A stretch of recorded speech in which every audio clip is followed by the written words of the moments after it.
we are playing golf sometime together. Thank you very much. Since this has turned into a lovely informal ceremony, I'm sure the kids will really appreciate it. Okay, we have left out one student who just joined us. Please introduce yourself to all our guests, please. I'm Shomni Khanna. I study in DP Sakipuram of grade 11th. I have a deep interest and fond interest in astronomy, and I would like to thank the organization for recognizing such talented people like ourselves. Thank you. Okay, before we hear from Madan Lal ji, I still have to complete formalities. So could I request Kartikeya ji to kindly felicitate all our guests who've taken out their time, especially for this. Starting with Madan Lal ji. Sir, thank you very much for taking out your time. What a treat. These kids will remember this forever, sir.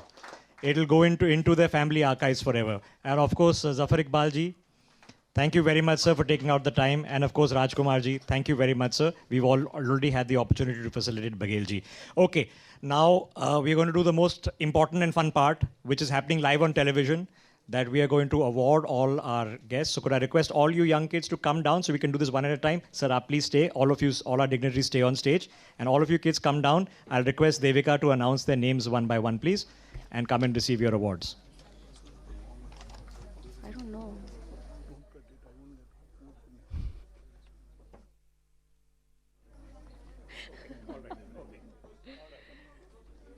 So before we are starting, there is, yes, okay, the youngest one still wants to speak. I think the kids are loving it. So if you have 2 minutes to spare, there's one last tabla performance, I'm told, which is yet to happen. Is he gonna play? Okay, come.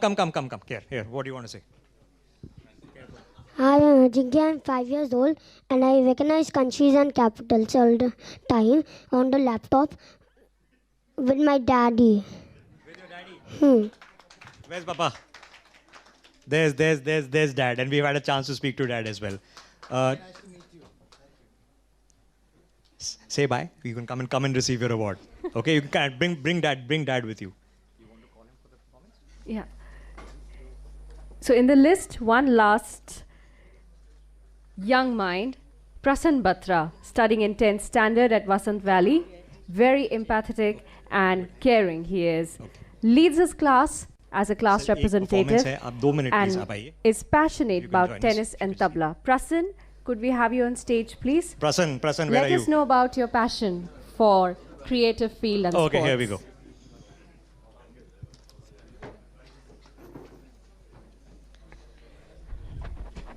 Hello, yeah.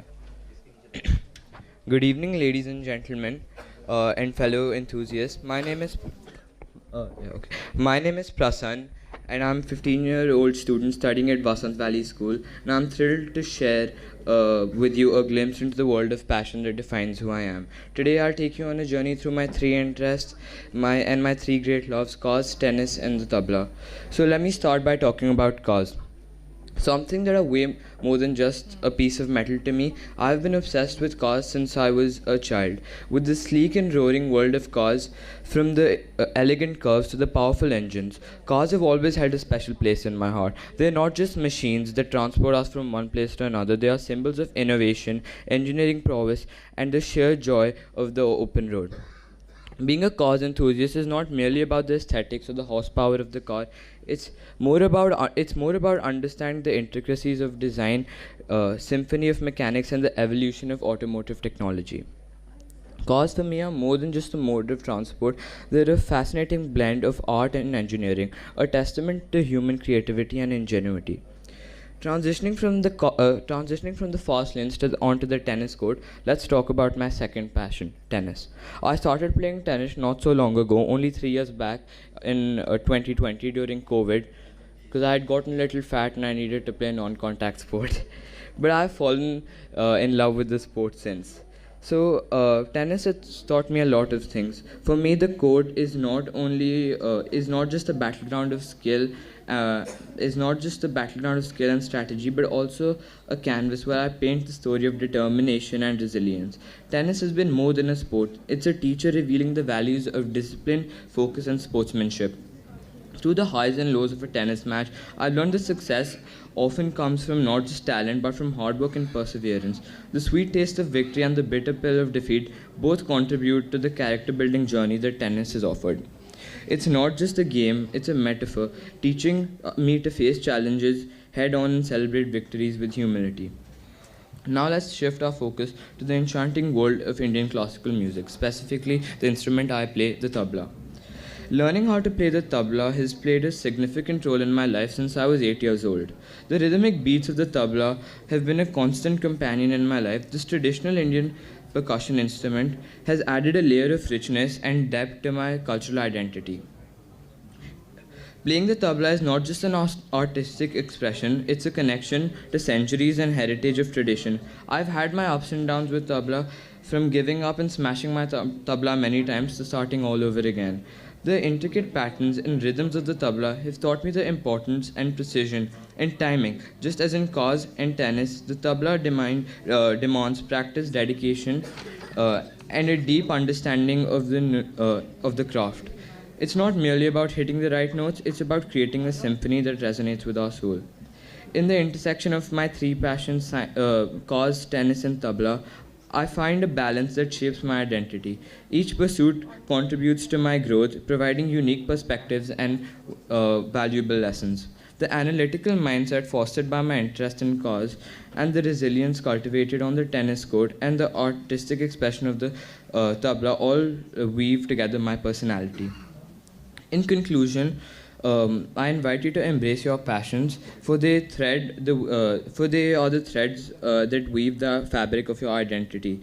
Whether it's the pursuit of knowledge, the thrill of competition, or the joy of artistic expression, we should let our passions guide us on a journey of self-discovery and fulfillment. Thank you for allowing me to share a glimpse of my world with you today. And yeah, that's all I have to say. Thank you. I'd now like to perform for you a little piece of tabla.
Thank you so much, Prasan.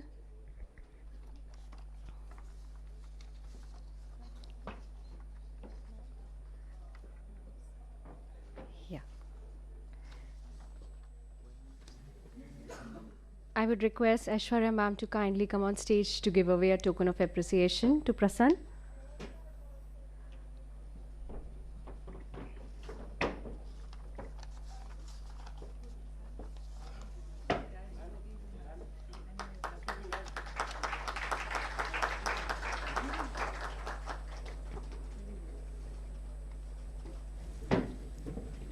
Thank you so much. So as we are coming closer to the end of the ceremony, everyone is eagerly waiting for their words. I request Kartikeya ji, Aishwarya ji to kindly bring on stage our eminent guests. Bhagel ji, I would request you to kindly join us on stage. Madan Lal ji, Rajkumar ji, Anuj Rawat ji, and Zafar Iqbal ji, and Anurag sir, Dr. Anurag Batra. I request everyone to kindly join us on stage for the felicitation.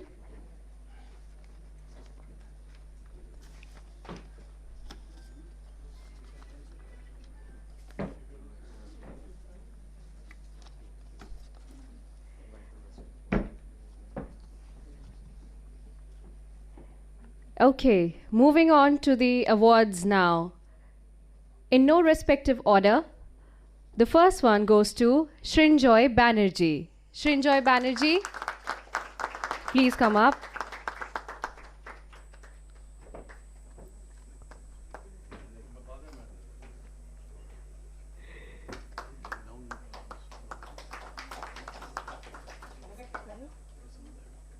Yeah.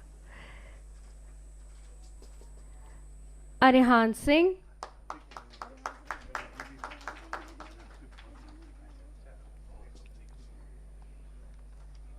तालियां थोड़ी और जोर से हो सकती हैं.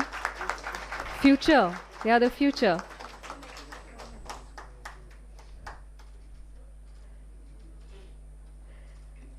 Prasan Batra.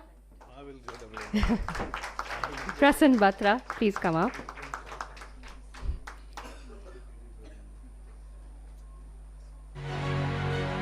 Thank you for that music.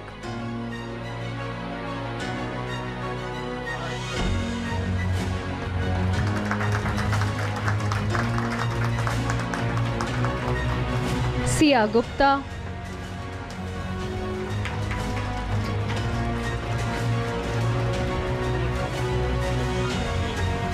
Sia Gupta.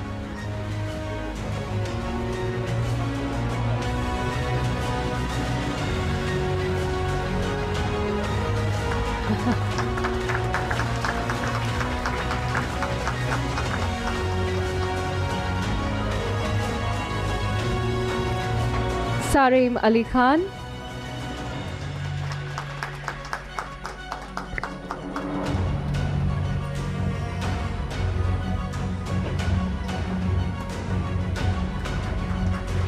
Please clap louder for these children, yaar.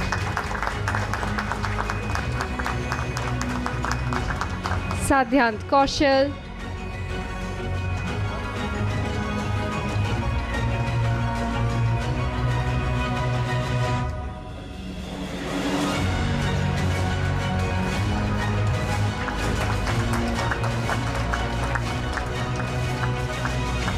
Urja.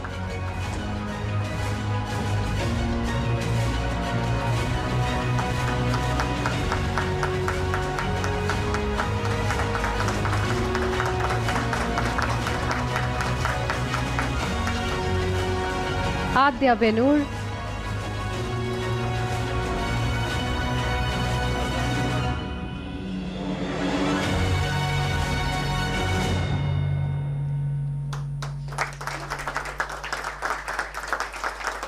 Riya Gupta.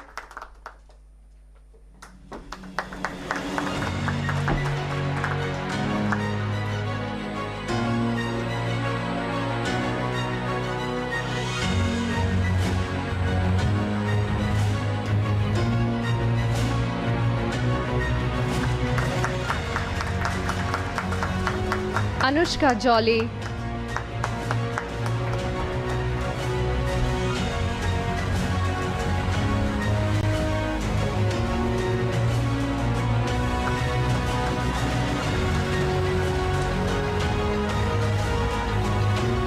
Sakshi. Sakshi.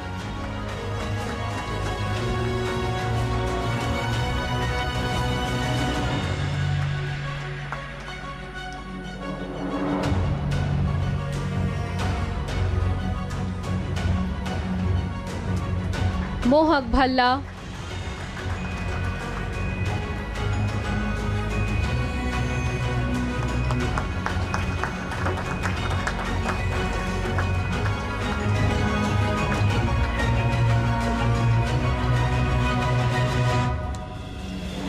Satyajit Lal.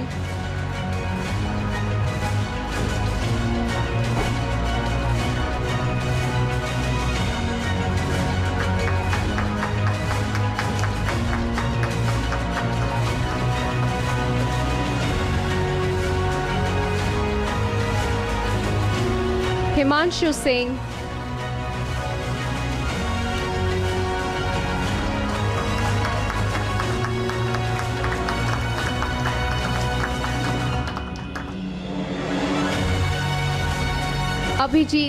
Abhijita Gupta.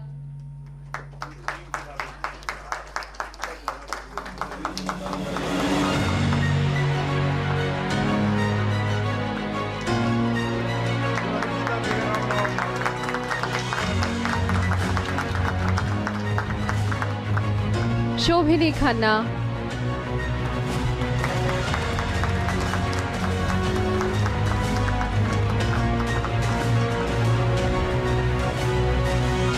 Lissy Priya.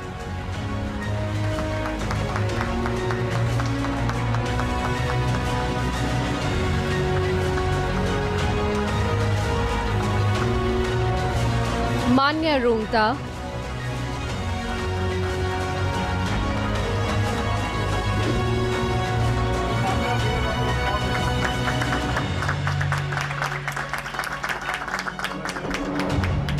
Ajinkya Ram Mohan.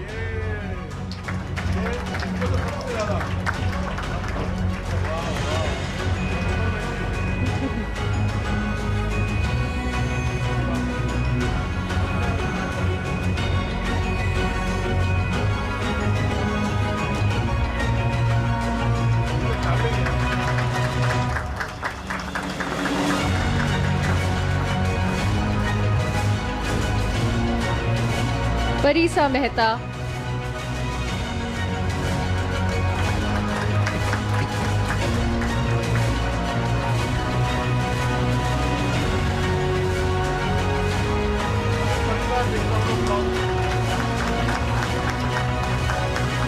Shobhini Khanna. Okay, sorry. Udayan Mishra. Udayan and Aparajita Mishra, not in the room. Okay, so that brings to an end of the awards. Yes, a group photograph. I'd like to call upon all the winners. Yes, of course. Bhagel ji, ab aapki bari.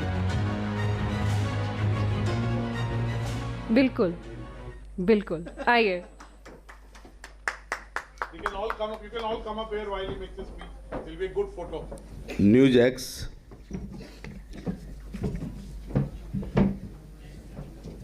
India news और इस programme में पधारे कार्तिकेय जी, ऐश्वर्या जी, भारतीय Olympic team के खिलाड़ी और कप्तान रहे जफर इकबाल साहब, वो टीम जिसने भारत को पहला क्रिकेट का विश्व कप दिया और एक नई नर्सरी पैदा की, ऐसे मदन लाल जी,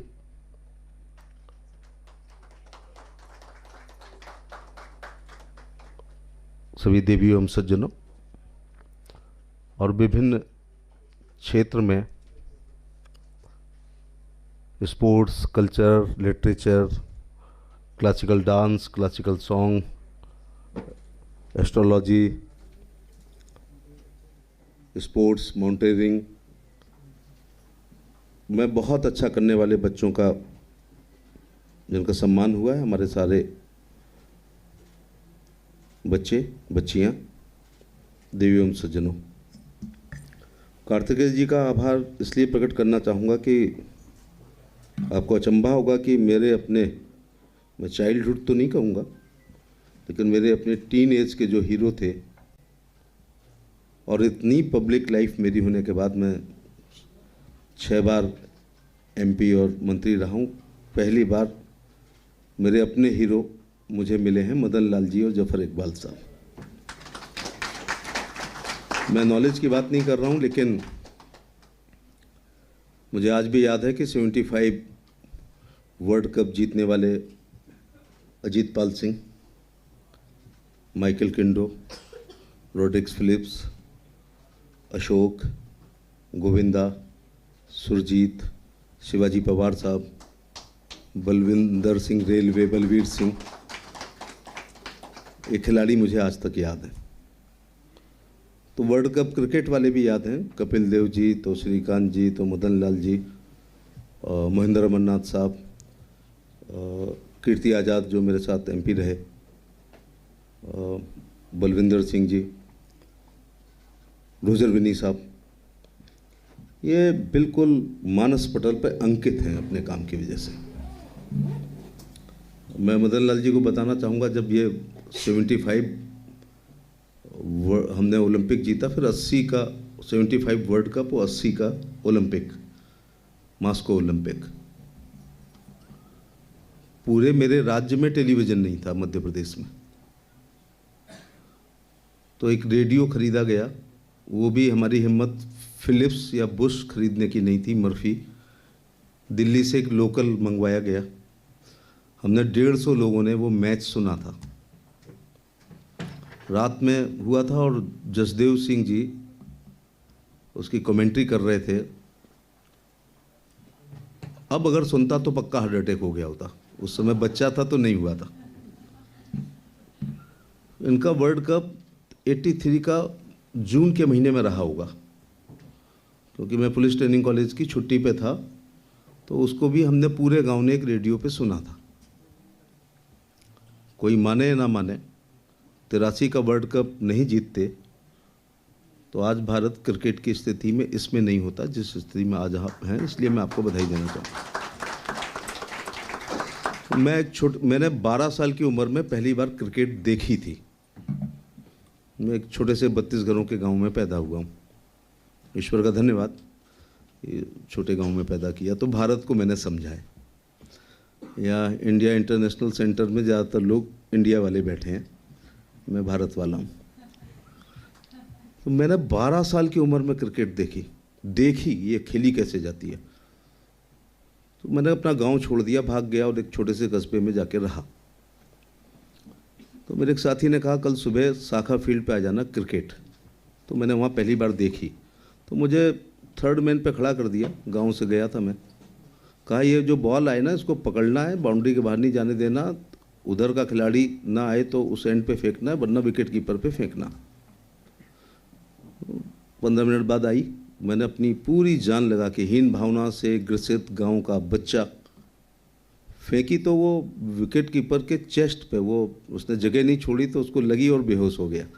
तो कहा कहाँ से इस गंवार को पकड़ लाया, अच्छी थ्रो पे गंवार कहा मुझे। तो अगले दिन मैंने अपने भाई से कहा मैं नहीं जाऊँगा खेलने। क्यों? ये खेलना तो कोई कठिन काम नहीं है, लेकिन इतनी अंग्रेजी, क्योंकि मैंने 6 में अंग्रेजी पढ़ी थी, कक्षा 6 में। जितने शब्द क्रिकेट में हैं दुनिया के किसी खेल में नहीं है। वो मिड ऑन, तू मिड ऑन पे खड़ा हो जा, मिड ऑफ पे खड़ा हो जा, स्लिप पॉइंट पे, उस पे वो हाउस दैट एम्पायर के हैं, मुझे समझ में नहीं आ रही चिल्ला क्यों रहे। फिर विकेट, फिर क्रीज, हज़ारों शब्द हैं। अब तो 5 साल के बच्चे को पता। तो मैंने कहा ये नहीं रट पाऊँगा, खेल तो खेल लूँगा, लेकिन हम देहाती बूटे फिर जो बात ठान लेते हैं उसे पूरा करते हैं। मुझे बाद में अपने कॉलेज का कैप्टन, अपने क्लब का कैप्टन बनने का मौका मिला। लेकिन हम उस ज़माने के हैं कि पढ़ोगे लिखोगे तो बनोगे नवाब, और खेलोगे कूदोगे तो बनोगे ख़राब। क्रिकेट के वाइट पैंट और वाइट शर्ट झोले में छिपा के ये कह के कि मैं ट्यूशन पढ़ने जा रहा हूँ या दोस्त के यहाँ पढ़ने जा रहा हूँ जाते थे, जैसे कोई पाप करने जा रहे हो। मुझे बहुत खुशी हो रही है कि 5 साल के बच्चे के लिए उसकी माँ ग्राउंड पे जाती है, वहाँ बैठती है, पानी का इंतज़ाम करती है, ग्लूकोज का लाने का ले जाने का, ये बहुत अच्छी बात है, भारत बहुत आगे बढ़ रहा है। तो ये हल्का सा क्रिकेट का वो मेरे को याद है। फिर एक मैच देखने के लिए रायपुर में टेलीविज़न था, वीसी शुक्ला साहब सूचना प्रसारण मंत्री थे, तो पूरे मध्य प्रदेश में केबल टेलीविज़न रायपुर में था। तो एक होटल में किराए कमरे में इस बात पे रहे थे कि मैच देखना है। सर ये केम्यूज वाली टीम का 78 का मैच है, कानपुर में हो रहा था, रायपुर में हो नहीं रहा था। रायपुर में टेलीविज़न था, दिल्ली आने की औकात नहीं थी, मुंबई कलकत्ता मद्रास। तो अपने राज्य में जाकर के टीवी पे मैच कैसा होता है तब इन लोगों की शक्लें देखी। आप लोगों पे मैंने बहुत पैसा खर्च किया है, आपकी शक्ल देखने के लिए खेल खिलाड़ी खरीदता था। खेल खिलाड़ी ये शक्ल ये हैं कैसे, हमारे हीरो की शक्ल कैसी है, मैंने दोनों टीमों का नाम ले दिया है। तो ब्लैक एंड वाइट मैगजीन होती थी, तो कितने सुंदर है मदन लाल, लेकिन दिखते नहीं थे उसमें इतने सुंदर। अब तो टीवी, कलर टीवी आया, कलर मैगजीन आई, तो हम लोग उस ज़माने से हैं। मैं सारे बच्चों को बहुत सारी बधाई देना चाहूँगा। 2047 में देश की आज़ादी के 100 साल होने पर मोदी जी ने और देशवासियों ने जो कल्पना की है कि हम नंबर 1 इकनॉमी होंगे, हम सुपर पावर होंगे, हम विश्व गुरु होंगे, ये इनकी बदौलत से होंगे। मैंने बताया ना, अभी एक बार और रिपीट कर दूं कि कभी लगता हम मैं क्या करता रहा ज़िंदगी भर। चलो एमपी बनने के पहले तो केवल ये था कि बस नौकरी करनी है, अपने पैरों पे खड़ा होना है। आईएएस का भी फॉर्म भरते थे और चौकीदार का भी भरते थे, कोई चॉइस ही नहीं थी। जहाँ लग जाएगी भगवान का प्रसाद है, तनख्वाह मिलनी चाहिए, गुजारा करना है। ये नहीं थे कि क्या बनना चाहते हैं, वो तो कभी सोचा ही नहीं है। अगर मैं पंजाब मिल में बैठ के भाग गया होता 21 साल 22 साल की उम्र में, तो आप मुझे 75 mm पे भी देख रहे होते। तो नहीं, शूटिंग में बहुत इंटरेस्ट था, कारतूस नहीं खरीद पाते थे। 11 रुपए की लेदर की बॉल आती थी, मैच खेलते थे तो शर्त थी जो हारेगा जीतेगा उसको वो खिली हुई 25 ओवर की बॉल मिलेगी।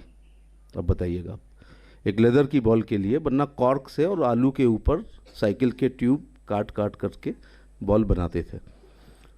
उस ज़माने से हम लोग आए हैं, लेकिन आज पहली बार देश के किसी प्रधानमंत्री ने कहा है खेलो इंडिया, वरना पढ़ो इंडिया ही कहते रहे और खेलो इंडिया। आजकल तो यह है कि स्पोर्ट्स से भी बहुत दरवाजे खुलते हैं। और दूसरी बात, कुछ समाज सेवक यहाँ मिले, कुछ कथक वाले मिले, कुछ लिटरेचर वाले मिले, कुछ साइंस वाले मिले, माउंटेनियरिंग वाले मिले।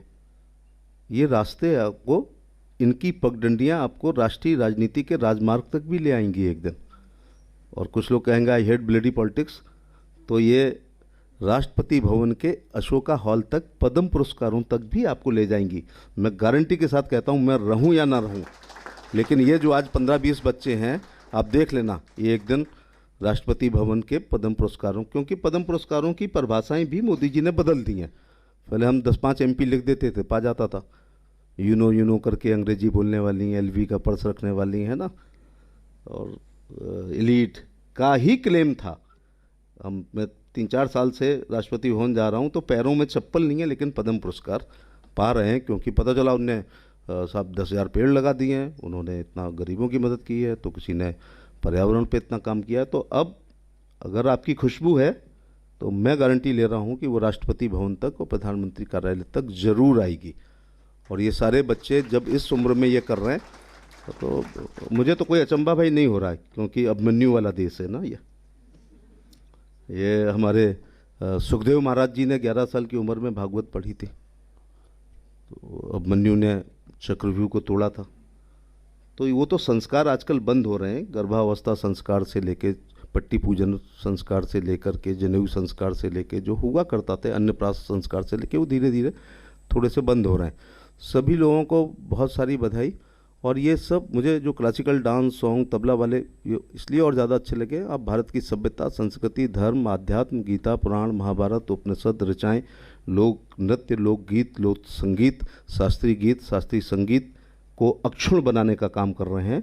पश्चिम की सभ्यता बहुत तेज़ी से हमारे देश में घुस आई है। हमारे बच्चों को हैरी पॉटर पता है, टॉम एंड जेरी पता है, मिक्की माउस पता है, लव कुश पूछने पे गूगल करते हैं। तो महाभारत पे आपने लिखा, मुझे बहुत अच्छा लगा। घर में तो नहीं महाभारत होती है, उसकी वजह से लिख दिया। खैर, तो सबको इनाम। ये अवार्ड को ट्रॉफी शील्ड में मत देखो, ये तो उत्प्रेरक का कार्य करती है। मेरी 9 साल की उम्र में हर बार मुझे कहना पड़ता है, 9 साल की उम्र में मेरे प्राइमरी के टीचर ने अंताक्षरी प्रतियोगिता में मेरा नाम लिखा दिया। मुझे रामचरितमानस की चौपाइयाँ रटा दी, हर अक्षर पर 100-100। ब्लॉक जीता, तहसील जीता, जिला जीता। उस गरीब भारत में उस समय इनाम के तौर पर प्रथम आने पर मुझे रेक्सोना साबुन की सबसे छोटी वाली साबुन की टिक्की मिली, लेकिन उसकी खुशबू से मैं आज तक महक रहा हूँ, क्योंकि उस इनाम के तौर पर उस साबुन की टिक्की ने पैरों की कपकपाहट को 9 साल की उम्र में दूर कर दिया, माइक का फोबिया दूर कर दिया, स्टेज का डर दूर कर दिया। नहीं तो अच्छे अच्छे लोगों को जैसे ही माइक मिलता है तो पैर कपकपाते हैं। तो आप कितने ही बड़े लोग यहाँ बैठे हैं, मेरा भाषण अच्छा नहीं हो सकता है, लेकिन मेरे कदम नहीं लड़खड़ा रहे हैं इस इनाम की बदौलत। दूसरा, पद्म पुरस्कारों की संख्या बहुत कम है, देश की आबादी बहुत है, बहुत अच्छा काम हो रहा है। अगर ये विभिन्न चैनल्स, हमारे ट्रस्ट, सोसाइटीज़, NGO अगर अवार्ड नहीं देंगे तो बहुत लोगों के साथ एक अन्याय होगा, क्योंकि सरकारी पुरस्कारों की संख्या बहुत ज़्यादा कम है। हमें खिलाड़ियों के लिए केवल अर्जुन पुरस्कार की प्रतीक्षा या पद्म पुरस्कारों की नहीं करनी चाहिए। और ख़ास तौर से जिन्होंने देश के लिए बहुत अच्छा किया है, मैं चाहता हूँ बचे खुचे जो वर्ल्ड कप वाले, ओलंपिक वाले हमारे हॉकी खिलाड़ी बचे हैं, मुझे पता चला सुरजीत साहब नहीं रहे, फिलिप साहब नहीं रहे, तो जैसे इंडियन क्रिकेट की टीम को बुला के कई बार प्रोग्राम होता है, ऐसे हॉकी वालों को बुला लीजिए। अजीत पाल साहब यहीं हैं, जफर इकबाल साहब, मुझे पता है कि धड़कन आप बढ़ा देते थे कमेंटेटर। अब जफर इकबाल के पास बॉल, अब ये किया वो किया, ये किया वो किया, और डी में जाके तो हार्ट अटैक होने को होता था। तो हम खिलाड़ी रहे तो हम पोजीशन समझ सकते थे। तो ये हमारी राष्ट्रीय धरोहर हैं जो 2 लोग खड़े हैं। कृपया ऐसे एक प्रोग्राम करें जिससे बच्चों को पता चले और ये अपनी सक्सेस स्टोरी को बताएं कि कैसे। हालांकि ज़माना बहुत बदल गया है फिर भी, लेकिन मैं इन सब के पेरेंट्स के प्रति आभार प्रकट करना चाहूँगा कि उन्होंने इन बच्चियों को उड़ने का मौका दिया, बच्चों को उनकी इच्छा पूर्ति जो वो चाहते थे। 3 इडियट देखकर मुझे बहुत बाद में पता चला, अरे गार्जियन तो ऐसा होना चाहिए, बच्चे जो करना चाहें उसे करने देना चाहिए। तो मैं जो बनना चाहता था वो मैं नहीं बन पाया, और जिस चीज़ से मुझे सबसे ज़्यादा नफरत थी वो मैं बन गया, क्योंकि आई वाज इन पुलिस, तो समझ लो पॉलिटिशियन से कितनी चढ़ थी। तो ईश्वर ने आप सबको एक काम विशेष के लिए पैदा किया है, उसको अच्छी तरीके से करिएगा।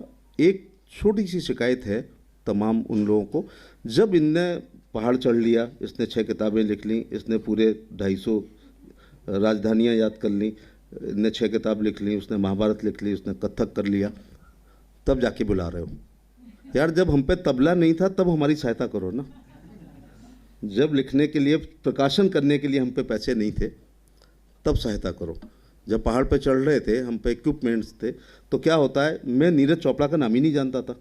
जिस दिन गोल्ड मेडल मिला, बॉर्नवीटा वाला भागा पीछे से, यार हमारे बॉर्नवीटा पकड़ लो। आयोडेक्स वाले ने कहा कि हमारा विज्ञापन कर लो। इवन अंडरगारमेंट्स वाले भागे कि इसी को पहन के तुमने गोल्ड मेडल लिया। तो मैं ये कहना चाहता हूँ कि जब बच्चों में प्रतिभा हो और पैसे के अभाव में, कोच के अभाव में, सुविधाओं के अभाव में, इक्विपमेंट्स के अभाव में जब वो स्ट्रगल कर रहे हों, कार्तिकेय तब सहायता करो, ये मेरा है। क्योंकि जैसे ही बच्चे ने 99% नंबर लाए, बघेल था, बघेल महासभा भागी सम्मान करने के लिए, रोटरी क्लब भागा, लॉयंस क्लब, ये नहीं है। जब वो पढ़ रहा था, किताबें नहीं थी, तो हम नहीं पूछ रहे थे। इसलिए हमें उन बच्चों को भी बुलाना है और उनके लिए सुविधा के लिए लोगों को ढूंढना है। जो मैंने भी 6th क्लास में कविता लिखी, प्रतिभाएं कुंठित होती हैं पैसे के अभाव में, अस्मत बिकती रहती है यहाँ मिट्टी जैसे भाव में, अस्मत बेचने वालों की क्या करुण व्यथा सुनाऊं मैं, तुम कहते हो गीत सुनाऊं, भाव कहाँ से लाऊं मैं। ये 11 साल की कविता है। एक और बिक रही, हाँ शायद ऐसी थी, तुम कहते हो गीत सुनाऊं, भाव फीलिंग्स कहाँ से लाऊं, सूखी झील सी आंखों से या भूखे बनने वालों से। तो उसमें 5 किलो गेहूं चावल नहीं मिलता था फ्री में। सूखी झील सी आंखों से या भूखे बनने वाले से, उंगली पर गिंजाएं पसली क्या इन नर कंकालों से, भूख से व्याकुल इन बच्चों को क्या बस लोरी गाऊं मैं, तुम कहते हो गीत सुनाऊं, भाव कहाँ से लाऊं। ये लाइन बहुत अच्छी लगती है कि प्रतिभाएं कुंठित होती हैं पैसे के अभाव में, अस्मत बिकती रहती है यहाँ मिट्टी जैसे भाव में, अस्मत बेचने वालों की क्या करुण व्यथा सुनाऊं मैं, तुम कहते हो गीत सुनाऊं, भाव कहाँ से लाऊं मैं। मैंने 6वीं में अखबार पढ़ा कि बस्तर में कोई लड़की बिकी है, तो एक और बिक रही है बेटी 2 जून की रोटी में। रोटी के खातिर बिकती है बेटी बीच चौराहे पर। ये लाइन बहुत अच्छी है। क्या इसी चौराहे का खंबा बन ये नीच हकीकत गाऊं मैं, और तुम कहते हो गीत सुनाऊं, भाव कहाँ से लाऊं मैं। तो मुझे लगता है 100-150 किताबें हो जाती हैं अगर प्रकाशन करने का पैसा घर वाले तैयार हो जाते। ये 6 क्लास की लिखी हुई कविता है। खैर, मैं आत्म प्रशंसा के लिए नहीं खड़ा हूँ। कार्तिकेय जी का, पूरी टीम का, ऐश्वर्या जी का बहुत बहुत धन्यवाद कि हीरों को आप लेकर आए हो, और इनको और तराशने में भारत सरकार कुछ कर सकती है। मैं एज ए हेल्थ मिनिस्टर कुछ कर सकता हूँ, स्पोर्ट्स वाले कुछ कर सकते हैं, संस्कृति वाले कल्चर में कुछ कर सकते हैं। मैं आपका वकील बन के आपकी लड़ाई ज़िंदगी भर लड़ूंगा। और 2 शेर सुन लो, क्योंकि बड़े छोटे हो अभी। क्या कि जब से मैं चला हूँ मेरी मंजिल पर नज़र है, इन आँखों ने कभी मील का पत्थर नहीं देखा। और दूसरा शेर है, हाँ भाई छुटकू, मेरी ज़िंदगी एक मसलसल सफ़र है, मंजिल पे पहुँचा तो मंजिल बढ़ा दी। मुझे नहीं पता तेरी कौन सी वो थी, लेकिन एवरेस्ट पे जाना है, कंचनजंगा पे जाना है, ठीक है ना। तो मेरी ज़िंदगी एक मसलसल सफ़र है, मंजिल पे पहुँचा तो मंजिल बढ़ा दी। और दूसरे लोग कह रहे होंगे कुछ जुगाड़ की वजह से बच्चे यहाँ गए। लोग इनके गले का मेडल देखते हैं, इनके पैरों के छालों को नहीं देखते। इसलिए चिढ़ो नहीं, बराबरी करो। धन्यवाद। लिखा हुआ मैंने बोला।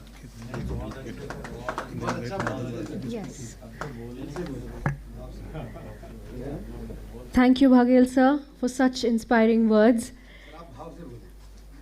We do have our 2 more winners here, Udayan Mishra and Aparajita Mishra. Can we please get the trophies? Please be in the center stage. Be there on the center stage.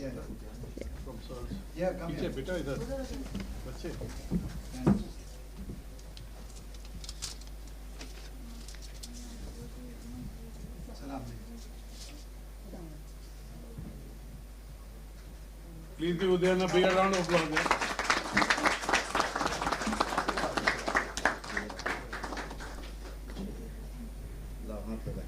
आ जाओ पारिजिता। सभी को बधाई, खासतौर पे 7 बहनें और मणिपुर और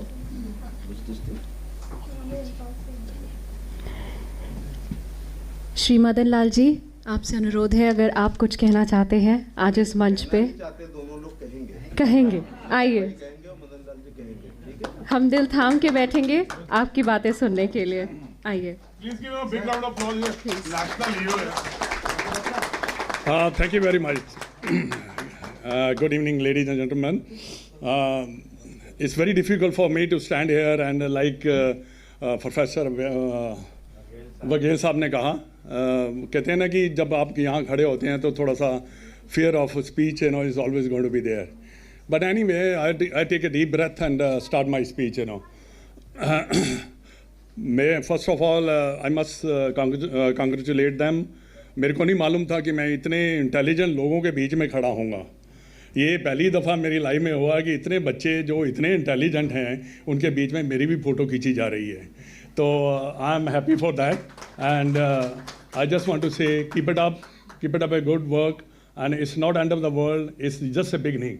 So you make sure that you reach the level where you have decided to go. Means you must set your goal. And goal, once you achieve the goal, that is the name of the game. And मैं आपको एक ही बात बताना चाहूँगा, because I played throughout my life I played sports and I'm a very competitive person. Never ever give up in your life. First thing in life, never ever. Make sure that once your process is right, you're going to be successful. Okay? Once your process is right, you are there. Right? That's the name of the game. And end of the day, it's all about achievement in life. I'm so happy when people recognize me. Not that I'm talking about the money sort of thing, but wherever I go, I'm recognized. That is called happiness for me. So that sort of thing you have to do, that you stand on your feet. Whatever the talent you have, it's not your talent, it's your parents' talent, because you inherited from them. So that is now the talent which you got, that you have to decide how far you want to reach. And you must have seen a 1983 movie. The only one lesson you can learn from that movie, anything can be achieved, anything can happen. And if you try your best, you're going to get it there. So that's the best thing I can advise you. And professor Baghel साहब ने और हमारे member parliament भी हैं, इन्होंने कहा कि मैं आपका फ़ैन रहा हूँ, उसका मैं धन्यवाद करता हूँ. तो मेरे को नहीं मालूम था कि आप क्रिकेट के फ़ैन हैं और हमारे फ़ैन हैं, उसके लिए मैं बहुत बहुत शुक्रिया. और हमारे ज़फ़र इकबाल जी जिन्होंने वह हॉकी का वर्ल्ड कप जीता हुआ है, ये भी हमारे बहुत अच्छे मित्र हैं. स्पोर्ट्स में एक ही चीज़ सिखाई जाती है हमें, like teaches you the discipline, the commitment. How are we going to achieve the things? That is the thing which matters, Nothing else matters, in life. I don't believe any other things. The only thing, think big, become big. In मेरे कमरे में मैं जब छोटा था, मेरे कमरे में लगाया हुआ था. सोचोगे, अच्छा सोचोगे, बड़ा सोचोगे तो बड़ा ही बनोगे. So any time, because once you are आपका सोचना जब ठीक होता है, उससे कमिटमेंट होती है. कमिटमेंट से डिसिप्लिन आता है. डिसिप्लिन से जो गोल आपने सेट किया है वो अचीव किया जाता है. That's what it is all about. So my advice to you, keep it up, don't give it up, and rock. Then enjoy your life out. Thank you very much. Thank you, sir. Shri Zafar Iqbal ji, आपको अनुरोध करते हैं. उसके बाद राजकुमार जी, उसके बाद राजकुमार. आइए. खिलाड़ियों को तो बस इससे बड़ी घबराहट होती बोलने से. 4 घंटे खिला लो, मैं 4 मिनट बोलने में बहुत परेशानी होती है. बहरहाल मुझे बहुत खुशी है कि इन बच्चों के बारे में सुन करके और इनके अचीवमेंट के बारे में सुन के और देखा भी इन्हें. I think they are the future of our country, there is no doubt about it. और जैसा प्रोफेसर बघेल साहब ने कुछ शेर व शायरी किया था तो मुझे बहुत अच्छा लगा. और कि गालिब का शेर है कि रंज से खूगर हुआ इंसान तो मिट जाता है रंज, मुश्किलें पड़ी मुझ पे इतनी कि आसान हो गई. वो चीज़ खिलाड़ी डेवलप करता है. कितनी भी मेहनत करनी पड़े और कितनी मुश्किलात में खेलता है वो फिर उसको झेलना पड़ता है और फिर आराम से वो खेलता है. मुश्किलें पड़ी मुझ पे इतनी कि आसान हो गई, क्योंकि उसने इतनी मेहनत की कि वो उसको बाद में लगा ही नहीं कि मैं, जैसे आप मदन लाल जी हैं, ये तेंदुलकर है, कपिल देव हैं, अजीत पाल सिंह है, ये जब इंडिया खेलते तो वो खेलते ही चले जा रहे हैं मालूम 10 साल, और पीछे वाले कहते हैं ये कब हटेंगे. तो वो यानी जब कोई इंसान उस लेवल पे पहुंच जाता है तो it becomes very simple for him.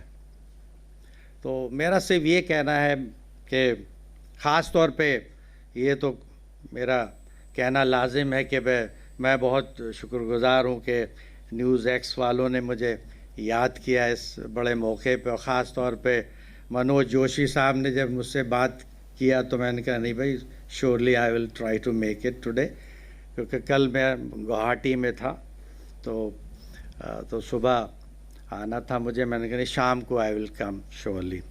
बहरहाल बहुत ज़्यादा टाइम तो नहीं लूँगा. बहुत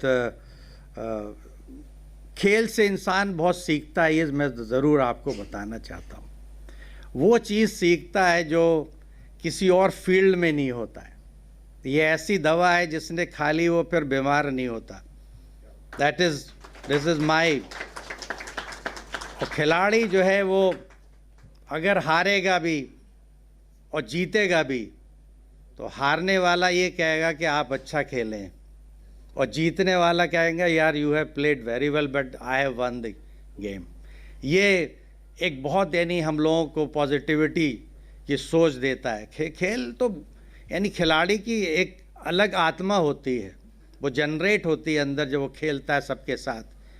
हम उसी बाल्टी से सब पानी पीते थे जिसमें 10 गिलास हो और 10 लोग जगह से होते थे, चाहे पंजाब से हो, गुजरात से, मध्य प्रदेश से, उसी से पानी पीना, और ये भी नहीं मालूम कौन किसका गिलास है। जी बिल्कुल बिल्कुल बिल्कुल, एब्सोल्युटली राइट सर, बिल्कुल एब्सोल्युटली राइट। ये हमें कुछ नहीं मालूम होता कि कौन क्या है क्या नहीं है। उसने पिया फेंका, फिर पिया फेंका, कोई इधर जा रहा है कोई उधर जा रहा। और अगर आप ये देखेंगे कि जो हमारी वेवलेंथ है, चाहे क्रिकेट हो, चाहे हॉकी हो, चाहे फुटबॉल हो, हम उसी वेवलेंथ से मिलते हैं और बहुत अच्छे तरीके से मिलते हैं। ये नहीं कि हम एक दूसरे की बुराई करते हो किसी की, नहीं। बिकॉज उस आदमी को मालूम है कि एक जर्नल पब्लिक किएगा, यार स्वर्ण पदक नहीं जीता तो साले ने कुछ नहीं किया। मगर हम जानते हैं कि अगर वो रजत पदक भी जीत जाए तो बहुत बड़ी बात है। We know the standard of the world games. आपको यकीन नहीं आएगा कि इतनी मेहनत लोग करते हैं और 6-6, 8-8 घंटे खेलते हैं।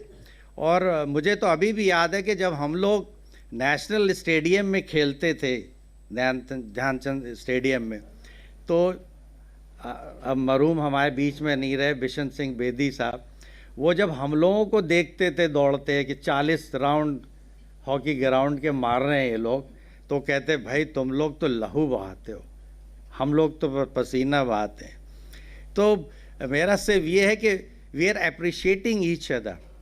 और मैं यही कहना चाहता हूँ कि इन बच्चों को जो लेसन दिया है हमारे मदन लाल जी ने, वो बहुत अच्छा है। You have to be determined, never fail down.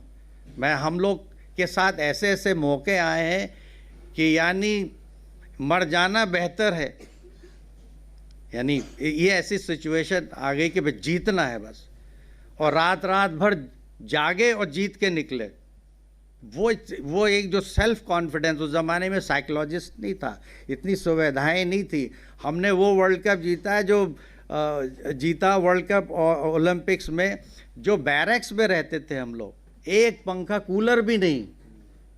ये मैं आपको बता रहा हूँ हकीकत, कूलर नहीं। हम कहते थे कोच साहब, हम we are playing 3 times in a day. 6 बजे सुबह से 8 बजे ब्रेकफास्ट किया, कपड़े धोने खुद जा रहे हैं, खुद सुखाने जा रहे हैं, फिर उससे कह रहे हैं 12 से 1 बजे तक फिर आओ धूप में, जुलाई के महीने में। और एस्ट्रो टर्फ पे तो वो जब पानी डलता है तो यानी जैसे ऐसा लगता है भाप उड़ रहा हो। और उसके बाद फिर शाम को फिर 4 बजे से 6 बजे तक। तो हमने एक मरतबा कहा बूटा सिंह साहब से कि सर हम लोग के तो बड़ी हालत ख़राब है, कूलर चल नहीं रहा है, पंखा है खाली, और वो उससे कैसे करें। बड़े मुश्किलों से साहब उन्होंने इसको फ़ोन किया, उसको फ़ोन किया, तो 3-4 कमरे थे वो नेहरू स्टेडियम में, बड़ी मुश्किलों से वो मिले। और जब हम उसमें घुसे ठंडी मशीन के अंदर, तो ऐसा लग रहा था जैसे हम कहीं जन्नत में पहुंच गए हो। तो ये सुविधाएं उपलब्ध थी, मगर we fought for the country. आपसे बस यही गुजारिश है, आप बच्चे तो खैर ये खुद सेल्फ इस्टीम बच्चे हैं, और मैं समझता हूँ कि ये जानते हैं कि क्या करना और क्या नहीं करना है। बस ये ज़रा हिम्मत से काम लेना बेटे, और जो सोच लिया वो करके दिखाना है। Thank you very much for this. Thank you sir. Shri Rajkumar ji please आइए।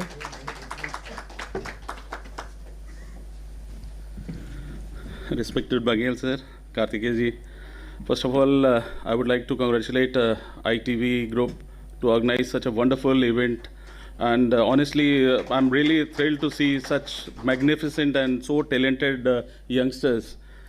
देखकर बहुत खुशी हुई। अभी तक मैं क्रिकेट कोचिंग करता हूं, तो मुझे लगता था कि क्रिकेट में भारत के पास बहुत टैलेंट है, बट इन लोगों का टैलेंट देखकर लगा कि नहीं, शायद इनमें ज़्यादा है talent. And I really want to congratulate all these youngsters. They are the future of the country, and I'm really happy to see the parents, devoting so much of time and encouraging their children. So that is the best thing one could do, So I really congratulate all the parents कि वो आप लोग इतना support कर रहे हैं अपने बच्चों को, और बिल्कुल यही गुजारिश है आप लोगों से कि इसी तरह सपोर्ट करते रहिए, and let them live their dreams and be successful and be useful for the country. Thank you. Sir, one thing you told Virat that worked. Virat, I must say, was a very talented guy, a gifted cricketer. But the best thing about him was that he's a very hard-working boy. आप उसको जो भी बोलेंगे वो उससे ज़्यादा करता था बचपन से ही. और यही मैं आप सब यंगस्टर्स को भी कहना चाहूँगा कि there are no shortcuts in life. You have to work hard if you want to live your dream. अब बहुत ज़्यादा फैसिलिटीज़ हैं, हमारे टाइम में उतनी फैसिलिटीज़ नहीं थी. जैसे मदीबा बता रहे हैं, ज़फ़र भाई बता रहे हैं कि कोई भी फैसिलिटीज़ नहीं थी. मैं अभी एक छोटा सा एग्जांपल आप लोगों को देना चाहूँगा. मदीबा मेरे पहले कैप्टन थे रणजी ट्रॉफी में. जब मैं रणजी ट्रॉफी खेला तो I remember we used to get 500 rupees for the Ranji trophy game. And fortunately today a guy sitting here, Anuj Rawat, he is getting 4 crore rupees for 45 days to play in IPL. So such are the facilities now. Such इतना encouragement है.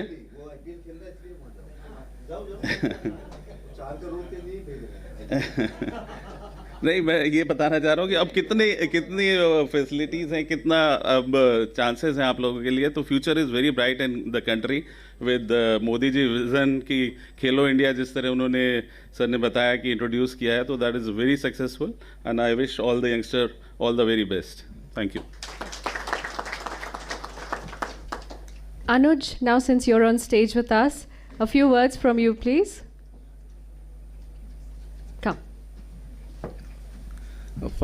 First of all, apologies sir for getting late, and thank you so much for having me here, and congratulations for your you have hosted such a lovely event over here, and thank you for having me here. Your advice to these young kids, sir? Nothing, just what I have from my experience, what I felt is that hard work is the main key for every sportsman, everything you are doing, and just being honest to yourself is the best advice I can give. Like hard work, like most everyone can do hard work, but just to be honest with yourself is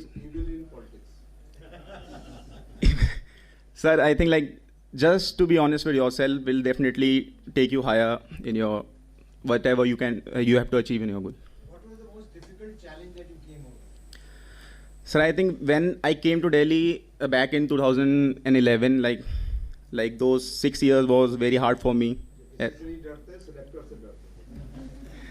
Those 6 years were very, very hard for me. Yeah, right. Selector कभी नहीं select करता है किसी को. That I know. I was selector many times for the country. कोई बच्चा को कोई select नहीं करता, खुद select होते हैं. That's right. That will be absolutely right, sir. So thank you, sir.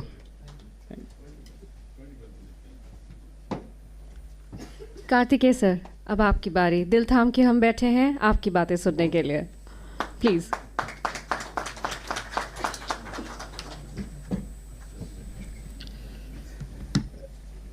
You know, this function is not as per precedence because sir would have spoken at last, but I want to thank all of you. मैं सबका बहुत बहुत धन्यवाद करना चाहता हूँ पूरे ITV network परिवार की तरफ से. और सबको जितने भी टैलेंटेड बच्चे आज आए हैं. My son is almost 9 years old, my daughter is 4 years old, and I'm going back with some ideas in my mind. And the only thing I will say is the one thing that I have learned is how to learn, and that is something which will stay with you till the last day of your life. So don't stop learning. Learn the entire education process, the entire life. Everything is about learning. From the time that we are cognizant of learning till the last day of life, it doesn't finish. So just keep on learning. It really works. I mean, everyone's told you about hard work. Nothing is there without hard work, but you must learn from every experience of life. That is something that will stay with you. It will help you. It will help you grow. And I have also learned a lot from today's event, and I'm going back as a more learned person than I had come to this event. So thank you very much, all of you. It was lovely and very, very nice to be here, and hope to see you guys and much more of you next time. Thank you so much. Anurag sir, अब आपकी बारी है. आइए, please. Kartik ji, I think आप राहुल गांधी के बारे में कह रहे थे. उनको कहते हैं कुछ सीखना चाहिए हर चीज़ से. क्या उनके लिए कह रहे थे आप? नहीं सर, जनरली था, बट ठीक है. I don't want to stand. There's dinner. I just want to say that again I learned. I heard Baghel Saab for the 4th time today, and he brings fresh content to every address and authenticity. और बहुत मैं ज़्यादा अंग्रेज़ी में नहीं बोलूँगा, बहुत ऐसी बातें बोलते हैं जिनको हम अपने ज़िंदगी में उतार सकते हैं. This is one event I spent the whole day at the event except for 45 minutes. I think I am amazed. Only thing I'm confused is कि when I grow up, who do I want to be like? Do I want to be like Adya? Do I want to be like Ajinkya? Where is Ajinkya? Ajinkya है क्या? है ना? अच्छा, Ajinkya. I just want to say that, like Adya was so honest in whatever she said. You came across so authentic. Everyone, I think everybody was fantastic. Just want to say that it's an honor to partner with Karthikeya ji to do this. And I discovered some children and, just want to say it's been a great day and I'm enthused and congratulations to all of you. Thank you. Thank you so much. As we come to the end of this incredible journey together, I want to leave you all with a challenge. Take the inspiration you've gained today and turn it into actions. Remember, each one of us has the power to be a change maker. Each one of us. On those notes, I'd like to invite Rishabh sir for giving the closing notes, please. I'm going to keep this vote of thanks really, really short. Thank you, guys. I think you deserve a big round of applause for yourselves. Okay. You had a chance at forums like this. My hair have turned grey now. I wish there were more forums like this when I was your age.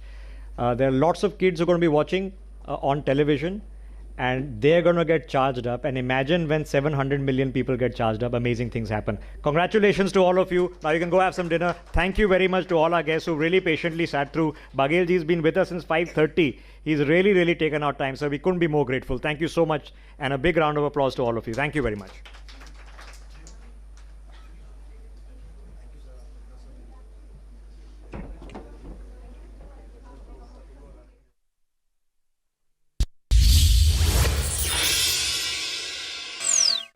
Co-powered by PolicyBazaar.com. Her family होगी insured.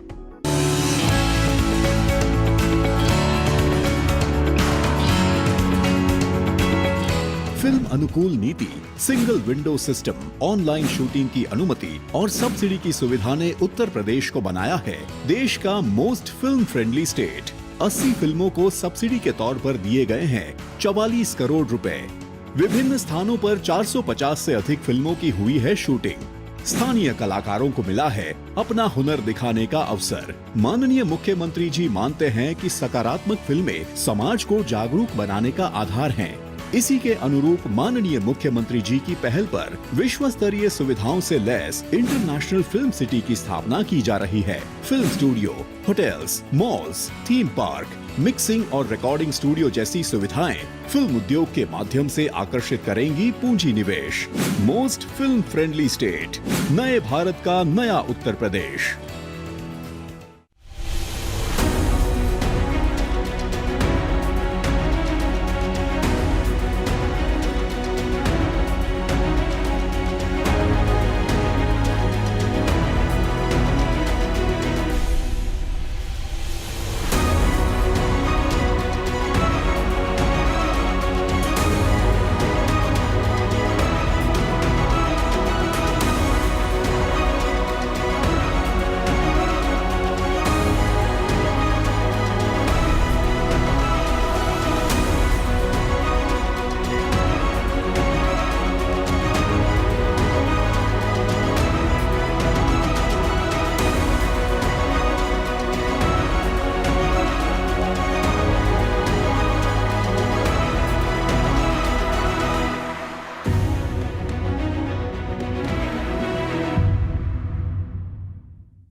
Welcome back. You're watching NewsX. I am Rishabh Gulati.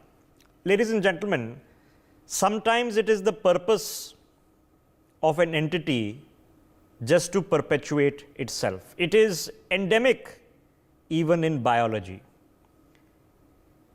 When it becomes endemic in governance and sociology, we then get faced with fundamental existential questions.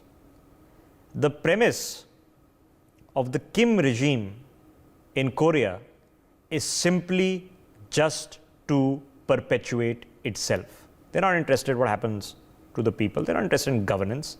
They're interested in one thing. Similarly, for the scope of 200 years, the British Raj was not interested. They sold you the story of the telegraph and the railway lines. But why were all these built? For whose convenience? Not for the betterment of the people, surely, who died in famines in their millions, who were forced to produce indigo and opium. It wasn't for the benefit of the people. The objective of the governance of the British Raj was not the welfare of the people of India. It was not the white man's burden. It was the white man's loot. It was the perpetuation of the British Raj. So when, through their various Government of India Acts and other legislations, they brought forth legislation in this country, it was predicated on the fact that the legislation is in the service of the Raj.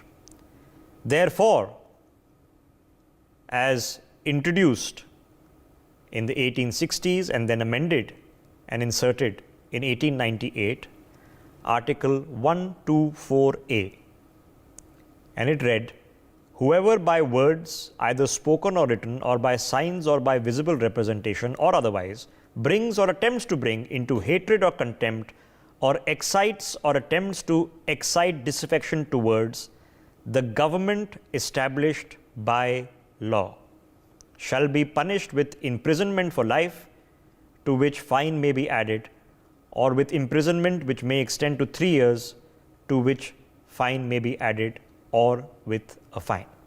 Now, various amendments have been already put into this. And in 2022, the matter came before the courts.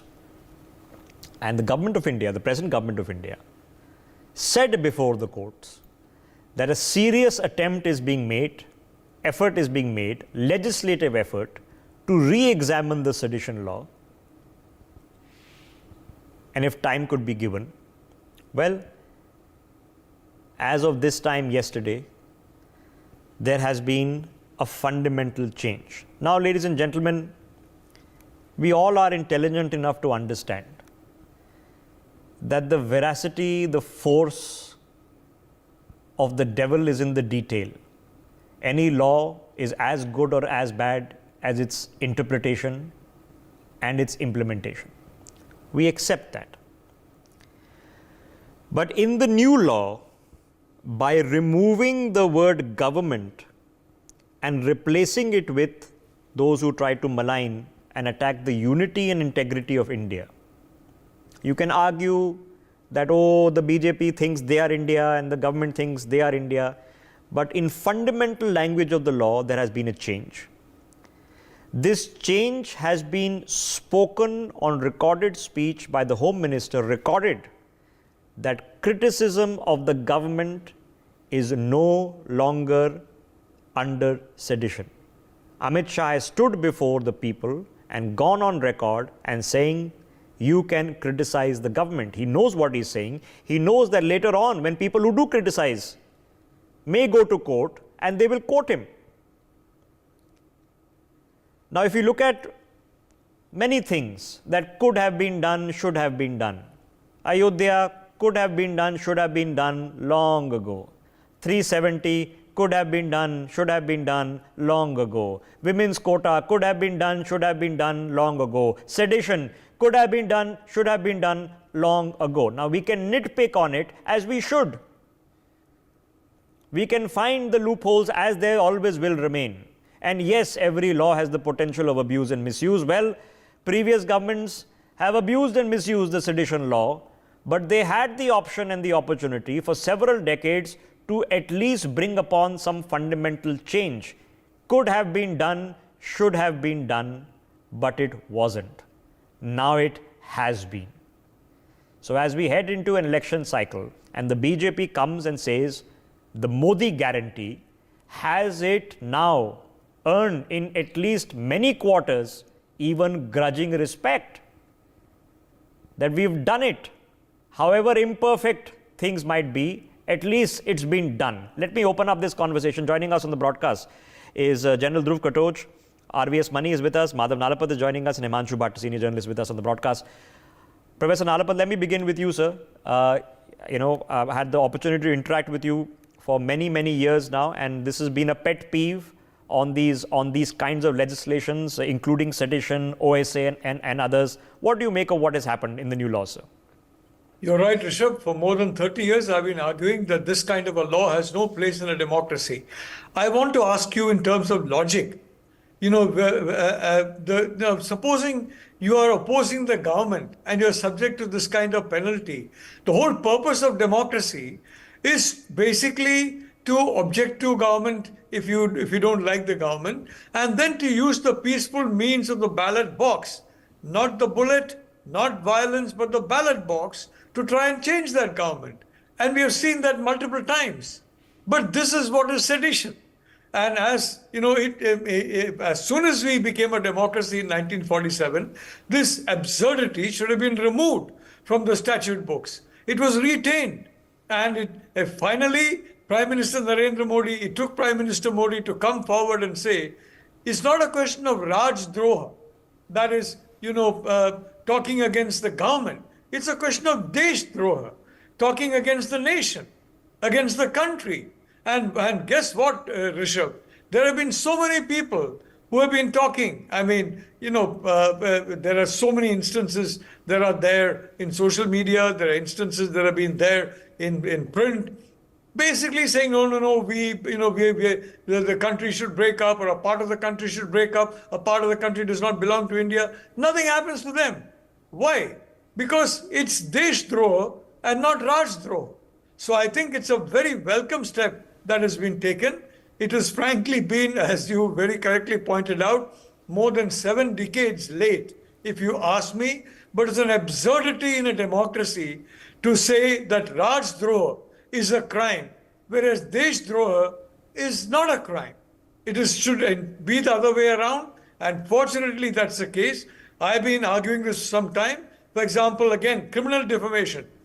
The UPA protected the criminal defamation law in a very tender manner. Mr. Rahul Gandhi was around during the UPA period, and he maintained that law. And guess what? That law came back and bit him. Now, and if that law had been removed, and I have argued about 40 to 50 times before, individuals UPA on media during the UPA period, please get rid of this law. If Rahul Gandhi had got rid of that law, it would not have come back and bitten him. Narendra Modi is on track to reforming India from the colonial construct that basically supported whoever ruled, no matter what misdeeds they did, and bring back power to the people. Okay. And bring back power to ensure that those who hurt the people are proceeded against. And I think it's a very welcome move. Okay. It comes very late in our democracy, but thank God it has finally. So there are times when actions speak louder than words. Now, RVS Mani, in some form of substance, I've gone through the critiques of this already over the course of the past 24 hours.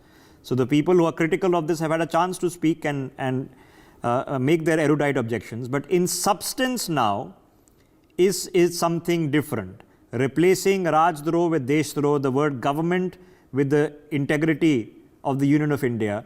Does it make a substantive difference when the matters now come before the court and its interpretation of this new law?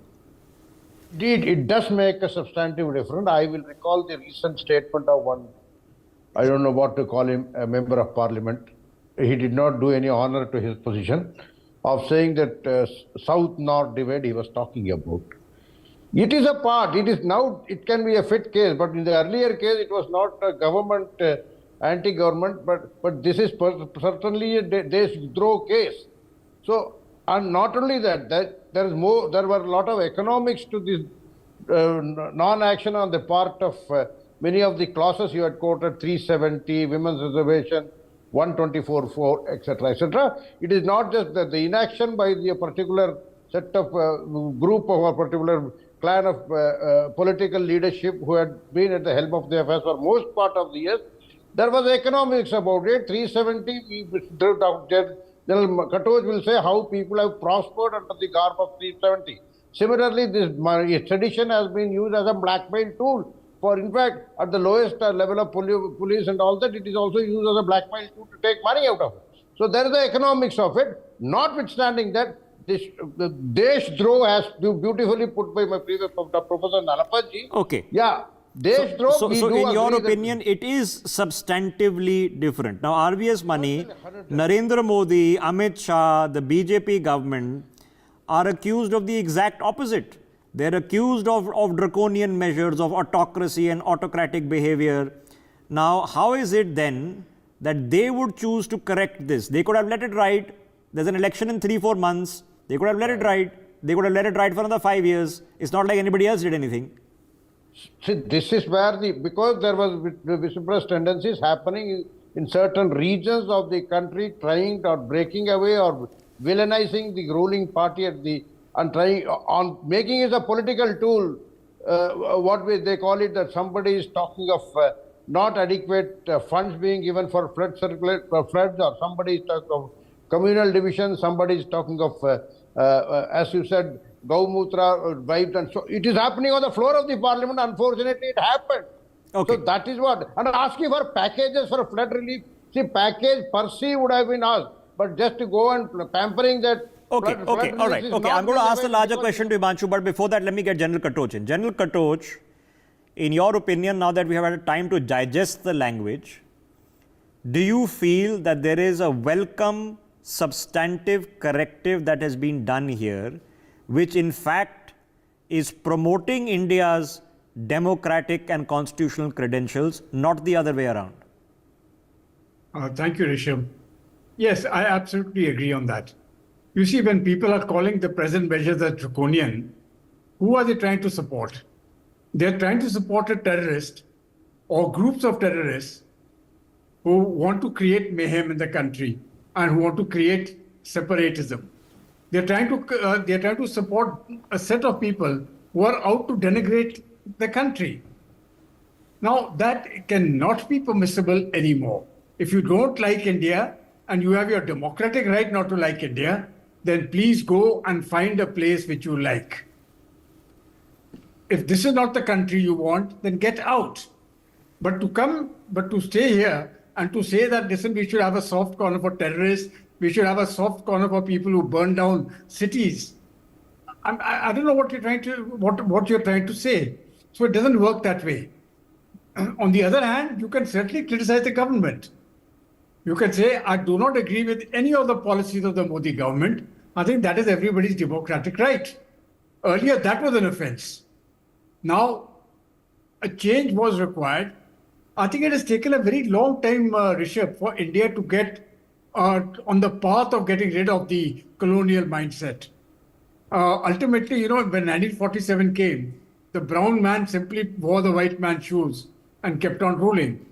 And it has taken a huge amount of effort on the part of the present government over the last 10 years, really, to create this mindset change. Okay, so General Katoj, in just one point. Yes. Just one. You see, this mindset change now is become very strong. It is all pervasive. And when I speak to people of the younger age group or of my own age group, that change is very visible. This change was not there 10 years ago. Okay. What you are seeing in India today is totally different. Okay. So, ladies and gentlemen, I want you to just look back about 8-9 years ago. Okay. Massive amount of street movements against Yojanas, Anna Hazare, demanding probity, demanding anti-corruption mechanisms. A lot happened. Okay. This present government was under no political pressure to either bring in the women's quota, which had been hanging fire for decades, to change the sedition law, and you can argue the merits and demerits of it. And I'm sure it will be argued before court when cases in the future do come up. But there was no pressure to do this. This is a voluntary exercise. They didn't have to do it because they had to do it. Okay? It is a voluntary exercise. One can assume proof of the pudding is in the eating. Himanshu Bhatt, so I want you now to take the larger picture. Ayodhya could have been done, should have been done. 370 could have been done, should have been done. Women's quota could have been done. All these schemes to provide free food, to provide toilets, could have been done. What we've learned a lesson is that a lot of these things could have been done earlier. Now Modi has done it, and he has said, I don't bring you a promise, I now bring you a guarantee. Can we take him at his word now? Have to take him at his words. You know, from this one definition, Rajdroh to Deshdroh, I'll give you a couple of facts, you know. NIA recovered in last 3 years 3 lakh kgs of explosives. DRI has caught drugs worth of more than 7.8 lakh crore rupees in last 6 years. Security agencies have averted more than 500 terror attacks. These three are good enough to understand what is Rajdroh and what is Deshdroh. What should be there in sedition and what should not be there. Having a free speech, Anna Hazare demonstrating, nobody objects to that, as long as it is peaceful. But when a toolkit comes in, like it happened in Shaheen Bagh, that is where the problems come. They need to be treated and they need to be dealt with once for all now. The terror modules of ISIS, how is it that in India you catch about 1,500 people? Why is it that Home Minister has to stand in Lok Sabha and say, from Manipur we destroyed poppy fields worth of 16,571 acres? Who was ruling for first 7 decades? Why did they do it? As you said, you know, it could have been done. It should have been done. But it's not happened. Okay. So, but Himanshu, but I have to ask you the substantive question, sir. And the substantive question is straightforward. We've been told that there was a liberal, transparent, forward-looking, progressive regime operating in India. And Narendra Modi represented a right-wing, regressive, overly conservative outlook.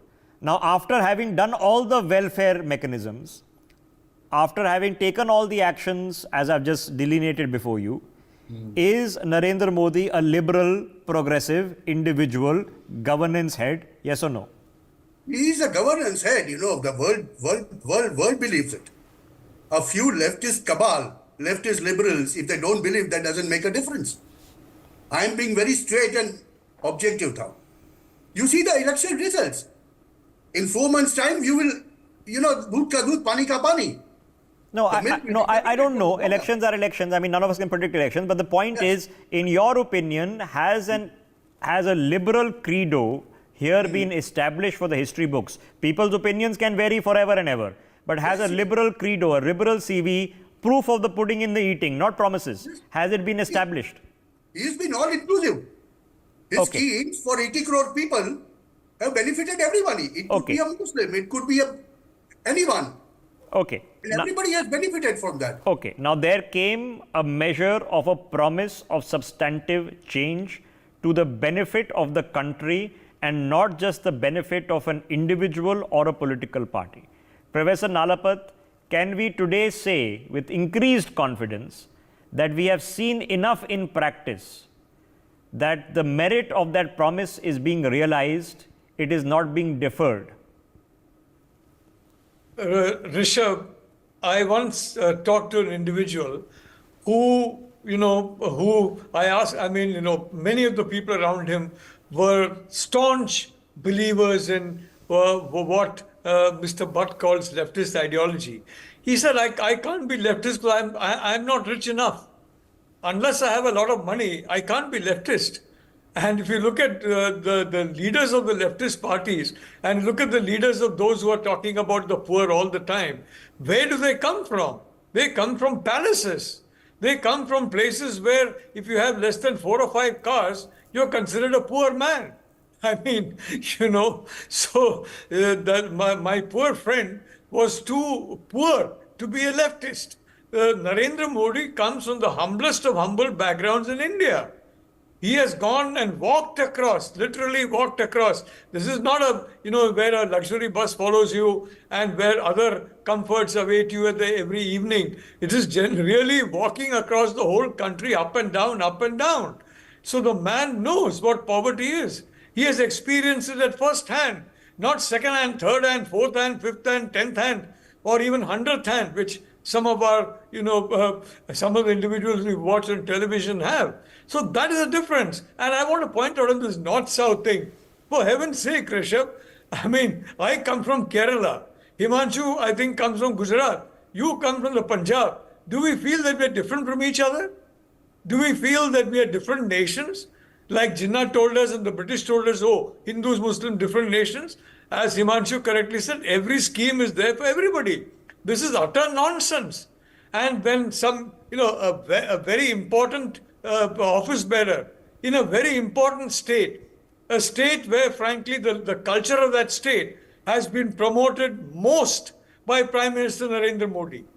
At least 24 times, I have watched as he has promoted Tamil culture across the world in many ways. And that's a noble culture. Yeah. But when we talk about Sanatan Dharma is universal. It's all accepting. And I blame the education system for 70 years. They did nothing to change these wrong concepts of Sanatan Dharma, these wrong concepts of the wisdom of India, the traditions of India. And now finally when it is being changed, they object to it. Okay, I mean, but I'm trying to touch upon which are complex issues, okay, and they are no, because they're complex because opinion is involved, feeling is involved, okay. A cold hard reality becomes difficult to judge. RVS money, in the detail, in the proof of the pudding, in the action speaks louder than words. Other than those whose life and livelihood is dependent upon defeating Narendra Modi and criticizing what he does, has he done enough in action to earn the grudging respect of any rational, neutral observer that he has done a lot of measures in the interest of India, not just in the interest of his party and perpetuating his governance? Indeed, actually, I have personally implemented schemes. For example, Kushal Bharat, Kaushal Bharat, the skilling. Earlier, the industry association used to say we are not getting employable graduation. The graduates would say we are not getting job. That match is being done. It's a very robust scheme. You will not believe the impact of it. The Rojgars are happening because of, in 2014, Narendra Modi said, Kaushal Bharat, Kushal Bharat. Now you have the Swachhata Bharat is a game changer for that. People have much better public health and hygiene awareness, and subsequent to that, the implementation of the penetration of that to the remotest villages. And there are aspirational districts where the most backward districts were brought into on par with the others, or a minimum benchmark level. The smart city program. See, all these are all game changers. It is not that this fellow is sitting at the Independence Day and announcing something.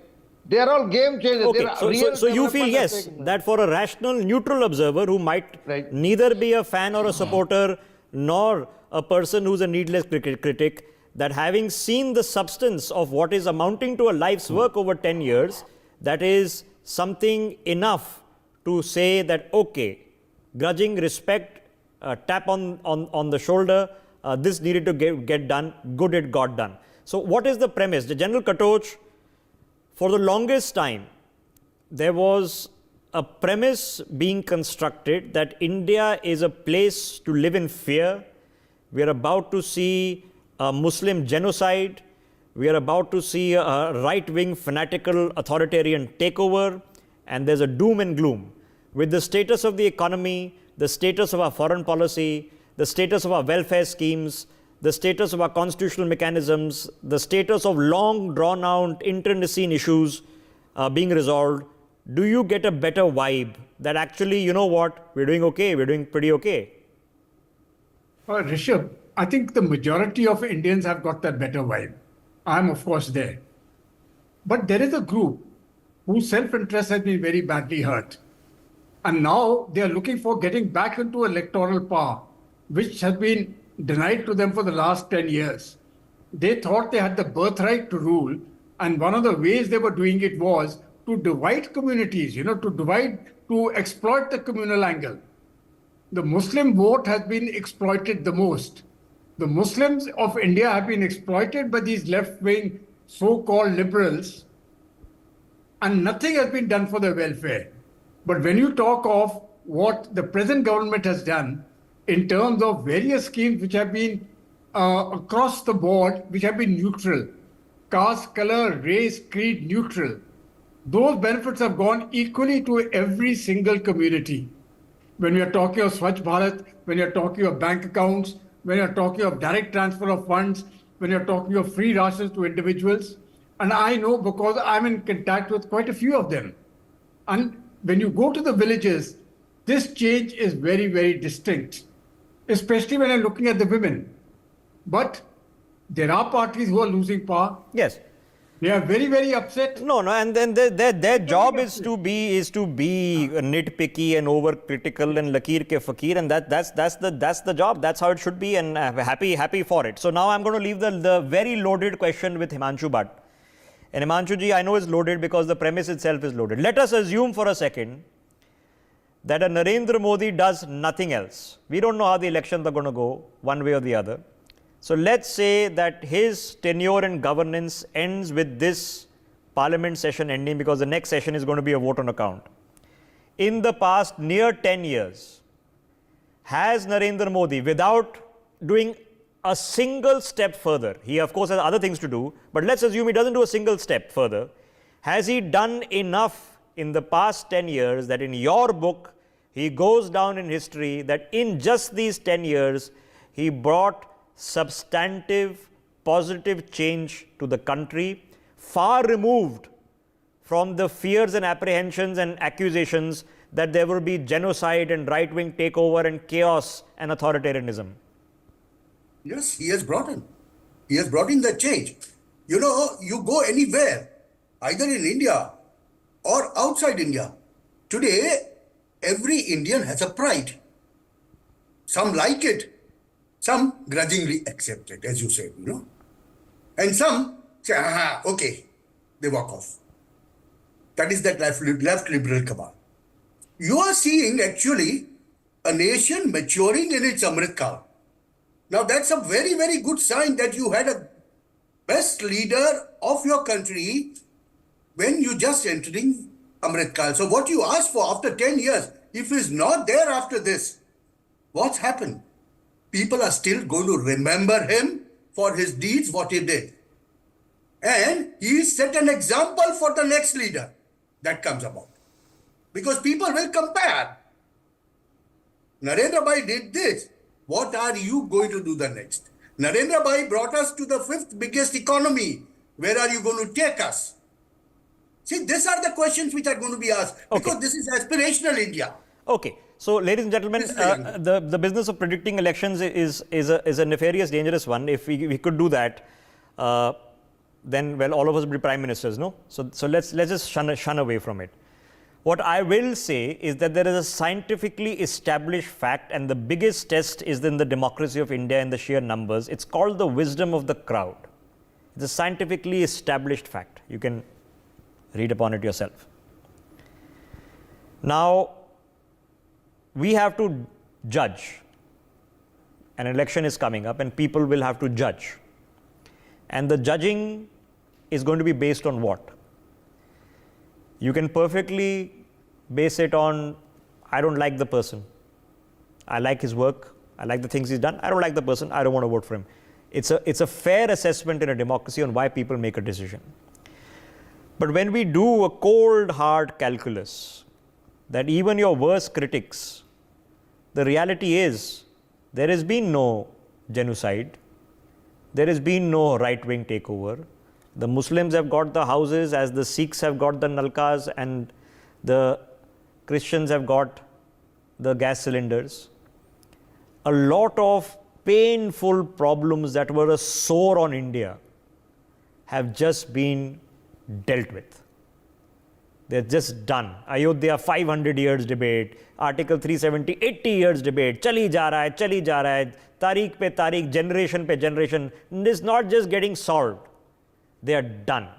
The women's quota, I mean, my entire adult life we've been discussing women's quota. Nobody is bothering to do it. It's done. It'll be implemented in a couple of years. So we can nitpick, we should nitpick, we should understand, not be naive that the devil is always in the detail. Yes, some things governments and people in power try to blazon over as bigger than they are. But the reason we're having this conversation is that the sum total of all the activities that you're seeing on your screen, which are done, they're not something which are planning to be done. It's not a promise for the next election. It's finished. We've done it. Okay? Sedition and the change in terminology and the statement on record by the Home Minister making it clear that you are free to criticize the government, you are not free to campaign against the unity and integrity of India, says something substantive. Beyond that, of course, is for you to judge. Is this reasonable for the BJP to say that we are now on the premise not of promises but of guarantees? I thank my guests. We take a break. See you in a minute.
PM किसान सम्मान निधि के माध्यम से किसानों की छोटी छोटी जरूरतों को पूरा कर रहे हैं। इन खर्चों के लिए अब उन्हें किसी दूसरे के सामने हाथ नहीं फैलाना पड़ता।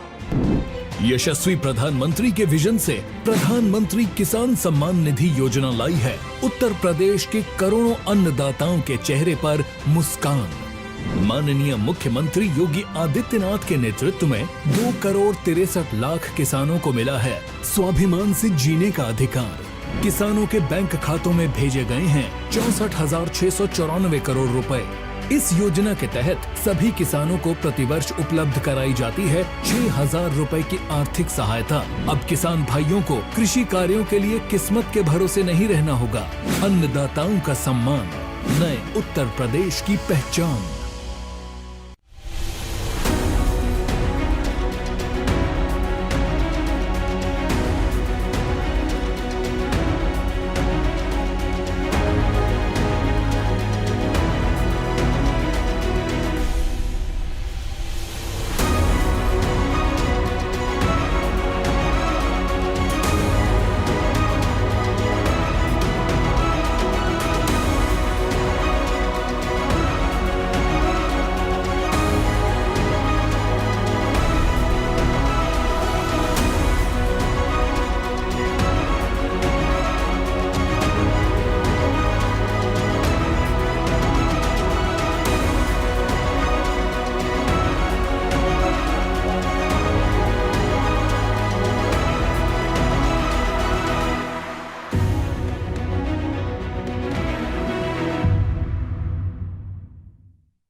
Welcome back, ladies and gentlemen. You're watching NewsX. I'm Rishabh Gulati. There was a now famous meeting between Winston Churchill and Joseph Stalin of the erstwhile Soviet Union during the ending stages of the Second World War, when Churchill used the imagination of an alligator to explain to Joseph Stalin why they should do an invasion of Italy, describing it as the Nazis' soft underbelly. A few months later, the same Winston Churchill would be standing and saying this: from Stettin in the Baltic to Trieste in the Adriatic, an iron curtain has descended across the continent. So from discussing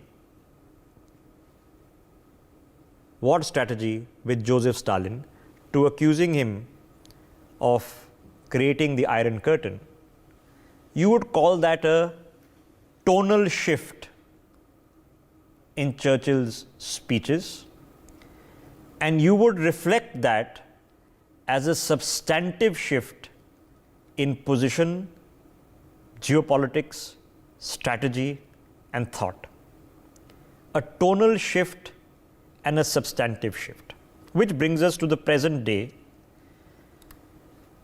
and an individual who is the elected Prime Minister of Canada, who in the past 24 hours has been using the brilliant intonation, which one would be presumptuous enough to call gloating. He's been gloating. He's thrilled. He thinks he's won something, that there's an achievement. He's brought India to heel. The Americans and the FBI have come in. He's been proved right. He's got us. He's made us eat humble pie. Now that's what he thinks. But this is what happens when you live in Trudeau Lala land, okay? There was no rancor between India-Canada relations, despite the fact of Trudeau's father sitting over the investigation into the Kanishka bombing. There was no crisis. Things were going swimmingly well. India and Canada had good associations. Large sets of students, people going there to work, living healthy lives. So what went wrong? A substantive incremental change and tonal suicide runs. You could not fathom that India would take great umbrage to how you talk, how you behave, and how you act. Could not digest it because the mentality remains the same. Third world country is to do what it is told to do. Anything we do for you will be a favor which you will pay us in kind. Now, a little bit of gentle diplomatic comeuppance has come in the past few hours from the Ministry of External Affairs, who have reminded Justin Trudeau that the core issues remain unaddressed. There are terrorists roaming the streets of Canada who bombed a plane in the worst ever terror attack until 9/11, whom the Canadians, first under his father, then subsequently 30 years later, failed to convict and prosecute, to the astonishment of their own analysts and investigators. There are people putting posters of Indian diplomats, celebrating the assassination of India's prime ministers, and they are all hosted by and aided and abetted by Justin Trudeau, and whom he thinks of as a friend, Jagmeet, who is his now most vocal critic. Now, Justin Trudeau thinks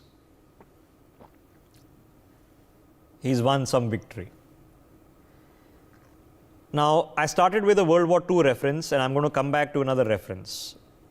There was an individual by the name of Chamberlain, and he went and had a very famous meeting in Munich, and he came back and waved a paper proclaiming peace in our times, peace in Europe.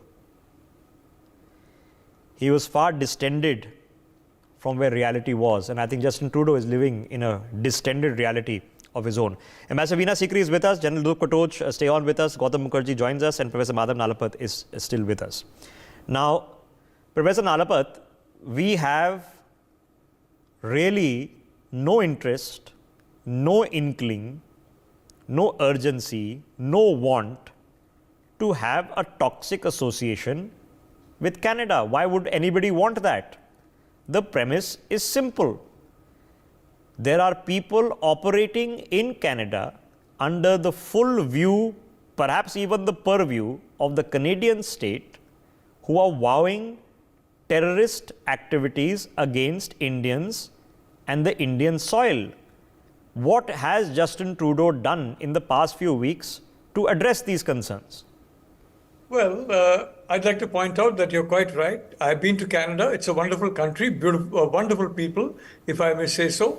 But, his father, Pierre Trudeau, was known for basically holding meetings completely naked. He didn't have a stitch of clothing on, and he used to hold meetings. Now, the good news about his son, Justin, is that the man is naked about his motives. He is desperate to get the attention of the Canadians away from the real threat to Canada, which is the connection of the Trudeaus to the CCP, and shifted in an entirely different direction against the world's most populous democracy, India. That is what he has been jumping up and down doing. Now, frankly, I don't know if he's gloating or if he's sniffing or God knows what on earth Justin Trudeau does. But the fact of the matter is there's nothing to gloat about. The reality is that, Rishabh, geopolitical strategic alliances, as you correctly said in the matter of Winston Churchill, being a friend of Joseph Stalin and basically joining hands with Stalin and talking about the crocodile strategy. You turn the crocodile on his back and cut it open in his stomach rather than at the hard, top of the crocodile. Well, the fact of the matter is that hard strategic necessity has put India and the United States and the West in general into an arranged marriage. And in an arranged marriage, circumstances create the marriage, and finally the bride and groom learn to love and live with each other. So Justin Trudeau can huff and puff. His Chinese friends, I'm not going to call them masters, the friends can look in with surprise and dismay. But the reality is Indo-American relations are undamaged, and whether the FBI man comes here, he's very welcome. I hope he's gone to Jaisalmer, Jaipur, and some places in the south, beautiful places. But the basic relationship is based on fundamental national interest, and nothing is going to shake that. Certainly not somebody like Justin Trudeau, who frankly, it's very unfortunate for the Canadian people that the man is in power. I'd like to point out that you're perfectly right.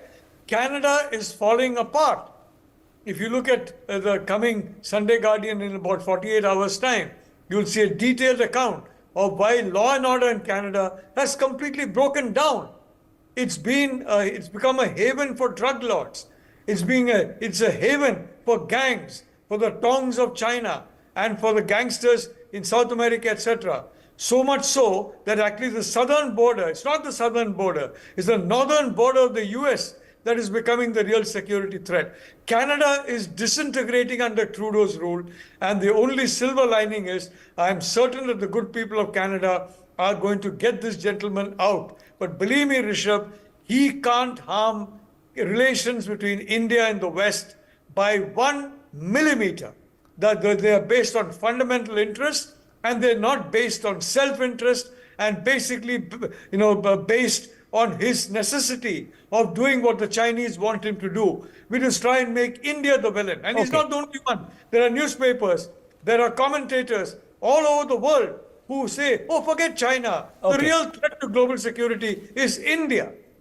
Okay. Ambassador Veena Sikri, as tempted as I have been in the recent past to organize a rally outside the Canadian High Commission supporting freedom for Quebec, We haven't done that. We are not here celebrating the assassination of John F. Kennedy or Abraham Lincoln and wishing that more such heads of other governments in other countries are assassinated. So the point of provocation is very simple. There are people who are operating, who are publicly, vocally and otherwise acting to the detriment of the sovereignty of India. They are potentially being feted, aided or even abetted by the Canadian state. Have we seen action by the Canadian state to address our concerns? Absolutely none. That is the primary issue between India and Canada at the moment, that despite all the facts and figures given by India to Canada, despite the Interpol and other agencies accepting the details that are provided by India and also forwarding these to the Canadian government, despite this, the Canadian government has taken no action at all. And this is not a new matter. It's been going on for months and years, and they have not at all taken any action against what India has said. And in response to what Prime Minister Trudeau said in Parliament about the killing of Niger, India has quite rightly, within its own rights, taken very strong action. We have absolutely and unequivocally conveyed to the Canadians that we will not allow these kind of allegations to be made. And the so-called credible allegations, no specific information has been provided by Canada to India. In fact, the people of Canada are asking the Prime Minister, where is the information? We want to see it. And India has said at the level of Foreign Minister, External Affairs Minister, that we are prepared to look at any specific allegations, any specific points, any specific information. But ma'am, you've read what he has said. He has just accused us, this is the Prime Minister, head of government of Canada, representing the people of Canada. He has accused us of trying to bluster our way through it. His words, not mine. What do you make of that? Absolutely. But what he is trying to say, I think he is actually feeling peeved because he thinks that India's reaction to what has happened, what the USA has said, is different. But he doesn't understand. And we have said this clearly, that with America, they have given us specific information.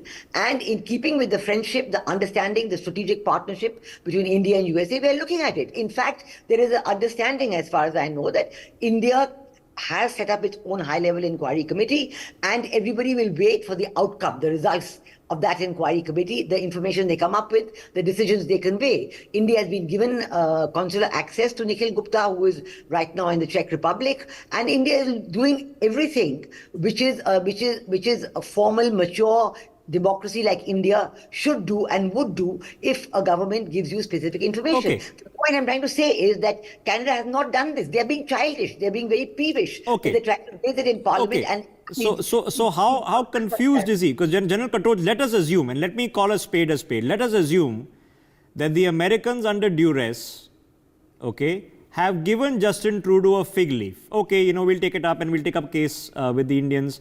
And they'll promise to act, and a fig leaf is given, a face saver has been given for you to now walk back. So let us assume that has happened.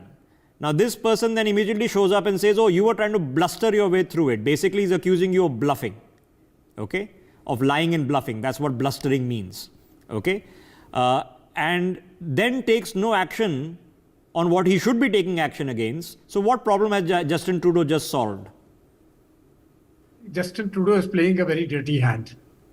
He needs to be much more careful, especially of the words which he uses. But I'm very pleased with the Indian response. You see, the Indian Prime Minister hasn't spoken about what is happening in Canada. In fact, as far as India's Prime Minister is concerned, Justin Trudeau has been ignored. Even the External Affairs Minister has ignored him. It is left to the spokesperson of the MEA to sort of start giving rebuttals about Canada, which the Canadian Prime Minister has taken on himself to defend.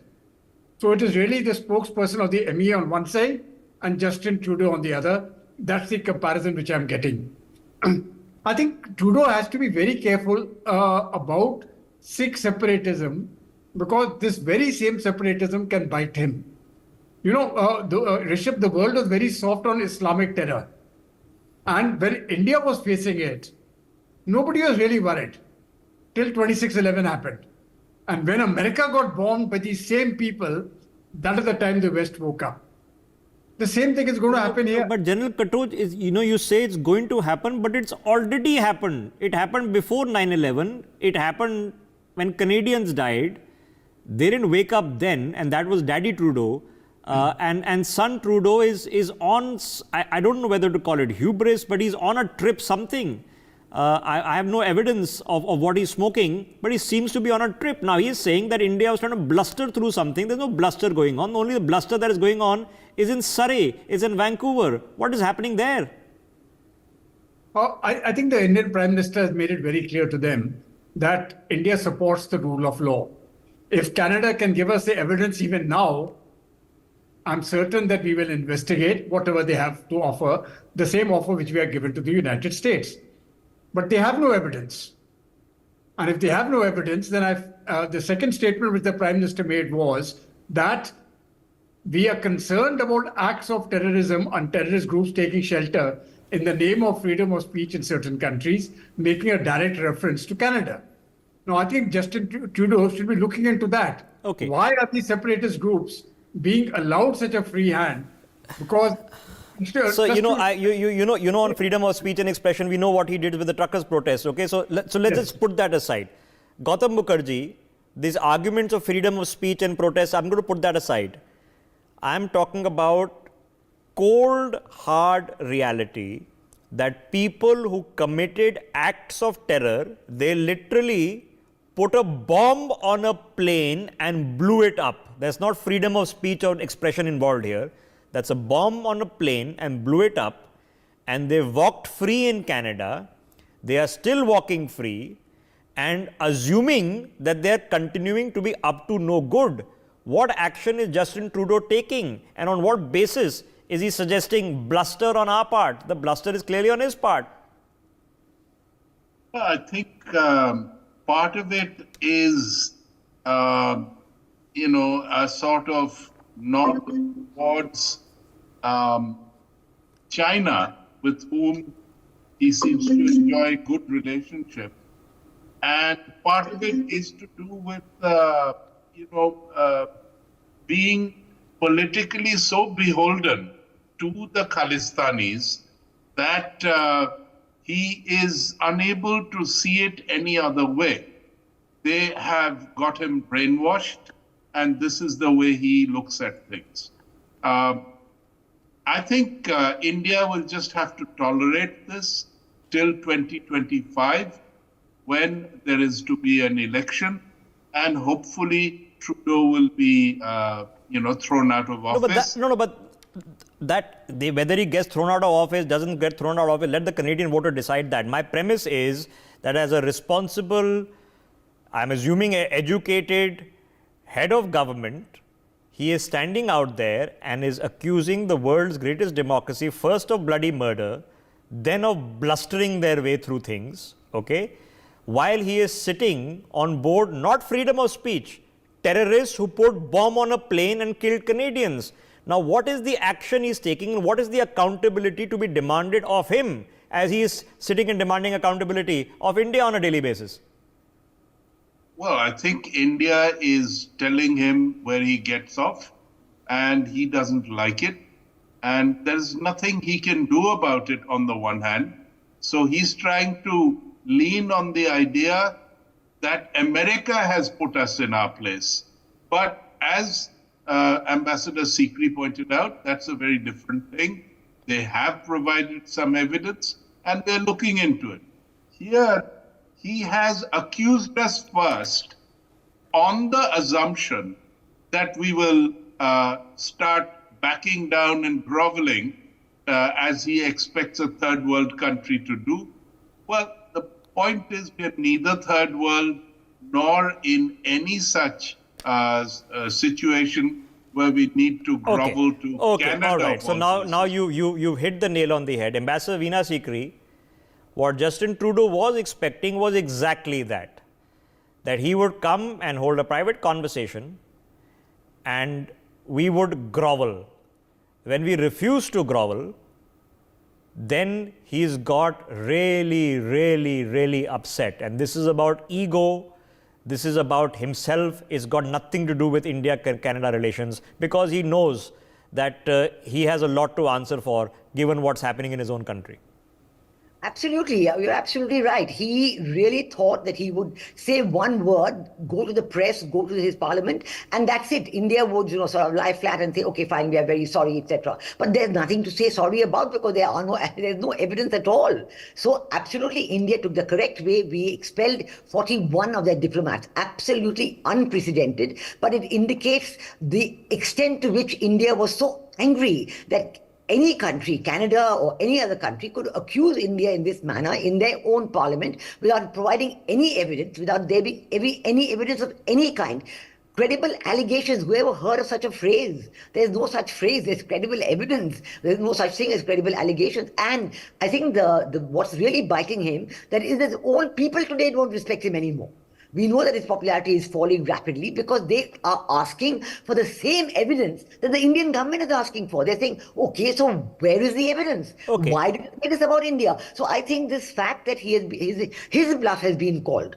It's not anybody else's, his own bluff. So that's exactly my point, because Professor Nalapat, there is more than enough publicly available, published, and if the Canadians don't have a copy, I have a copy of the FIRs and charge sheets against people residing on Canadian soil. Where is the action on that? Well, in a single word, nothing. And the reason, Rishabh, is money. Money, I mean, which is needed, very clearly needed by politicians in Canada. I have been briefed by friends in Canada who tell me that the narcotics smugglers and the gangs, including gangs from China, they are running riot in Canada and they're generating large amounts of cash. Now you can, send that money to Luxembourg, you can send that money to various other locations, and there are known techniques of whitewashing that money so that it comes back in a sparklingly fresh way. And the question is, how many of these of the politicians who are basically looking the other way when Canada is descending into this hell of drugs and terror and violence, how many of them are basically taking money directly or indirectly from these interests? I have a feeling that Justin Trudeau, if a government comes in future that investigates the funding and financing of several of those connected, whether in terms of friendly relations or more formally with this government, I think they may find out that some of that money, if you track and trace it, is very dodgy money. Unfortunately, Rishabh, in this case, money is not talking. Money is making him keep silent to the fact that a wonderful country is becoming a haven for drug smugglers, is becoming a den of violence. Okay, General Katroj, there was a very famous comment made by Hillary Clinton in reference to Pakistan. You'll remember it. It was called snakes in your backyard. So when a person who has done the trial run from a bombing goes and plants not one but bombs on 2 aircraft, both of them blow up, one blows up in Tokyo, one blows up near Ireland, hundreds of people die, and you set them free, what have you just done? What have you perpetuated upon your own people? I think what Justin Trudeau has done, and his father prior to him, they have given support to terrorist activities. And once you support terror activities, they will come down as we stated, the snakes in your backyard. They will come and bite you. That is Hillary Clinton's statement. So as far as Justin Trudeau is concerned, I am quite certain that the support which he is giving to terrorists based within Canada who are Canadian citizens, one day they are going to bite him. And I think that, as Professor Nalapat says, that day is not far off.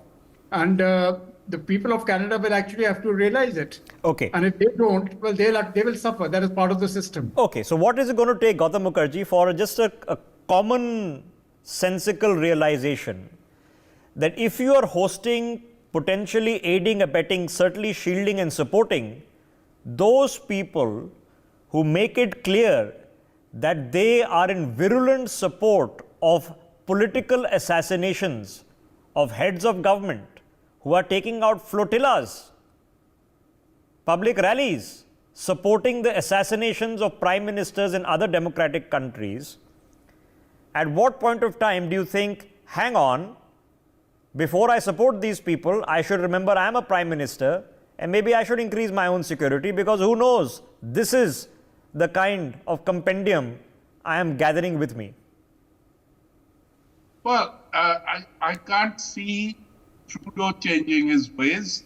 This is a very obvious thing to realize, which he has decided in a very obtuse fashion not to realize. He continues to support and harbor all these people.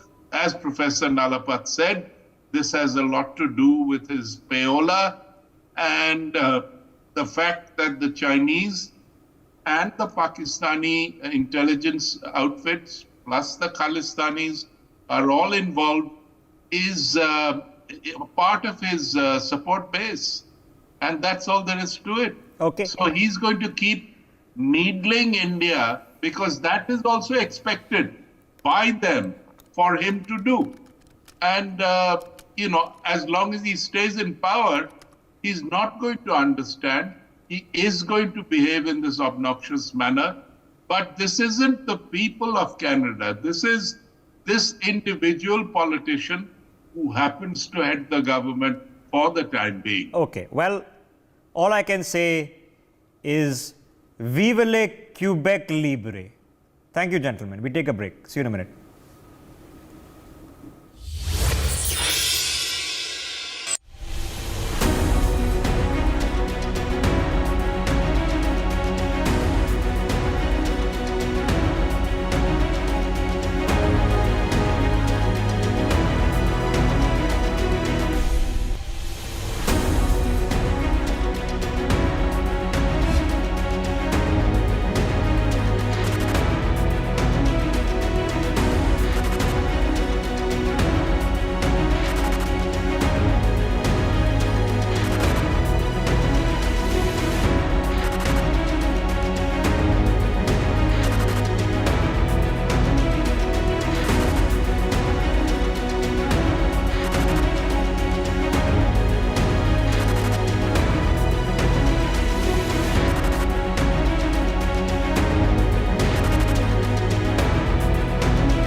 Welcome back. You're watching NewsX. I'm Rishabh Gulati.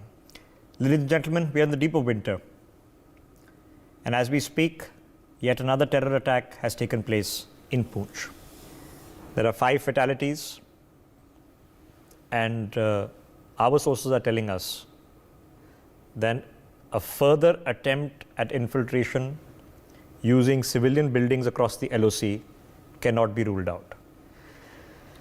Cleanup operations are underway.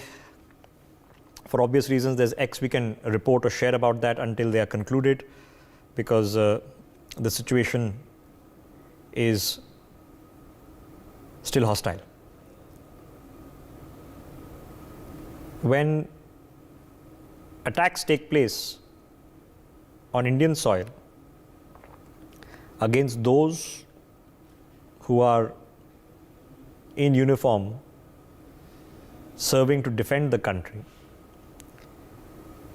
the question then is not only on the prevention and further protocols, further actions, of which we have a long compendium of case history to learn and evolve from, but what is going to be the immediate tactical action plan, the strategic action plan,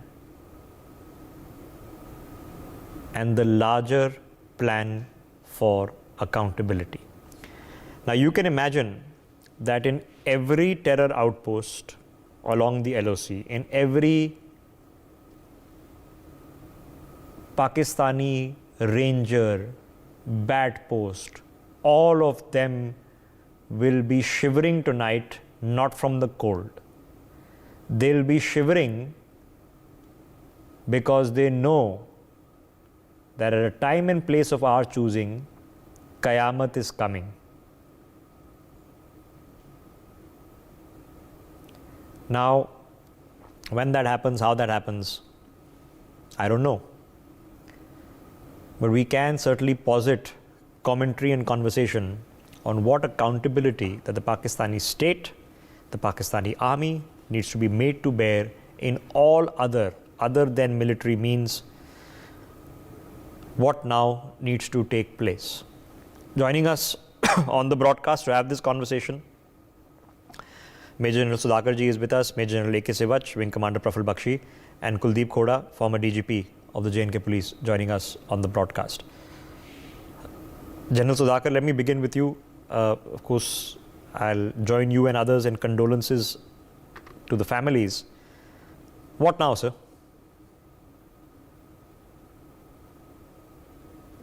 Rishabh, it's a very painful narrative to recount, and my prayers, solemn prayers and condolences for the departed souls. And all I would say at this point in time is that India should calibrate its response, not in haste. Like you have very correctly articulated in your opening statements, that will hit where it hurts the most, to a place of our choosing and a time of our convenience. This time there is no comeback. Pakistan will be, as it is, it's already in turmoil. It won't even know where it hit it. Number two, we need to identify our national interest, the pending agendas, anything that we do in response to this particular terrorist activity which is taking place, any kind of escalatory matrix that India adopts must contribute to fulfill the long pending agenda of Pakistan occupied Kashmir and Gilgit-Baltistan. Number three, these terrorist attacks are taking place towards Rajouri side. I'm conscious of the fact that we have one of the panelists who knows every inch of ground.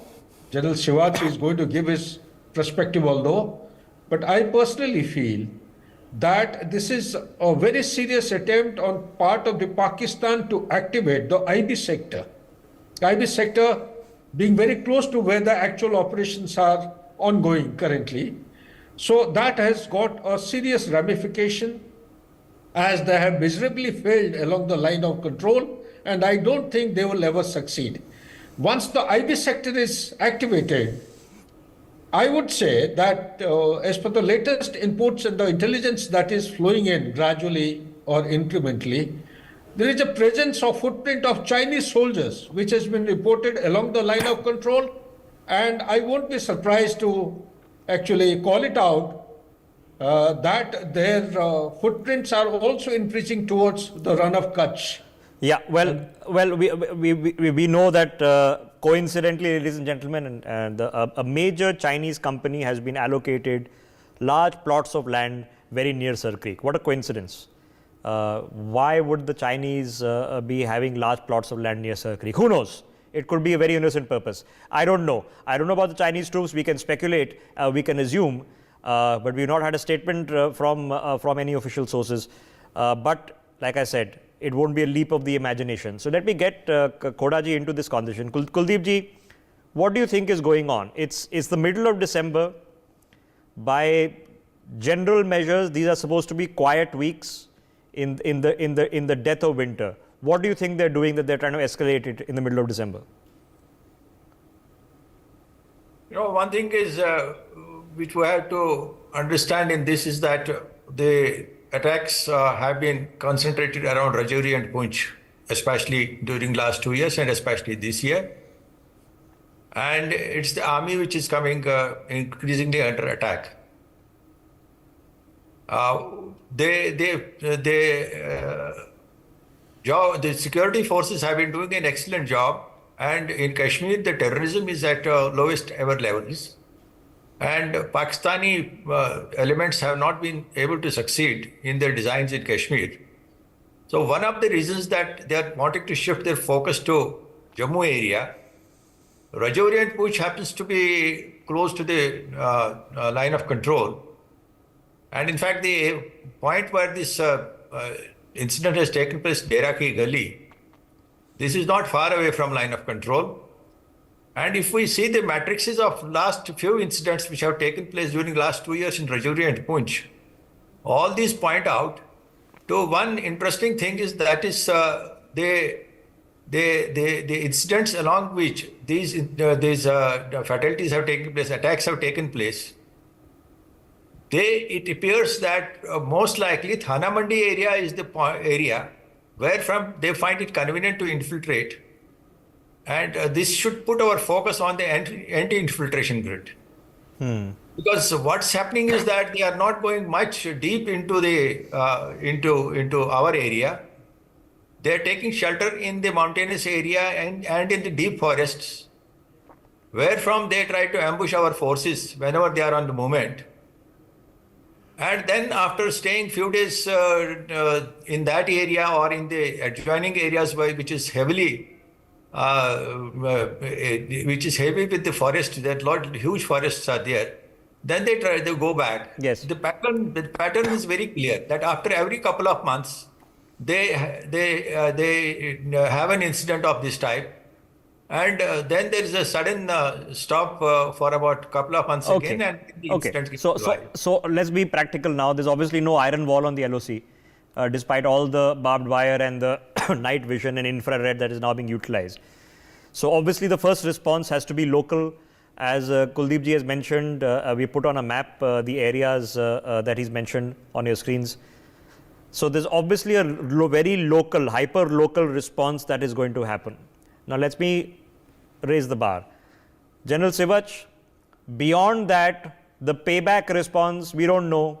I can assume it's going to happen sometime soon. But on an overall picture, do we just now treat this as the last dying symptoms as we slowly win the war on the ground? Or should there be comeuppance at a diplomatic, larger level, some action against the Pakistani army? We never seem to want to push for sanctions against the Pakistani army, similar to those sanctions against the Iranian Republican Guard, for example. See, Rishabh, we should not take it very lightly. The point is that Rajouri Poonch area is a very important area of Jammu and Kashmir. And this area was very peaceful for almost 20 years, from 2001 to 2021. We thought that this has become a terrorist-free area. And then thereafter this Galwan took place, and then we have thinned out the troops from here. And Pakistan has activated this area because in Kashmir Valley, the normalcy has come. Our counter-infiltration grid on the line of control has been very stable and very firm. and terrorists could not infiltrate, and the residual terrorists were also eliminating. Almost 40 to 50 residual terrorists are left in Kashmir Valley. The leadership of Lashkar-e-Toba, Jaish Mohammed, Hizbul Mujahideen wiped off. Now, seeing this, they have very cleverly opened this front of south of Pir Punjab. Now, there are varieties of these areas, and which is very conducive for operating of the terrorists. One is it is very close to the line of control. Second, it is a forested area. Third is it is a mountainous area. Fourth is there are natural caves and you can have the caching. The earlier strategy of terrorists were there. They were having a sustenance on the civil population. But of late what they have done is that they have now in their caches have kept their stores and they can survive for 2-3 months in these caches in forested area. Okay. And therefore they are operating from there. General Sivach, how much more can we squeeze it tactically on the ground through better patrolling, better technology, better intelligence? How much more can you squeeze it? Because you can't put an iron wall there. So you can reduce it, but how much more do we have the potential to squeeze it? Beyond that, other measures are required. Absolutely. I say, Rishabh, we have to do 3-4 things immediately. One is that we have to increase our footprints in Rajouri and Poonch. The troops which were taken out from here must come up. Second thing is our counter-infiltration grid is very stable on line of control. It is line of control only. Possibly we have to now make it much stronger because after all infiltration taking place, I commanded a brigade in Machal sector in line of control. So I know to say that zero infiltration is impossible. So therefore the infiltration is taking place. We have to make sure this infiltration does not take place. Third thing what we need to do is that the biggest worry is that you are finding that civilian sport is increasing in this area. That is your OGW and sleeper cell. Somewhere you have to make sure that the terrorists which are there in basically jungles, their sustenance is still with the civilians. They are the ones which are picking their ammunition weapon from the drones which are coming from Pakistan. You have to cut that. You have to make sure that the way the terrorists were isolated in Kashmir Valley, these terrorists must be isolated. And third thing is that we have to, at the large scale, now do a coordinated search operation and comb this area. The Surankote, Punjab, Poonch, Rajouri is 37 by 42 kilometers. And this has to be active now done combing because there are caches which say that 20 to 25 terrorists as per the Army Commander General Dwivedi, which are a Pakistani and Afghanistan trained which are there. Yes. Another very important point, Rishabh, which we must understand, that there are 400 to 500 Lashkar-e-Toba, Jaish Mohammed terrorists sitting on a launch pad and training area very close to the LOC. Yeah, they've been built inside civilian villages. We've received that intelligence. Yes. Which have got weapon of America left by in Afghanistan. Yes, because and also they are battle hardened. I was about to come to that. So American-made weapons have been used in this attack, which you can assume have come from. M4 weapon is used. M16 is there with them. So this is the cause of worry. See, my point is, Rishabh, we should not take it lightly. I am sure DGP also knows this, that this area is a gateway to Kashmir Valley. This area does not experience heavy snowfall. Yes. So my obvious question, and Wing Commander Bakshi, now other than the obvious immediate tactical, local and hyper-local response, which obviously has to come, a cleanup operation is happening, you'll identify which is the area that they infiltrated from, you'll strengthen the grid in that area, bring in more surveillance, more troops. So other than the obvious tactical response, at what level, at what point does it require escalation, or do we leave it at the tactical, hyper-local level? Rishabh, thank you very much. I just request a little time. Yeah, please. I tell you, a lot has been said and we have been talking on it for years. We hesitate in telling the truth. The truth is that the infiltration is going on. It has not stopped. We want to make a narrative which is very pleasing to our ears. It has not stopped. Why? Because the sleeper cells are right there and they continue to be there. And why is it so? Because our doctrine is defensive. We react. When they have done this, we will do this. When they attack us, we will do this. So we are always, a boxer who's always on defensive can never win. let me tell you one thing. The generals are here. The brigade commanders have commanded that. They know very well. I have flown on that area. I know it. That area with so many trees and jungles across the area where the launching pads are there, they are within your organic fire range. With an attack helicopter and medium artillery, actually you start attacking them and occupy 6 to 7 places where they come from. Let them be on defensive. Moment they come on defensive, you will find the infiltration going down, and then start preparing a few, even 2% or 3% of POK. You find the difference in the total reaction of Pakistan. Everything will start changing. But for that, we have to write a doctrine and convince ourselves. We don't have to please the Thakurs of our country, what they want to hear. We should not do that. And secondly, let me tell you one thing. The command and control of Jammu and Kashmir area, until it's under one commander, you will never achieve this. We will always be talking about what we are talking, because sleeper cells are there at every level. Even local political level, they are there. Police level, they are there. We are hesitant in talking about it. We have to start talking about it and start changing it. Well, Rishabh, until you do this, you will keep discussing this. I have mentioned it 3 times in the last 3 months, the same sentence. No, well, I'll keep doing it. well, you know, the integrated command and control which you're talking about, which means the paramilitary forces, which is the BSF, the army and the police. So it will be one head. It will be one head. It's become a lot better, but yes, an argument can be made that it requires a more unified command and control network. We've had problems in this in the past. Hopefully, it's become better. But General Sivach, so the question is still the larger one. At what point of time do we leave it at the tactical level that an incident has occurred? It is to be treated as such, as an incident in which there has been loss of life, and the local ground troops and others go and do the counter-insurgency operations, and we leave it at that. At what point of time does this need to be escalated to a political, diplomatic level? Absolutely. See, Rishabh, the time has come. Possibly the level has to be now increased. No doubt, the unified command in Northern Command is functioning very well, and it is under Army Command and Northern Command. General Dwivedi, the overall boss, and all the forces are in collusion with this. So, as far as Jammu and Kashmir, one thing which we can say proudly, that Army, CRPF, Jammu and Kashmir Police, they are on the same page.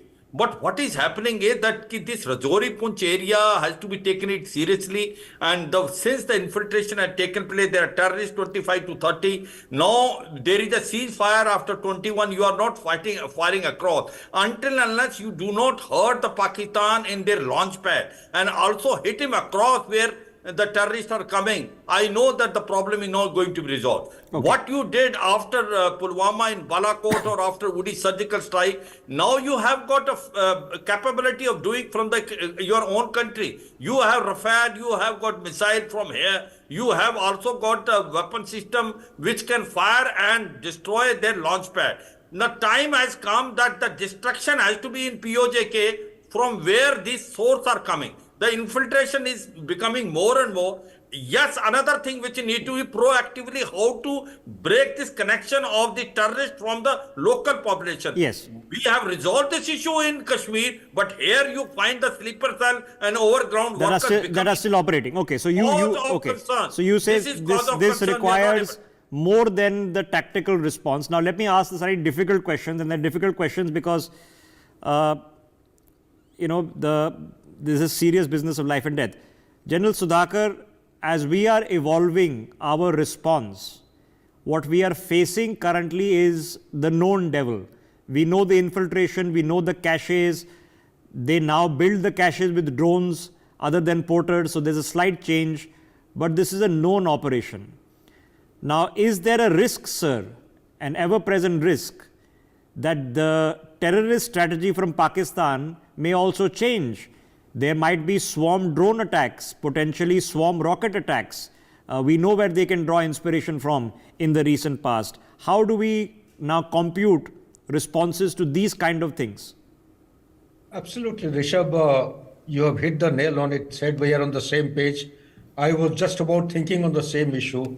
The only risk which India should be prepared for is a kind of a offensive which was undertaken by Hamas on 7th of October against the Israelis from Gaza Strip. So is India prepared for a thing of that kind? I don't think so. If not, is India taking adequate measure? I hope so. And is it time bound in its completion of its preparation? I really can't say. So basically what I'm trying to highlight, Rishabh, is it is not only the hang gliders or the motor paragliders or the motorcycles breaking across the fencing. We have a long fencing along the line of control. Yes. They will be able to break through, they will be able to breach despite our very agile and alert troops along the border. What I am fearing is that there is going to be a kind of a hybrid component of a conflict or warfare unleashed by Pakistanis, duly supported by China in terms of cyber offensive, electromagnetic emission to incapacitate or to dismantle or destabilize our command, control, communication means of the conventional forces that is arrayed against the line of control and biased towards the IB. Third, most important thing is the space, the autonomous support system that you just mentioned, the drones. Chinese, as on today, they have a large number and varieties of the drones. Correct. The latest research document I just read through is that close to Peshawar, somewhere close to the CPEC, China and Pakistan they have developed a pathogen lab. In the pathogen lab, they have developed very technologically improved mosquitoes which can be inducted into India in tropical cities or cities where it is humid. It could be anything, right? So we have to be prepared for this. So let me put this thought to Kuldeep Khota ji. Kuldeep Khota ji, as we are evolving our counter-insurgency, we have to of course keep in mind that all the rockets that were supplied came from a Chinese factory and went all the way to Gaza under the guise of steel pipes. Now, in an adaptive environment where under Chinese advice or others, are we ready or how do we prepare for a swarm drone attack, a swarm rocket attack? What do we need to put in place in case a shock attempt is tried? No, Rishabh, before they do that, and they are moving in that direction, China is providing covert support to Pakistan Army and the infiltrators directly now.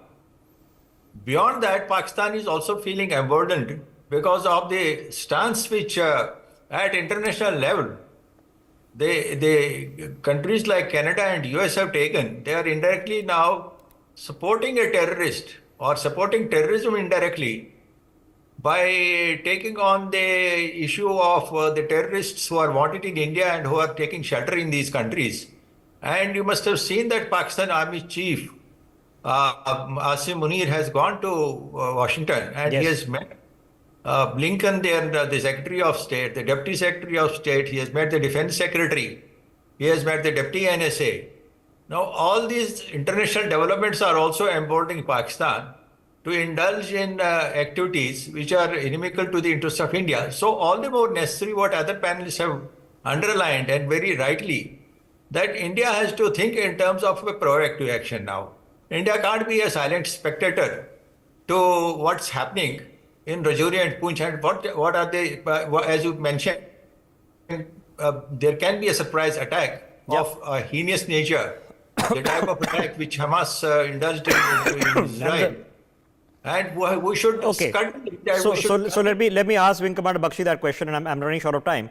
Wing Commander Bakshi, if the Pakistanis were to try to scale up, level up the nature of the attack, whether it be through swarm drones or a swarm rocket attack, what would they be starting off? Would they be starting off a fight that they are going to get whipped on?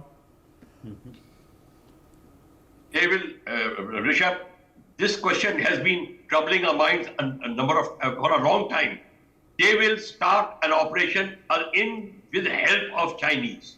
They will do that. First thing, they are very worried about the CPEC object projects. So China, they will start. And let me tell you one thing, in all modern operations, our doctrine should be very clear. The cyber, the application of drones and autonomous weapon has to be amalgamated in the normal procedure. We should have done it some time back. It should be now normal. It should not be a special effort from our side.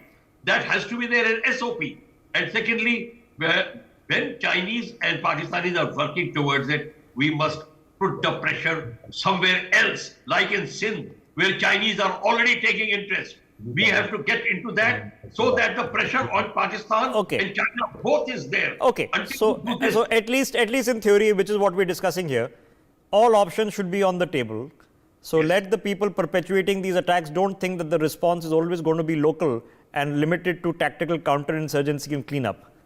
That's right. Qayamat is coming one way or the other. When and where, we don't know. But as I began this conversation, if you're sitting in those forward posts along the LOC as a Pakistani ranger or a BAT unit leader or running one of those terrorist bases, you are sweating in the cold tonight. I thank my guests. We take a break. See you in a minute.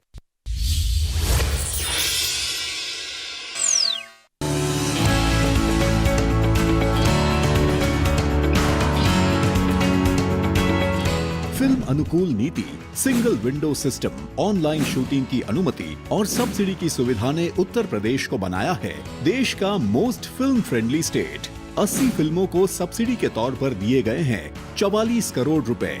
विभिन्न स्थानों पर 450 से अधिक फिल्मों की हुई है shooting. स्थानीय कलाकारों को मिला है अपना हुनर दिखाने का अवसर। माननीय मुख्यमंत्री जी मानते हैं कि सकारात्मक फिल्में समाज को जागरूक बनाने का आधार हैं। इसी के अनुरूप माननीय मुख्यमंत्री जी की पहल पर विश्व स्तरीय सुविधाओं से लैस इंटरनेशनल फिल्म सिटी की स्थापना की जा रही है। Film studio, hotels, malls, theme park, mixing और रिकॉर्डिंग स्टूडियो जैसी सुविधाएं फिल्म उद्योग के माध्यम से आकर्षित करेंगी पूंजी निवेश। मोस्ट फिल्म फ्रेंडली स्टेट, नए भारत का नया Uttar Pradesh.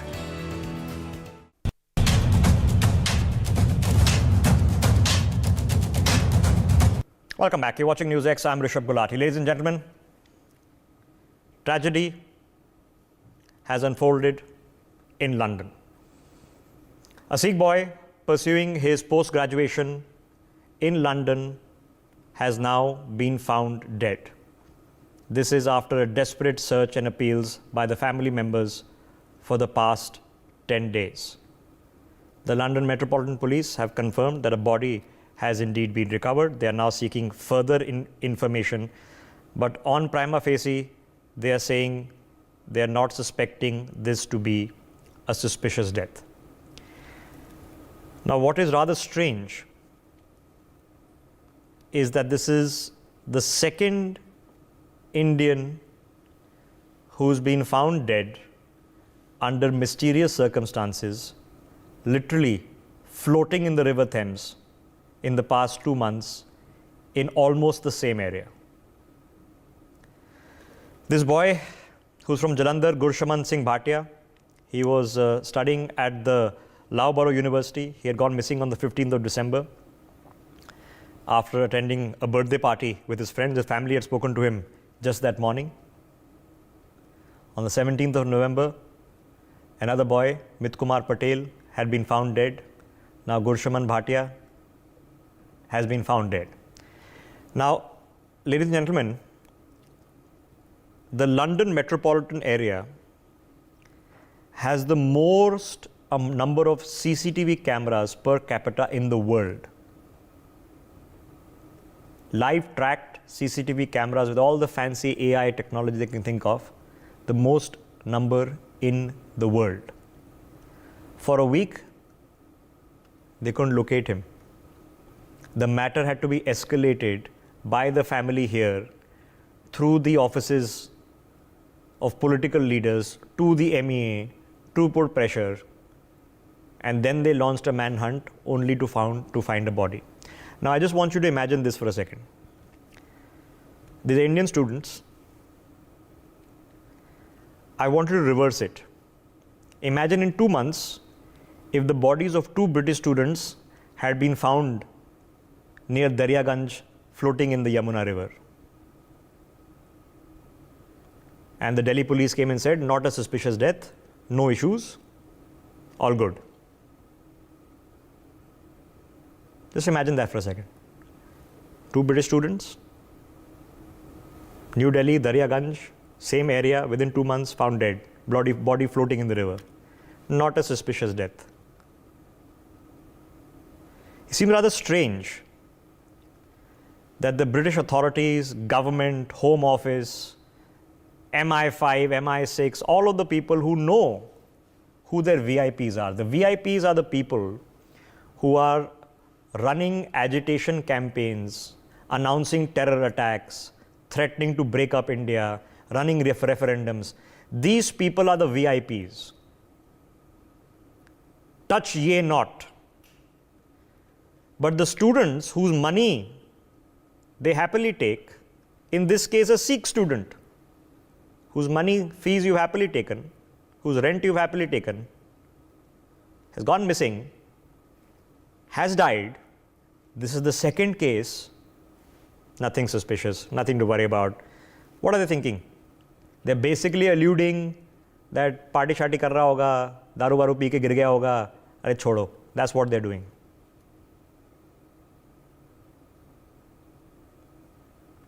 Now think about it. If a body had been found of a Khalistani operative floating in the river, they would have been accusing India, Five Eyes Intelligence, George Soros and all his study buddies would have been calling up, Justin Trudeau would be on the phone line, getting very, very agitated and hassled. Student dies, nothing. Think about it, studying in London, huh? What the value of an Indian life currently there is. Let me open up this conversation. Joining us on the broadcast, just to put some perspective into what is going on, Ambassador Mahesh Sachdeva is with us, Colonel J.S. Sodhi is with us, Harinder Singh Sikka is joining us on the broadcast, and I'm going to try to get Manjinder Singh Sirsa as well, who was the person that the family had reached out to help escalate this. We'd spoken to him a few days ago. We'll try to get him back into this conversation. Ambassador Sachdeva, obviously it's unhappy news, sir. Obviously it's troubling. The second Indian national in the same area has been found dead in the similar kind of circumstances.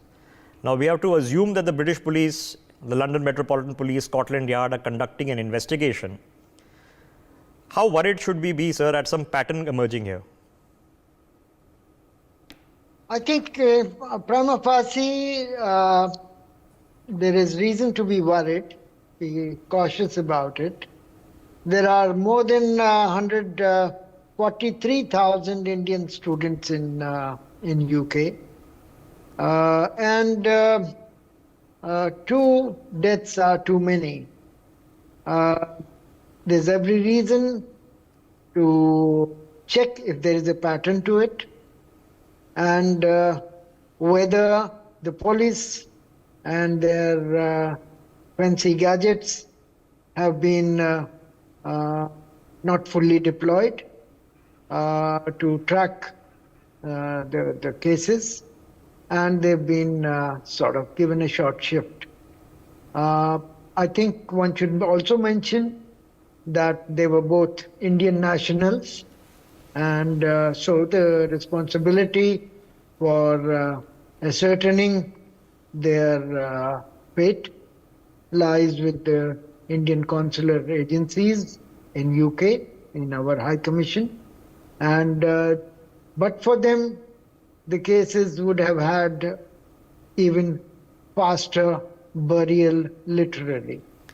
I think after the first death, the notices should have gone up, cautionary remarks should have been put at the Canary Wharf where these 2 deaths have taken place, and it has to. Okay. I appreciate the care and caution with which, of course, you're choosing your words carefully, sir, and I appreciate that.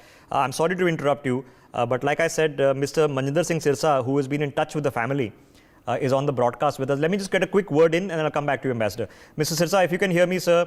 Yeah. It's unhappy. We spoke a few days ago when you were helping the family escalate this.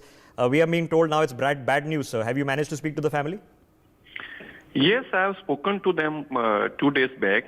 Actually, when they were on the flight to England, they have already just reached Dubai, and by the time they got this news that their son is no more, as the initial investigation was found that this man was seen close to the Canary Reef, but somehow they believe that they got a CCTV footage there where they can see that he was jumping into the river, which we haven't seen. But their family was told this, that your son has jumped in the river and he's no more. So now they got a body is not yet identified. But the shocking thing is that this is not the first kind of incident.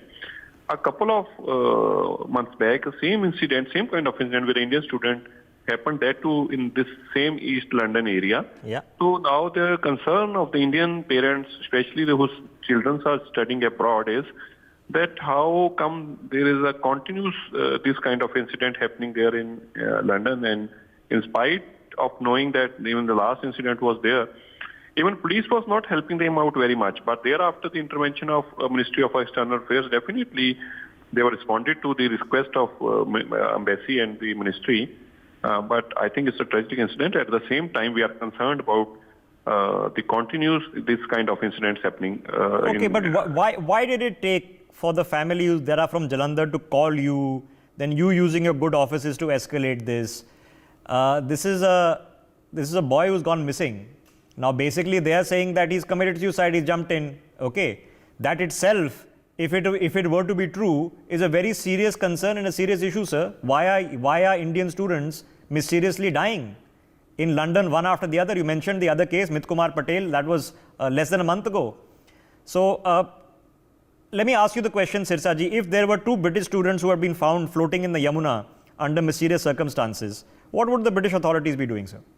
So that was the concern in first hand, which you asked me why the parents approached me. So that was the reason they approached me, because their son was missing since 14th night, 15th morning. But these authorities were not concerned at all, and they were not responding. Neither Loughborough University was responding to their request. So when they approached me through one of my friends, family friends, and then I spoke to them. I said, okay, definitely I'll take up this issue right away. Then when I spoke to the ministry officials also, and I posted this on a social media and on my X handle, thereafter the ministry took up this issue with the embassy, and the embassy took up with the government.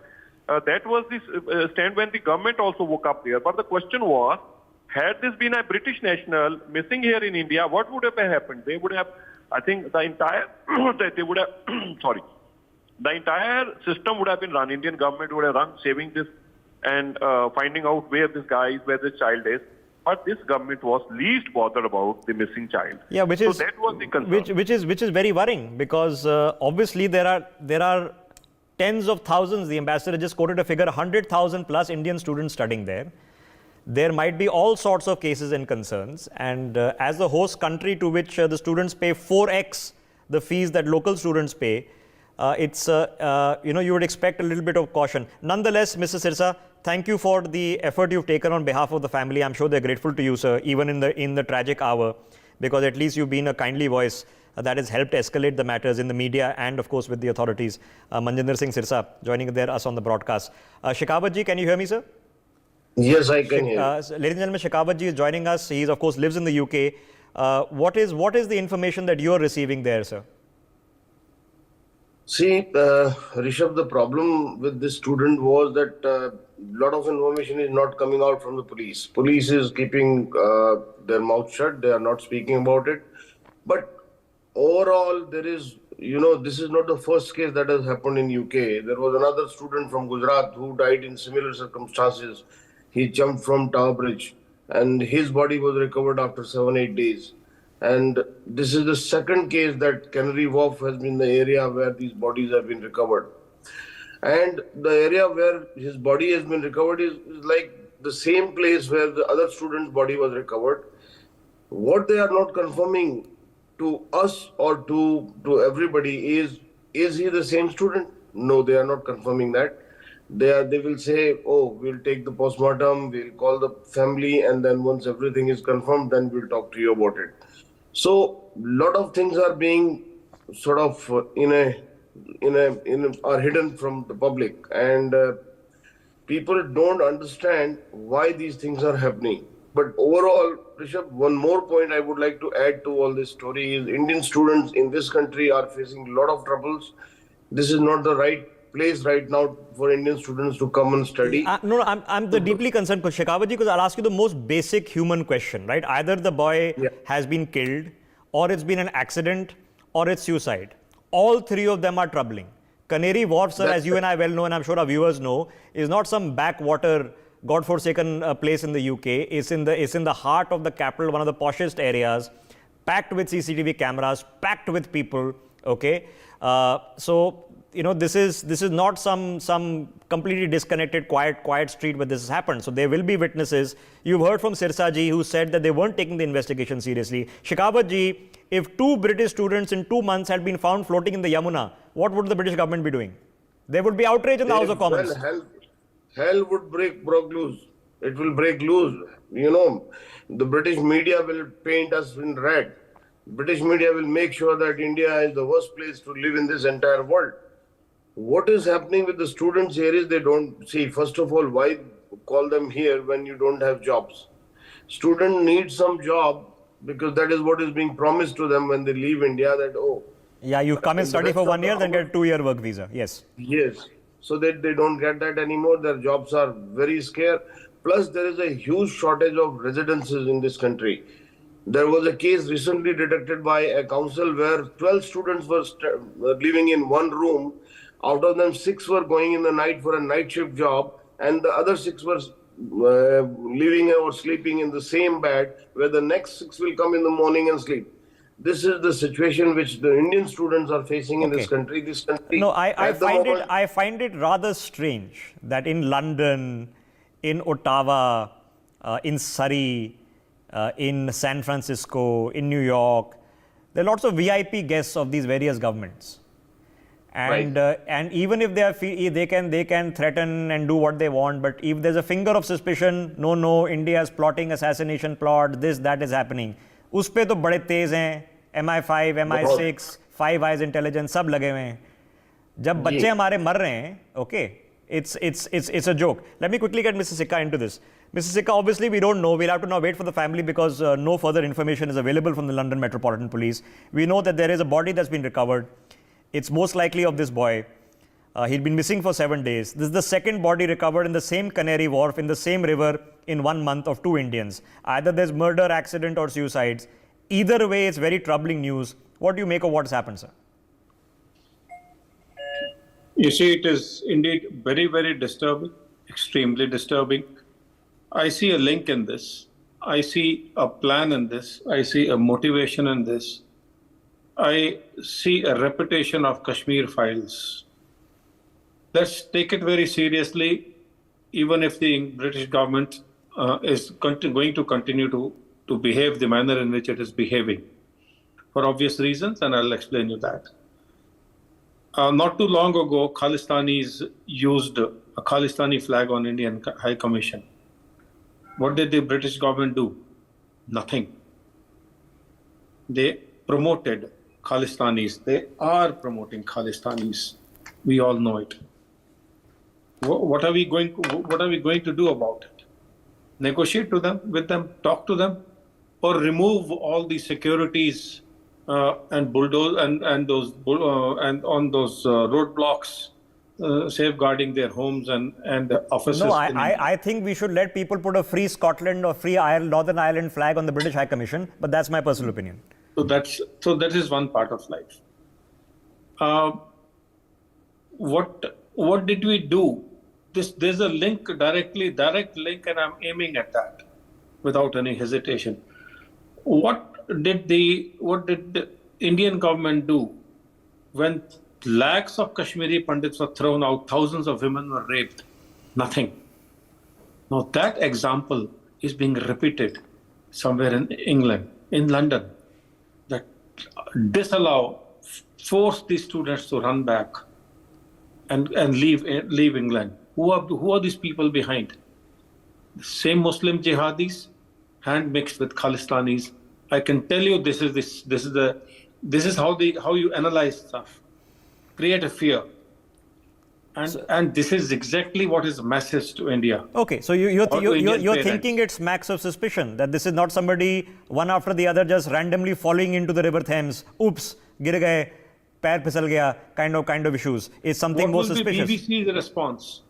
It's a sold out media, BBC. No, nothing. There is no response, which is why we are covering it here. That's what I'm saying. Because like I said, Sikka ji, if 2 British students had been found dead floating in the Yamuna, kalesh ho jata hai yahan par. We would have been painted as a third world, you know what kind of sobriquets they use for countries like ours. Okay, what would have happened? It's unimaginable. So 2 boys were picked up, one a Patel, second a Sikh. Is there a message behind? You have to analyze this, how did this happen and why did this happen and why it will happen again. We are expendable commodity. And that's what they think. Okay, let me get a word from Colonel Sodhi, who's been listening in. Colonel Sodhi, now I have no way of partaking in the investigation. If it would have been an investigation happening here in India, we could have spoken to the police, found out what was taking place. This is an investigation happening there. I don't have readily available sources in Scotland Yard, so we have no clue what's happened. Okay, we've just been told body's been recovered, not a suspicious death, one after the other. This is after you've just heard Sirsa ji said that the family had to use political leaders here to speak to the MEA, to get the counsellor, to speak to the police, just to take the case seriously. Otherwise, to check ही नहीं कर रहे थे क्या हो गया था. I mean, come on, what is going on? Jai Hind, Rishabh. It's my honor to be on a news channel and a privilege to be with the esteemed co-panelists. In the last 1 decade that India has been making a positive impact on the international scenario, there has also been a rise in the murders and the disappearance of the Indian students in the developed countries, especially the Hindu and the Sikh students. And the developed countries like USA, Canada, France, Germany, United Kingdom, where their police are supposed to be very efficient with the latest technology, most of these murders or disappearances are not solved or not traced until unless the government of India puts a lot of pressure. There's a lot of media, coverage in the Indian mainstream media, and then the police of these developed countries act a bit. But the fact remains that the developed countries have become a disaster for the Indian students studying there, especially the Hindus and Sikhs. Now, there has to be a link to it. It is not just a one-off incident. There has to be a link, and definitely the Indian government would be doing its best, though not all will come out in the open media. Rishabh, the point remains that it is the duty of every Indian citizen, especially the mainstream media, and as salute and respect NewsX, which has been repeatedly highlighting such incidents when most of the other channels have not covered it. Till the time we do not bring out this issue internationally, till the time the government of India does not raise this in every international forum, such things will continue. One last point, Rishabh. Decades back, when America realized that they are becoming a major power and their citizens are being targeted, they enacted the Patriot Act on 26 October 2001, under which they investigate death of any American citizen in a foreign country, and if need be, they kill the perpetrators of the who have murdered the American citizen. I think it is high time that the Indian government should also enact a Patriot Type Act, and this investigation of disappearing Indians should not be left to the police of those foreign countries. Our own investigative agencies should also go abroad. The irony, Colonel Sodhi, in what you're just saying, and let me quickly rope in the good offices of Ambassador Sachdeva. Ambassador Sachdeva, the irony of what Colonel Sodhi is saying, you and I know that in the attack on the Indian High Commission, a team from the National Investigative Agency had to be sent from here in India. We know that no action has been taken. There are no arrests that have been made. Nobody's been caught. Nobody's been tried. Nobody's been incarcerated. We know that in the UK, all the financial absconders are living there freely. No problem. We know that the Khalistani issue is a major problem in London. They are organizing rallies in Trafalgar Square. They're attacking not once, several times the Indian High Commission. They're putting posters of India's ambassadors and diplomats. They're celebrating the assassination of India's prime ministers. These become huge hot potato issues. But the people who are from a small town. This guy is from a model town in Jalandhar. His family saved money. They have aspirations. Ke, beta bahar padega, naukri lagegi. What answer do we give them? I think the answer is self-evident.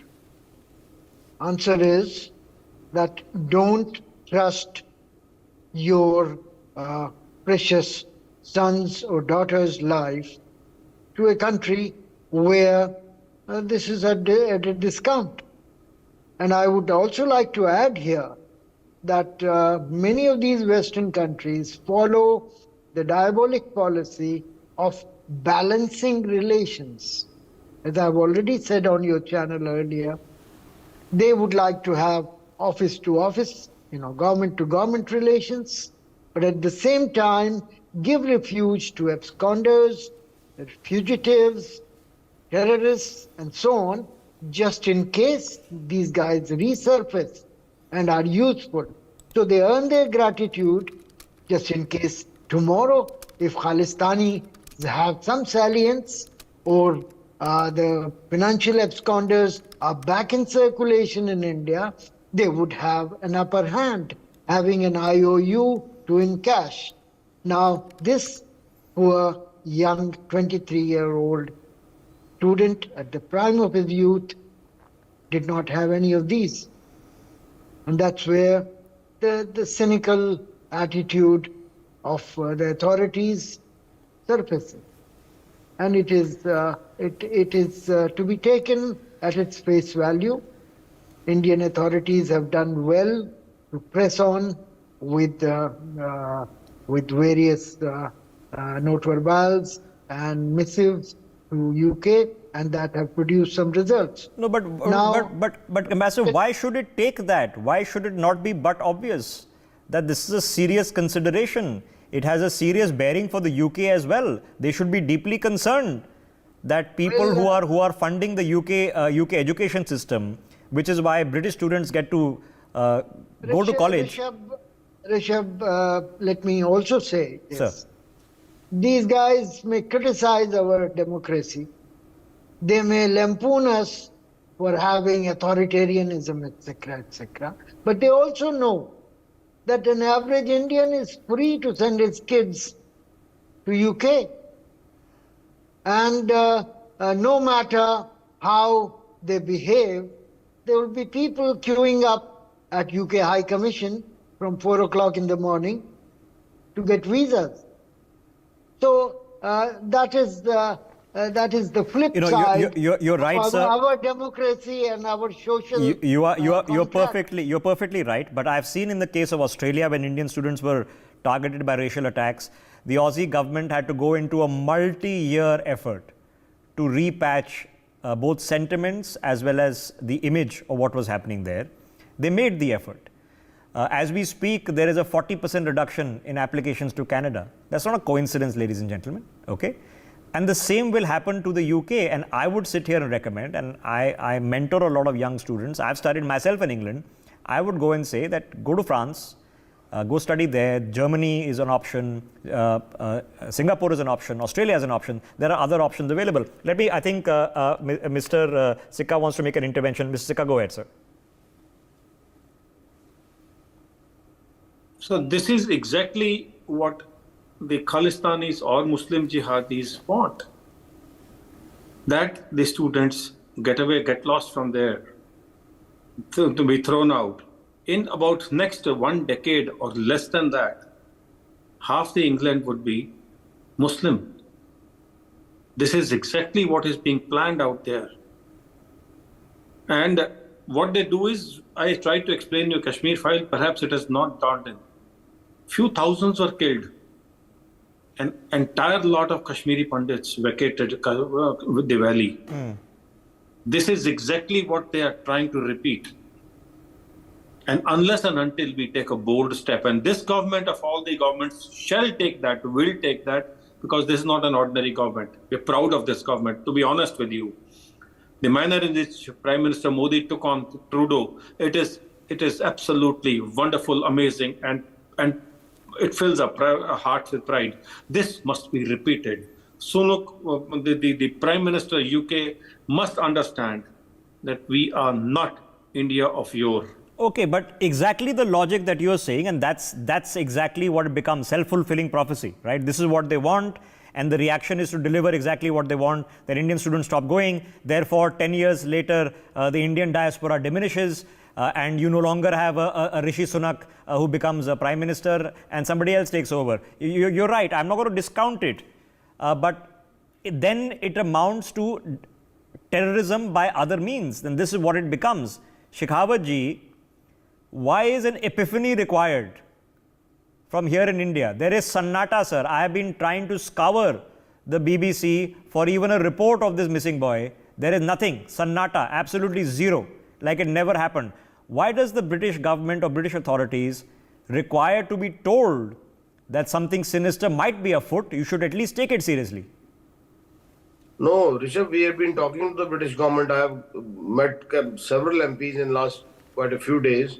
When the last event happened of this Patel boy, his family got in touch with me. They are from Mehsana, and they tried their best to get his body taken back to India, but it was in such a bad shape that we could not do it. Honestly speaking, the British government is doing the least. They are not bothered about what has happened, how it has happened. There's another matter that has happened here. There was a student, not a student, a young boy. He was found murdered, and he was working for Sky Broadcasting itself. Police just simply closed the case saying it's a suicide case because they found a knife which was bought by him around a day ago.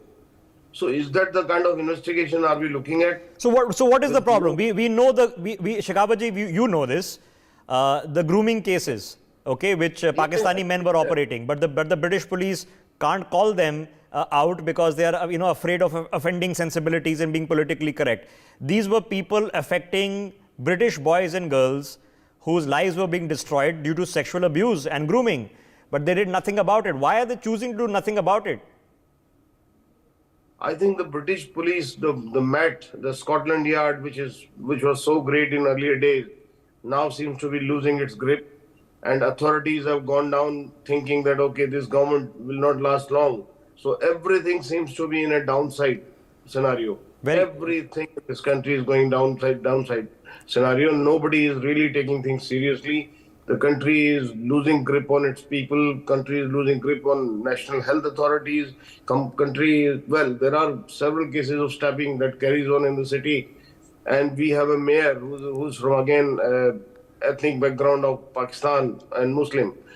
So he supports the police. That is why the police has done nothing. No, but you can be of whatever ethnic background. When you're seeing something that is damaging to the point of death, are you taking it seriously? So let me ask Colonel Sodhi. Colonel Sodhi, in the least criminal scenario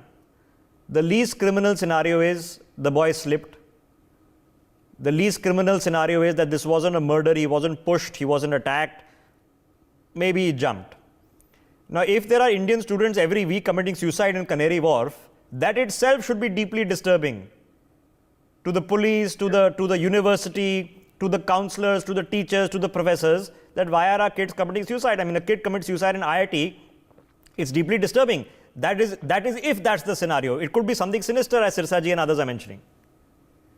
Rishabh, in any police academy where training is done, the basic premise is any death has to be investigated very thoroughly, and whatever other findings are made public so that the family and the relatives and friends of the deceased person know what exactly happened to him or her.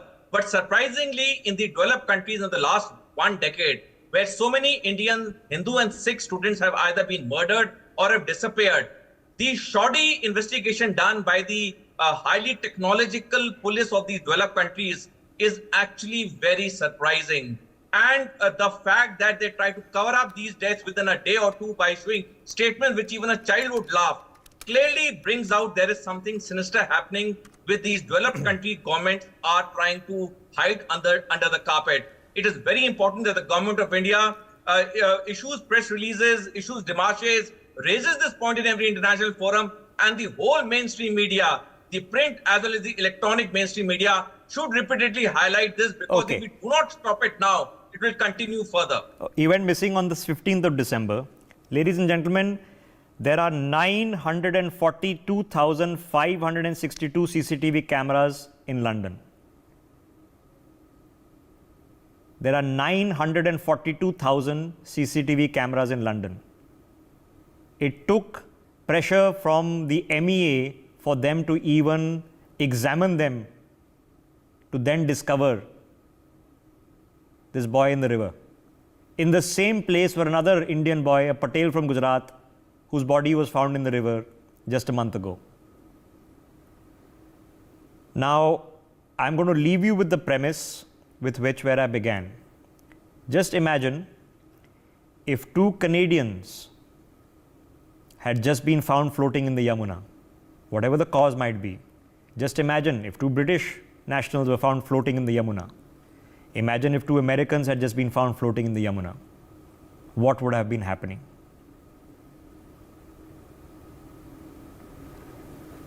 I thank my guests and our condolences to a grieving family. We take a break. See you in a minute.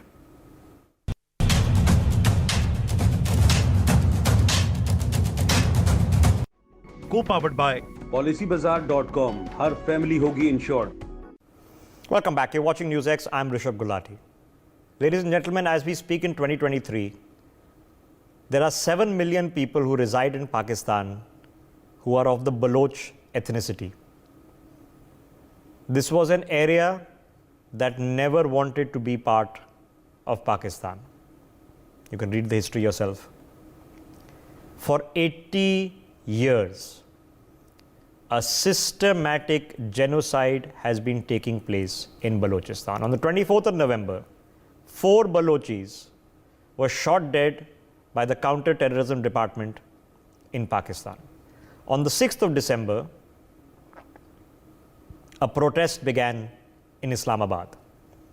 They sat down peacefully, blocking Jinnah Avenue, blocking the highway to Srinagar, and demanded accountability from the Pakistani state, its army, and the interim government. What they received, and we'll put some images of your screens, was a brutal crackdown. Women and children lathi charged, packed up, thrown into buses and incarcerated. Women and children, little kids, they picked up and put in jail. Now under immense pressure, the interim government of Pakistan has cracked. They've announced that they're going to release all the women and children. In fact, they're going to release all the protesters, they say, whom they've been managed to identify. There is a Baloch uprising simmering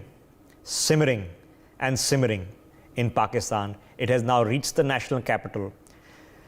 The Pakistani army, the Pakistani state, the Pakistani government are running out of options, and they are resolving to brutality.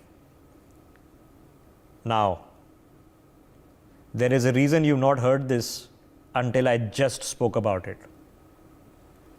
Because even though this is happening in the national capital of Pakistan, there is total sannata. You won't find this in the BBC and Al Jazeera and New York Times and scathing editorials in the Washington Post. So you're going to have to suffice with NewsX. Joining us on the broadcast, Group Captain V.N. Jha is with us, Major General P.K. Sehgal joining us on the broadcast as well, as is Rajan Khanna. As more people join in, I think Joyita is with us on the broadcast as well. Group Captain Jha, I'm sure you've seen the visuals of what has happened in the past couple of days in Pakistan. So what do you make of them? Thank you very much, Rishabh, for taking up this cause of poor Baloch who have been facing this genocide for decades. And it is not in the isolation. What has happened now is not in the isolation. Similar thing has happened so many times earlier in the past. The Baloch people themselves, they don't know how many have disappeared. Sometimes they had the figure of 150,000 people who have vanished. Sometimes some other figures are being given. Government sources had given some figure of about 4,000 people having vanished. But all those are the absolute fact that the people from Baluchistan are vanishing with the concurrence, with the positive hands of Pakistani army. And this is going on absolutely, with the one hand, not knowing the other hand what is happening there. And the worst, the human rights of Pakistan as well as UN Human Rights Commission have given absolutely blind eye to it. But Group Captain Jha, the human rights in Pakistan, to forget it. No, they've eliminated everyone. We might not know what has happened in Baluchistan because nobody's ever revealed it, other than stories that we've done here on NewsX. I found a brave Balochi girl about 7-8 years ago who risked her life to get out videos of the mass graves. But we know what they did in Bangladesh. That was recorded, that was reported. We know how many women they raped and the kind of brutal regime they ran till the very end of liberation. So you assume they're doing the same.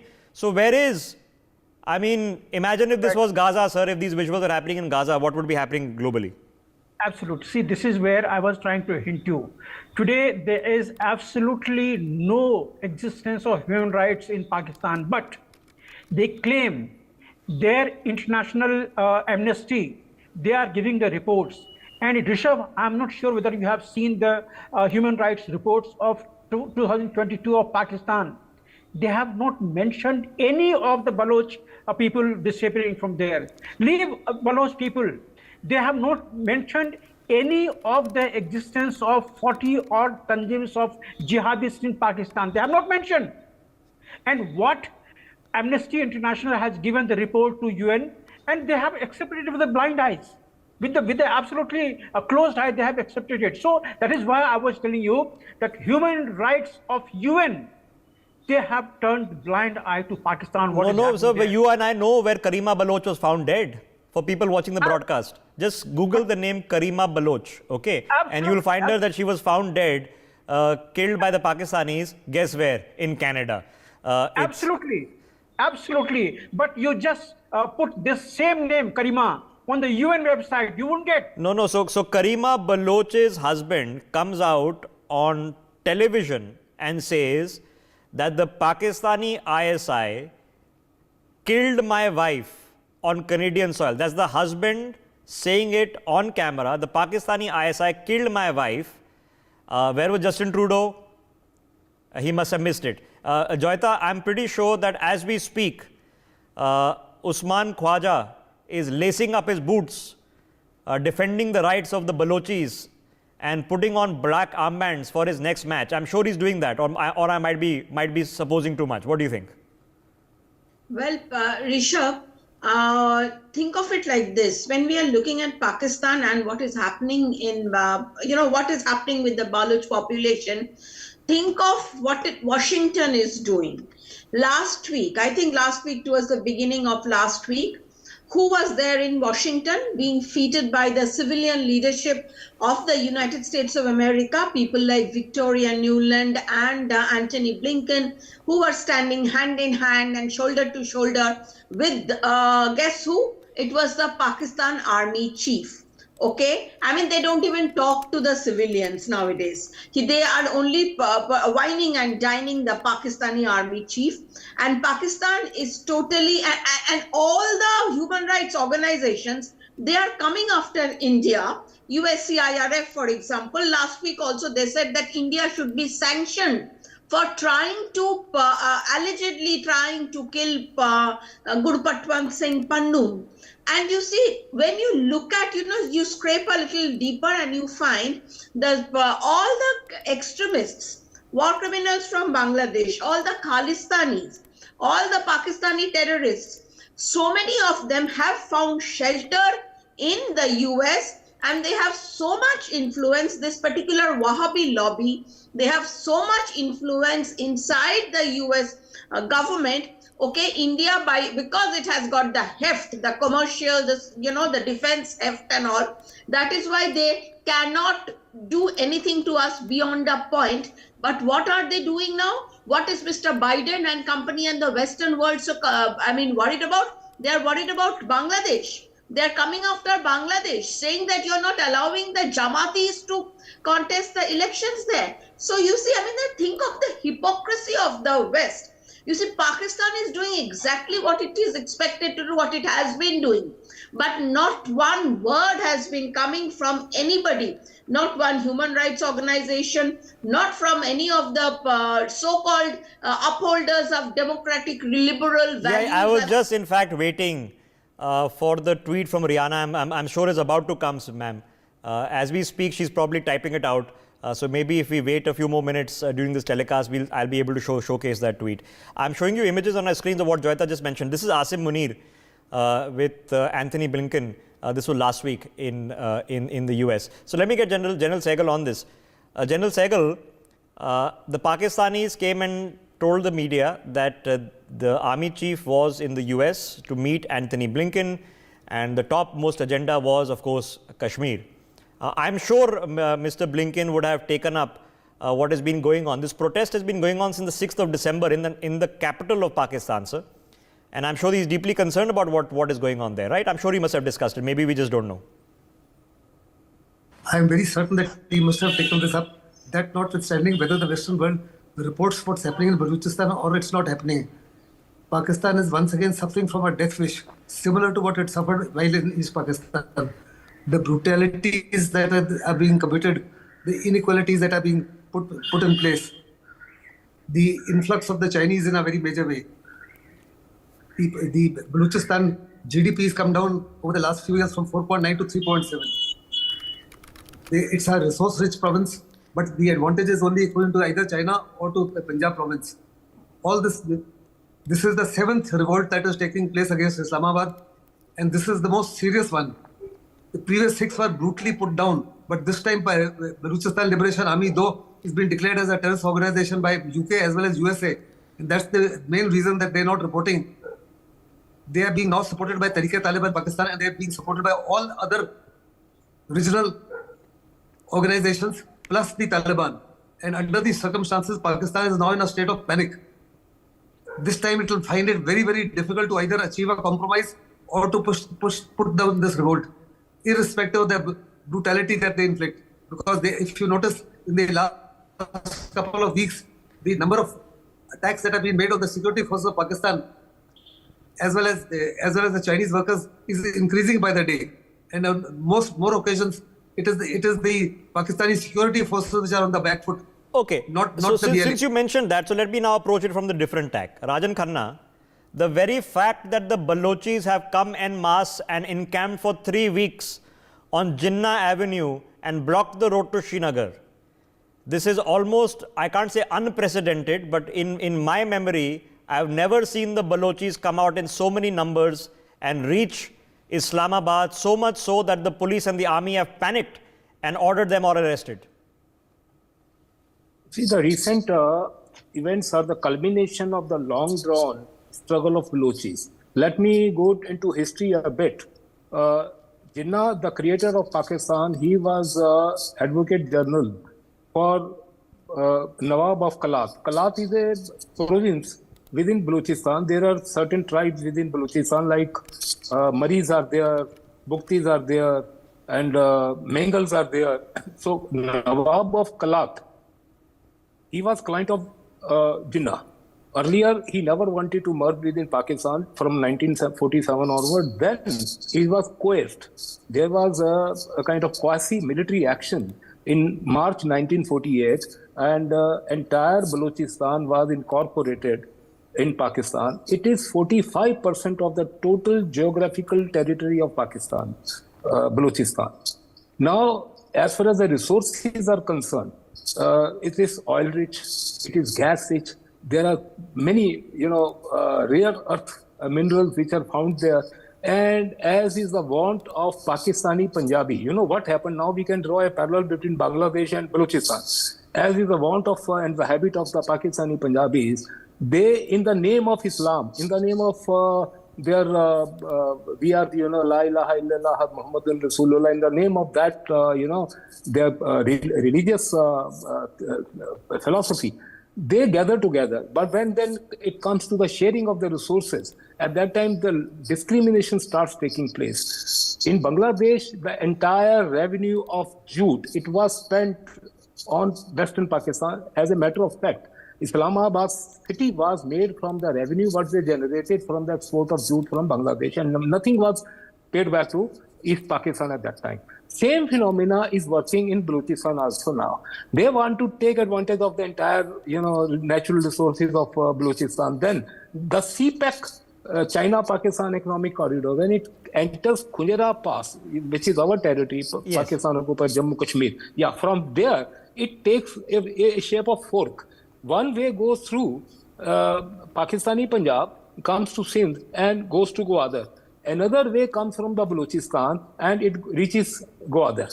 Now coming to Gwadar, you see 200 years of attempts of Russia, earlier under the Tsars, then under USSR, and then after 1992, they had one dream. They wanted to reach the warm waters of Arabian Sea because they didn't have all seasonal ports. Now it got thwarted by the British while British were ruling India. They created this line between Afghanistan and India and Durand line and buffer state of Afghanistan created because so, Russia. Sir, I'm just going to draw it back to the present day events, because as you well know, Rajanji, all the guys who become DG ISI, Army Chief, all the top positions, 10th Corps Commander in Rawalpindi, that is the strike corps for Kashmir, all these guys first go and serve in Balochistan. First they go and kill the people there.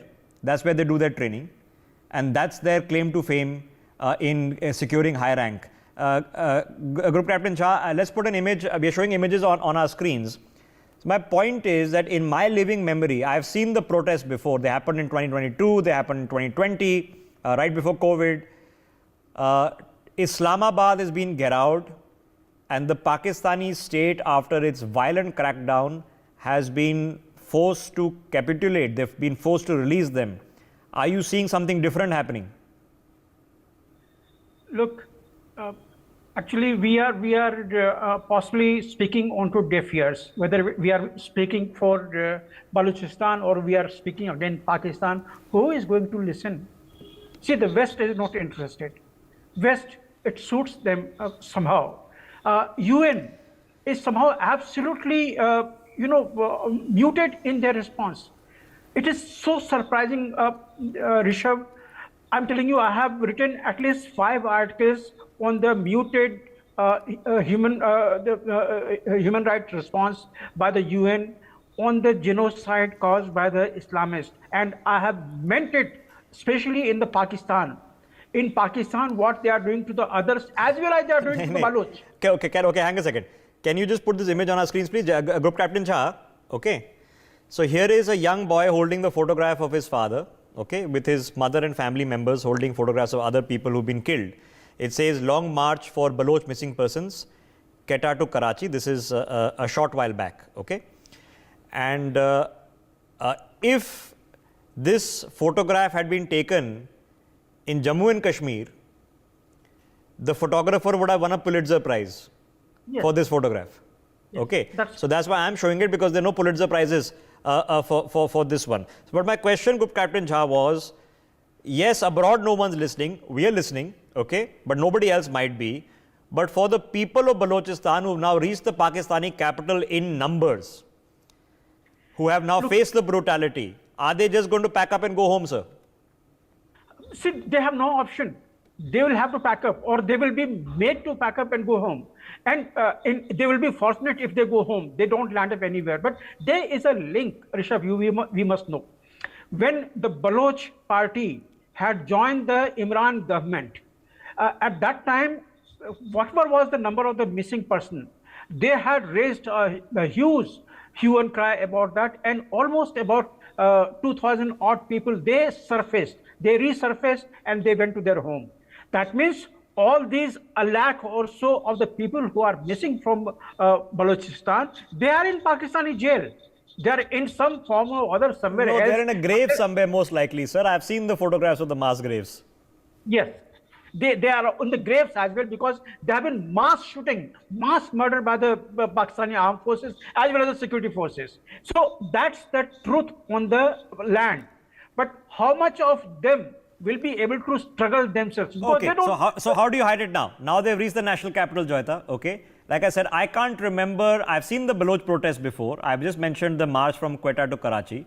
I've never seen them sitting on Jinnah Avenue for the past 20 days until, of course, the brutality happened. They were peacefully protesting, the women and kids. In fact, the Pakistani interim government ministers have come out and said that we're releasing the women and kids, thereby accepting that they arrested little children on the street. So where do you expect this to go from here?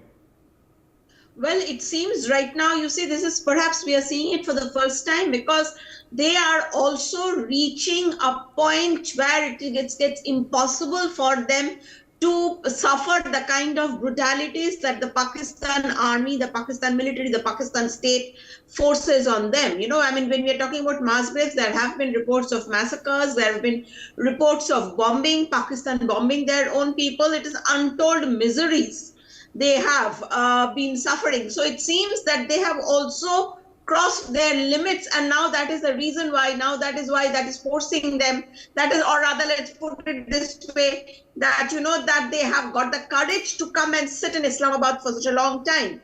So, but at the same time, right now, there is one report that is coming in saying that the Pakistani, I think Islamabad High Court has got involved, and they are asking the police that why are you sending these people back? So let us hope. Sometimes there are times, once in a while, Pakistan's judiciary shows some spine. So let us hope it is one. Well, when they signed all the directives that the dictators give them, overturning the constitution. So I don't know about the spine. It might be there, it might not be there, but it's about dealing with reality. Okay, so how the Pakistanis play the game is, okay, they'll make you think that somebody's on your side to diffuse the situation. So what they're hoping is that these people say, okay, no, now the courts are taking our matter seriously. The courts are taking this as seriously as they're taking Hafiz Saeed in 2611. Okay, let's be clear. Yeah. So okay. So let me quickly get General Sehgal. General Sehgal, is there a tipping point, sir? This is not a new issue. It's been there for decades. But is it reaching a tipping point when you see it happening in the national capital in Pakistan, when there is so many crises, the government itself is in limbo, there might or might not be a general election, there's a political crisis, economic crisis, military crisis. Is there a tipping point being reached, sir? Absolutely and totally. Others may not agree, but it's absolutely at a tipping point. The fact that the Pakistani army and the Pakistani interim government is in a state of panic, the fact that the Pakistani army is capitulated, it's all indicative of the fact that Pakistan realizes that if a ruthless action is not taken, it will backfire exactly in the way it backfired in Bangladesh. People are now absolutely fed up of Pakistan rule, and they are also totally fed up of the fact that all promises made to them in the past, when 6 times rebellion took place, were absolutely ignored once they went back peacefully. They have no faith and no trust in the Pakistan dispensation whatsoever. They have no faith in Pakistani ISI or the Pakistani army. It is definitely a tipping point, and it is for Pakistan now to act judiciously as against taking a action. Now my last question is going to be Rajanji, and it's going to be one of curiosity. Rajanji, now the Chinese get away with it in Xinjiang with the Uyghur Muslims. Okay, nobody seems to notice that 1 million of them are in internment camps. Fine, the Chinese have long arms, big muscles, lots of money. We know what they did with the WHO and whatnot. Okay, so fine. How is Pakistan getting away with it? The Americans are not in Afghanistan. They don't need a supply route. They know exactly what these guys are, what they do. How do they keep getting away with it? Where are the protests in London, Washington, outrage in Paris? Where is all of it? Yeah, before coming to this point, I would like to tell you the Operation Raddul Fasad, which is going on right now. It was started by Rahil Sharif, erstwhile General of Pakistan Army Chief, then was continued by Kayani, then by Bajwa, and now this man Asim Munir.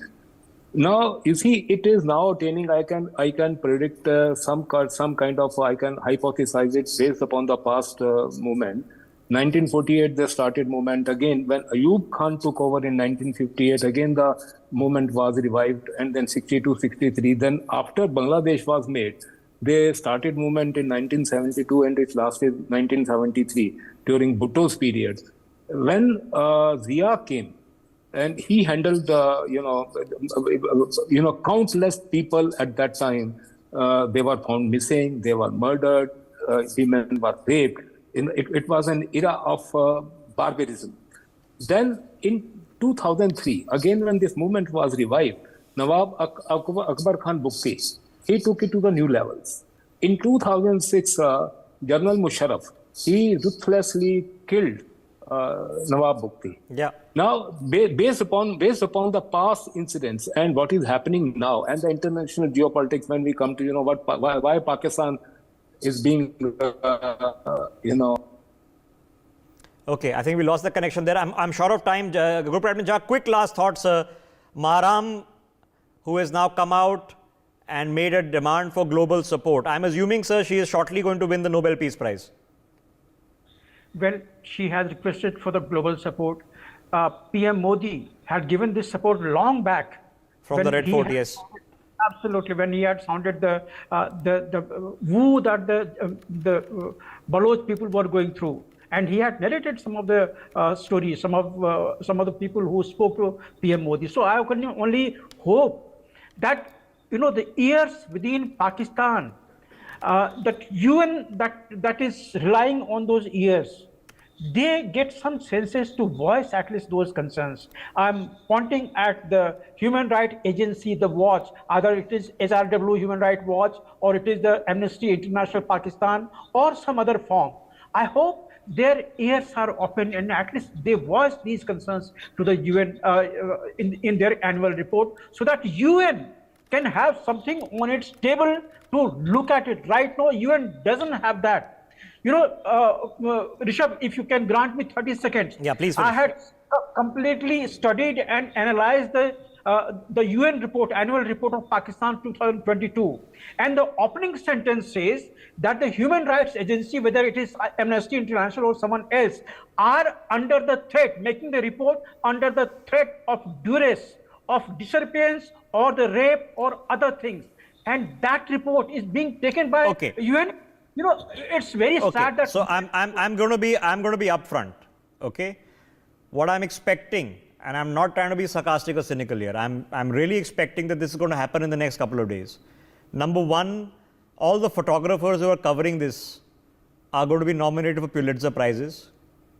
Number two, Marang Baloch, whom you've just seen, is going to be nominated for a Nobel Prize. Okay, and Justin Trudeau is going to come in front of the Canadian people and he's going to explain how Karima Baloch was killed by the Pakistani ISI on Canadian soil after her husband came and said it openly. Now, if none of these things happen, that gives you an indication that all the people who talk about cricketers in Australia, talking about Muslim Lives Matter, Islamophobia, these are Muslims being killed in a systematic genocide by an Islamic republic. There are young girls, women, kids whom you're seeing on your screens being beaten up by the Islamic Republic of Pakistan, and there is zip, Sanata. There's no OIC meeting, Erdogan is not getting upset. Why? Strange, I thank my guests. We take a break. See you in a minute.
welcome to Legally Speaking with me, Tarun Nandia. Today is a very, very special show. This is for, in a sense, looking back at the tenure of Justice Sanjay Kishan Kaul, and also anecdotes and memories from those times. And of course, we all wish him well for a career in arbitration, or a second career, as we say, which he's going to embark.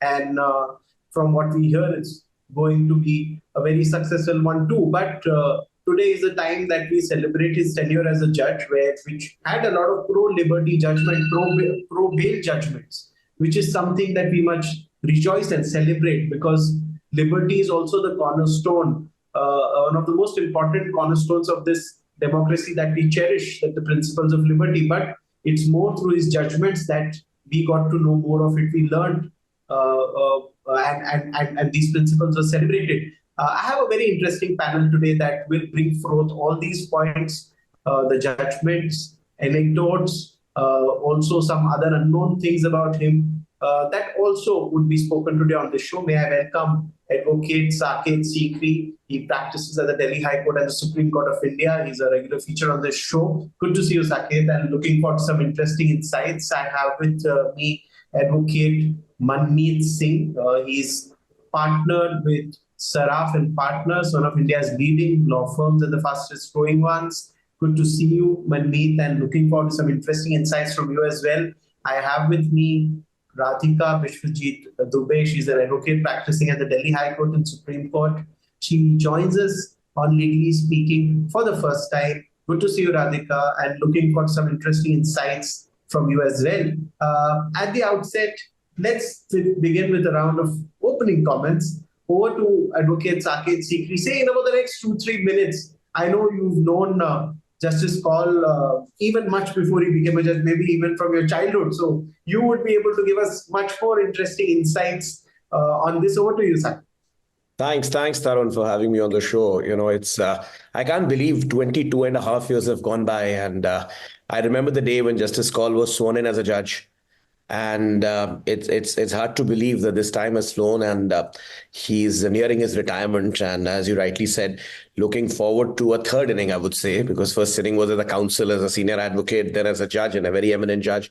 And now we all look forward to him as the arbitration bar, and I'm sure my colleagues on the show are eagerly waiting for him to come to this side where we can further address him as an arbitrator. But my first memories of Justice Kaul goes back to, I think, even before, as you rightly said, even before he was a senior advocate, leave alone a judge. This is sometime year 2000. I was, I think, second year in the law school when I came to the Delhi High Court, and Justice Kaul then, if I remember correctly, was not even a designated, I mean, he was about to be designated, but he was not a designated senior advocate at that time. And he was arguing in Court 5 or Court 7 of the Delhi High Court in the old building, which still it is. And he left an impact on me, the way he addressed. And as a law student, I literally walked up to him and, introduced myself. And soon thereafter, he became a designated senior advocate, and then his name went for judgeship. And I still remember, again, another small episode, just before Justice Kaul was sworn in as a judge. I believe he was going, and I met him with some lawyer who I was interning with at that time, in the parking lot of the Delhi High Court, where he was just being driven. I believe he had a car, red color Opel Astra. That's the car he had that time, if I'm not wrong. So he was being driven to some place, and he said, I think from tomorrow I have to stop appearing. I'm just going and doing my last arbitration. And that was the last time I saw him as a counsel. And obviously after that, he was sworn in. And even when Justice Kaul was sworn in, he was made to sit. And that's a very interesting thing. It's a proud moment. It would have been a proud moment for Justice Kaul, and also for then Justice Arun Kumar, because Justice Kaul started his practice with Justice Arun Kumar. He started his practice in the chambers of Justice Arun Kumar. So when he became a judge, Justice Arun Kumar was a very senior judge. He was heading a division bench in the High Court. Justice Arun Kumar, of course, then went up to the Supreme Court. We all know that. And then Justice Kaul was made to sit in a division bench with Justice Arun Kumar. So, what a proud moment for a junior, where he starts a career as a lawyer with a very eminent senior of its time, Justice Arun Kumar, to actually start his judicial career also with him. So, and throughout, we have seen the way Justice Kaul has been. Immediately upon becoming a judge, he was initially with in the division bench with Justice Arun Kumar, and then subsequently, around 2004, when I actually became a lawyer, he was sitting doing writs as a single judge. And we used to appear as absolute freshers out of law school. We used to appear as very, very young, newly born counsels in the court. And it was a moment of delight and pleasure when we were appearing before Justice Kaul, because he would never make us feel that you've just come out of the law school and you don't know the basics. So obviously, many times we didn't know the basics. He would fill in up for us. If there's a counsel who's seeking a passover, and if Justice Kaul knows that he has to issue a notice or whatever, any effective order has to be passed, he would actually tell the lawyer, the junior counsel. He's done it with me also. That this is what the line you're doing. This is what you're trying to say. A fabulous judge, a fabulous human being. Of course, then his career as a single judge and as a senior judge of the Delhi High Court is well known. Of course, his judgments on bail and liberty is what you just pointed out, which came up in the Supreme Court. But we can't forget his judgment on M.F. Hussain way back in 2008. In the Delhi High Court, when he gave passed that famous judgment on liberty or freedom of expression of an artist, etc., and how he was protected, M.F. Hussain. We all know that. So no, whatever you may say is less for a man like Justice Kaul, who's achieved so much in life. One thing I remember, again, a very interesting episode. His last matter in the Delhi High Court, when he was in Court 2, I appeared. And when he was about to go as a Chief Justice in Punjab Haryana High Court in 2013, he was presiding a division bench, and I was it was my last matter, or one but last matter, when his lordship rose and then to go and take over. And interestingly, the last matter on Thursday, that is the 14th of December, it was item 35 in the Honorable Supreme Court where I appeared. So, these are my opening memories of Justice Kaul. There are a lot more to discuss, and I'm sure my colleagues will add to it. Thank you. Thank you for sharing insights about the man himself. I'll go to Advocate Manmeet Singh, partner with Saraf and Partners. Manmeet, as we know, you're proud because Justice Kaul is your schoolmate. You both graduated, you both passed out from the same school. Knowing that as a fact, could you share an opening comment about Justice Kaul? Yeah, so Justice Kaul has been very deeply involved with the Old Students Association all these years. He has also been the chairman of Modernites Trust, where the trust has been supporting more than 35 students through the school, and not just the school education part of it, but the other expenses. So he's been at the forefront of not just the Old Students Association, but also a lot of charitable work, a lot of philanthropic work as part of his tenure of being the chairman of Modernites Trust, as well as otherwise. And he's been a very generous host as well for several alumni dinners. So he's a very, very generous, large-hearted person, and very closely involved with, as a judge, judges we know are always short of time, but he has always made the time available to be involved with a lot of activities of the Alumni Association. And I think the Alumni Association over the years has been very, very grateful to him for all his time and the effort that he has put in to make sure that it remains a close-knit community. The association remains a close-knit community. So it just goes to show how generous he has been and how large-hearted he has been. And as a judge, of course, I think he represents that rare judge who was comfortable with all forms of jurisprudence, be it constitutional, be it criminal, be it commercial. We all know his judgments on civil liberties and fundamental rights, but even on the arbitration side, he has written a lot of important judgments, with the most recent one being on unstamped agreements. So he was one of those who was equally comfortable with all kinds of jurisprudence.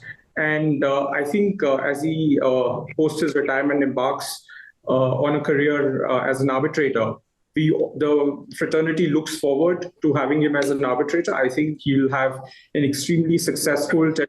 We'll all be very lucky to be able to before him. Okay, point well taken. I Thank you, Manmeet, for sharing your insights into how Justice Kaul has shown an active involvement in the school, which is, I think, very appreciated. And somebody who's successful remains in touch with his roots, which is his school mainly. That is well appreciated always. I have with me Advocate Radhika Vishwajit Dubey. Radhika is someone for any lawyer, the initial years after graduation are very memorable. You know, the first case and also the training period. She was lucky enough to have clerked or done a clerkship with Justice Kaul. And indeed, those would be really memorable years. Knowing that as a fact, Radhika, if you could share your opening comment. Sure.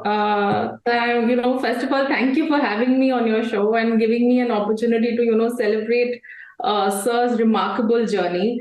I feel, no words can do justice to express what imprint he has left on my life.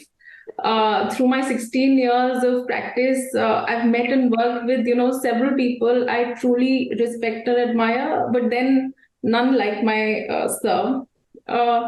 Now, how does, one describe Justice Kaul? I was thinking, and I think I would say he's like a star seed of our legal fraternity, who illuminated the dark corners of our legal system. A man with an unwavering commitment to justice, a man true to his word, full of humility, with an unmatched judicial temperament, as we all know.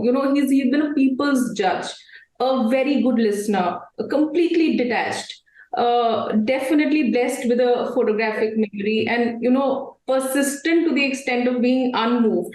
But above all, I feel, he's humane. People who've, worked at close quarters with him would vouch for it that, the kind of attention he paid towards the growth and development of the ones around him was unparalleled.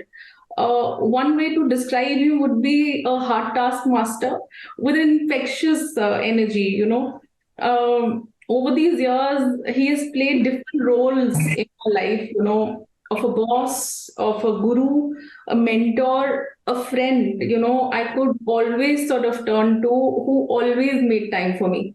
Even after I moved to Dubai, after, my 1.5 tenure with him, he would keep, checking on me. That's Sir for me. Until, I met Sir, I always wondered who's a better judge. A judge who pens good judgments, or the one, who cuts the chase and is focused on disposal. While, of course, he spoke through his remarkable judgments we all are aware of, he, laid equal emphasis on case management, keeping a very, very close eye on disposal of matters. I must share this. One of the gifts he gave to Delhi High Court was keeping, Thursdays as final hearing days, when fresh matters would not get listed unless really, really urgent. That was something that was his decision. He, I feel, has the vision, the wisdom, the far-sightedness of dealing with matters, the kind of pragmatic approach, with the kind of commercial acumen to, just see through things and get the pulse of the matter was just amazing. To be it, matrimonial cases, or be it, commercial cases, he just knew that this is now the pulse and this is where I have to hit. I will never forget, his get the monkey off your back approach, which he almost applied to all his roles. His ability to find those diamonds in the rough, nurturing them, trusting them, giving them complete independence while delegating tasks, standing by them, appreciating and acknowledging them, is what I feel makes really stand out. He knows how to, take people along with him. My experience while assisting Sir, in writing judgments, orders as his law clerk was a delight also because, of his openness to hear others' views, which where, he need not necessarily agree, which may not match with his. allowing others to, express their thoughts fearlessly. Though it's a separate discussion, that then, he would be determined to convince you to see the other side. But the point that I'm trying to make here is that, with his stature, he didn't have to necessarily do that. But, that's his grace. He was interested in seeing your growth. He was interested in you as a person. That would be my opinion. Thank you, Radhika, for that opening comment. I'll go to Saket Sikri. Saket, you spend a lot of time arguing matters in Supreme Court and Delhi High Court, and I know how important it is to get a pro-liberty view from a judge when you are, arguing a hotly contested bail matter. But when you have a judge who can see or is libertarian, he values and cherishes the values of liberty, like Justice Kaul has done. And I know on this show you also have cited his judgments time and again. Knowing that as a fact, could you delve and comment on that attribute of his personality that was seen via his utterances in court when he spoke and his judgments? See, as a counsel, what you want is a judge like Justice Kaul to hear you. Because if a person and a judge like Justice Kaul would not grant a relief, it is unlikely that you'll get that relief from, with great respect, from perhaps any other bench, because his, as Radhika rightly put it, his intent, he would get the pulse of the matter the moment you start. And he'll cut the chase and come to the point immediately. So this was the delight whenever we used to appear before Justice Kaul, where be it a commercial matter, be it a liberty issue of a bail or an anticipatory bail. On the criminal side, as a single judge, when he started in the Delhi High Court, he was loved by the bar. What is a lawyer's delight? What is a lawyer's wish list? A good judge who'll at least hear him. And if there is a chance of getting some relief, be it in a bail, be it in a quashing, revision, etc. If you can get it, at least a fair chance of getting one. So Justice Kaul obviously gave every lawyer that fair chance. So he was a darling at the bar when he was on the criminal side of the Delhi High Court. And that continued when he became a senior judge in the High Court, when he even went as a Chief Justice of Punjab and Haryana High Court. I mean, he was there for, I believe, nearly about an year. But he was a darling of the High Court. From all the colleagues at the bar in Punjab and Haryana High Court, they were in love with Justice Kaul. Everybody wanted matters to be heard and disposed of by that bench, because it was, again, as I said, it was delight for everyone to sort of address him. And, when he retired, when he was going to Madras High Court from there, there were videos, because by then we had WhatsApps, etc. There were videos doing the rounds on WhatsApp group about the number of people that sort of turned up to just see their Chief Justice go to another court. And the same thing continued in Punjab, in Madras. In fact, Madras High Court, as we all know, although I don't have much personal experience, but whatever I've heard about the Madras High Court, it's one of the toughest courts to be a judge and leave alone Chief Justice. And even in a court like that, Justice Kaul was loved. In fact, if I'm not wrong, he was called Kaul there. So Justice Kaul was loved. And even I used to meet some lawyers who would come down from Madras to Delhi, and they would ask me, how's Justice Kaul here? So, till date, people remember him as one judge who brought the court together. And then, of course, in the Supreme Court, we all know how it was. Apart from that, if we just go back to his contributions in the Delhi High Court, one of the greatest contributions in the Delhi High Court, apart from his judgments, have also been, he was one of the founding fathers of the Mediation Center of the Delhi High Court. He, along with some other judges in the Delhi High Court, actually founded this whole concept of mediation, realizing that how important it is in various matters, because Delhi High Court also has an original side. Now, in original side, you had suits, and most of those suits were between members of the same family fighting for the estate of their fathers or whatever, family estates. or they were matters concerning matrimonial disputes. So it was realized initially that these matters are best settled, because otherwise one generation has earned money. This was always used to say that one generation has earned money to make the property and the other generation is losing that money only to retain that property. By the end of it, none of them will end up enjoying the property. So he was the one who started the concept of mediation. Justice Kaul was also instrumental behind the Delhi High Court, amongst, I think it was Justice A.P. Shah that time, the Chief Justice, to start the Delhi High Court Arbitration Centre, the famous DIAC as we have it today. So, he was also one of the founders of that. So there's enough contribution Justice Kaul has had, apart from the judicial contribution, which we all know. These are other contributions that today Delhi High Court is proud of. We have the best mediation centre in the Delhi High Court.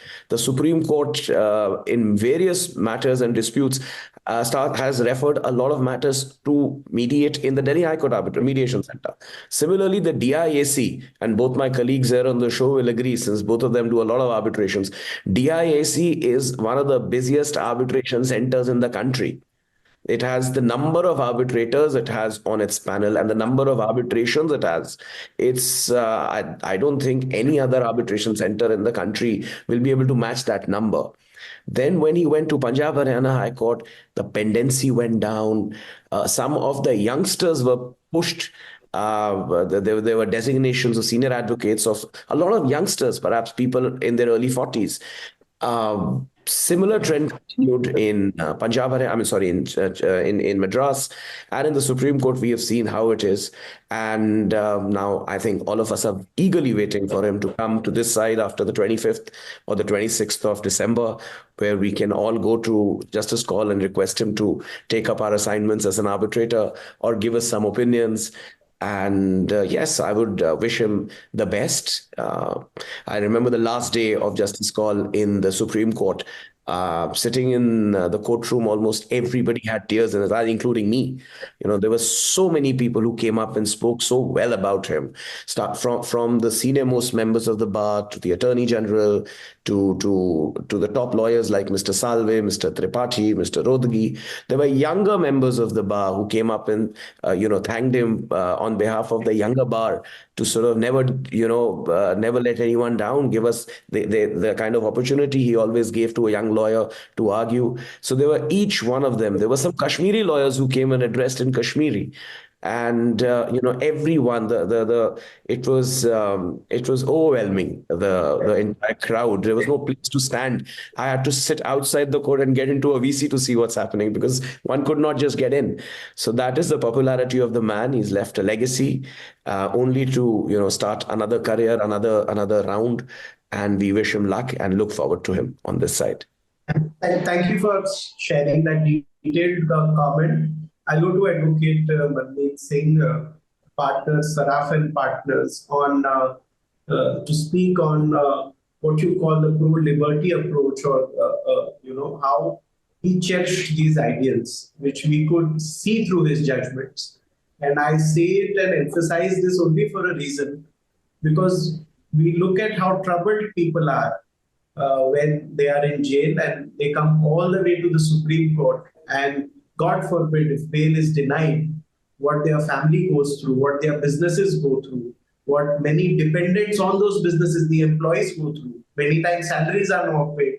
So, it could vary for different people, but what is a simple case is actually a lifetime and a lifeline for many people. It could be just another case in the court that day.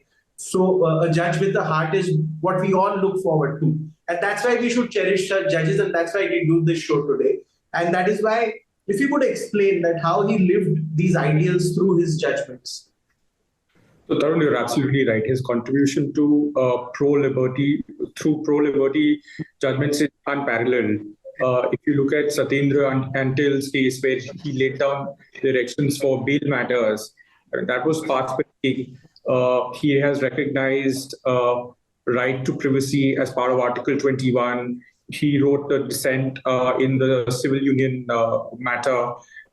Then he was at the forefront of another path-breaking judgment given by Supreme Court, where he permitted women to be inducted into NDA. So if you look at the conspectus of judgments that he has written, I think one of his legacies will be the wide-ranging aspects which he has covered within Article 21, and in particular, I would say liberty, because bail and making sure that detention was not unnecessarily, the process did not become the punishment. I think that was his focus. Even as chairman of the National Legal Services Authority, there was a project which he initiated to identify under trial who could be freed on bail. So that was also taken up under his chairmanship. So I think, yes, pro-liberty and Article 21 in particular, that's his legacy. But I would at the same time go back to the point that I made initially. One should look at him as a judge who was equally comfortable, and including commercial matters. I think that is very important because, there are judges who are very good with the writ jurisdiction, who are very good with fundamental rights. But perhaps, he is one of those exceptions who was equally comfortable with everything. So I think that's the rare quality he possessed as a judge, that, and also it was a reflection of the practice he had at Delhi High Court, which was quite wide-ranging. Okay. Just adds to what Manmeet said. One second, he put it beautifully. You make Justice Kaul sit in any jurisdiction, and he'll be phenomenal. From criminal to commercial to rates to tax. That was the beauty of this judge.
Welcome back, ladies and gentlemen. You're watching NewsX. I'm Rishabh Gulati. There was a now famous meeting between Winston Churchill and Joseph Stalin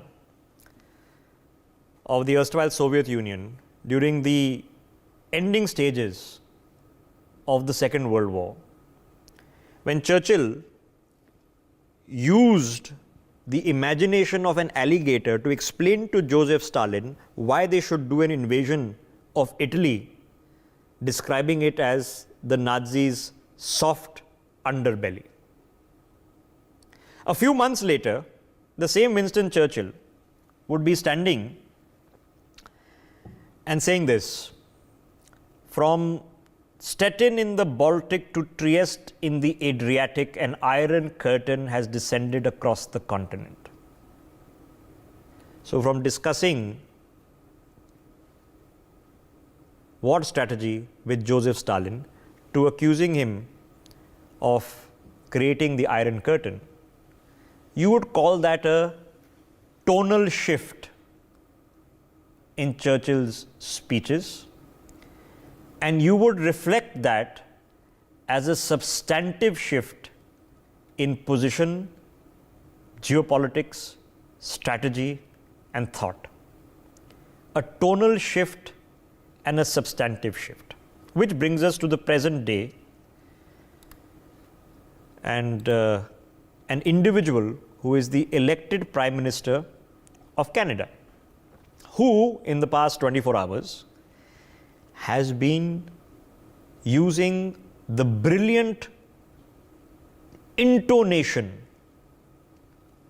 which one would be presumptuous enough to call gloating. He's been gloating. He's thrilled. He thinks he's won something, that there's an achievement. He's brought India to heel. The Americans and the FBI have come in. He's been proved right. He's got us. He's made us eat humble pie. Now that's what he thinks. But this is what happens when you live in Trudeau Lala land, okay? There was no rancor between India-Canada relations, despite the fact of Trudeau's father sitting over the investigation into the Kanishka bombing. There was no crisis.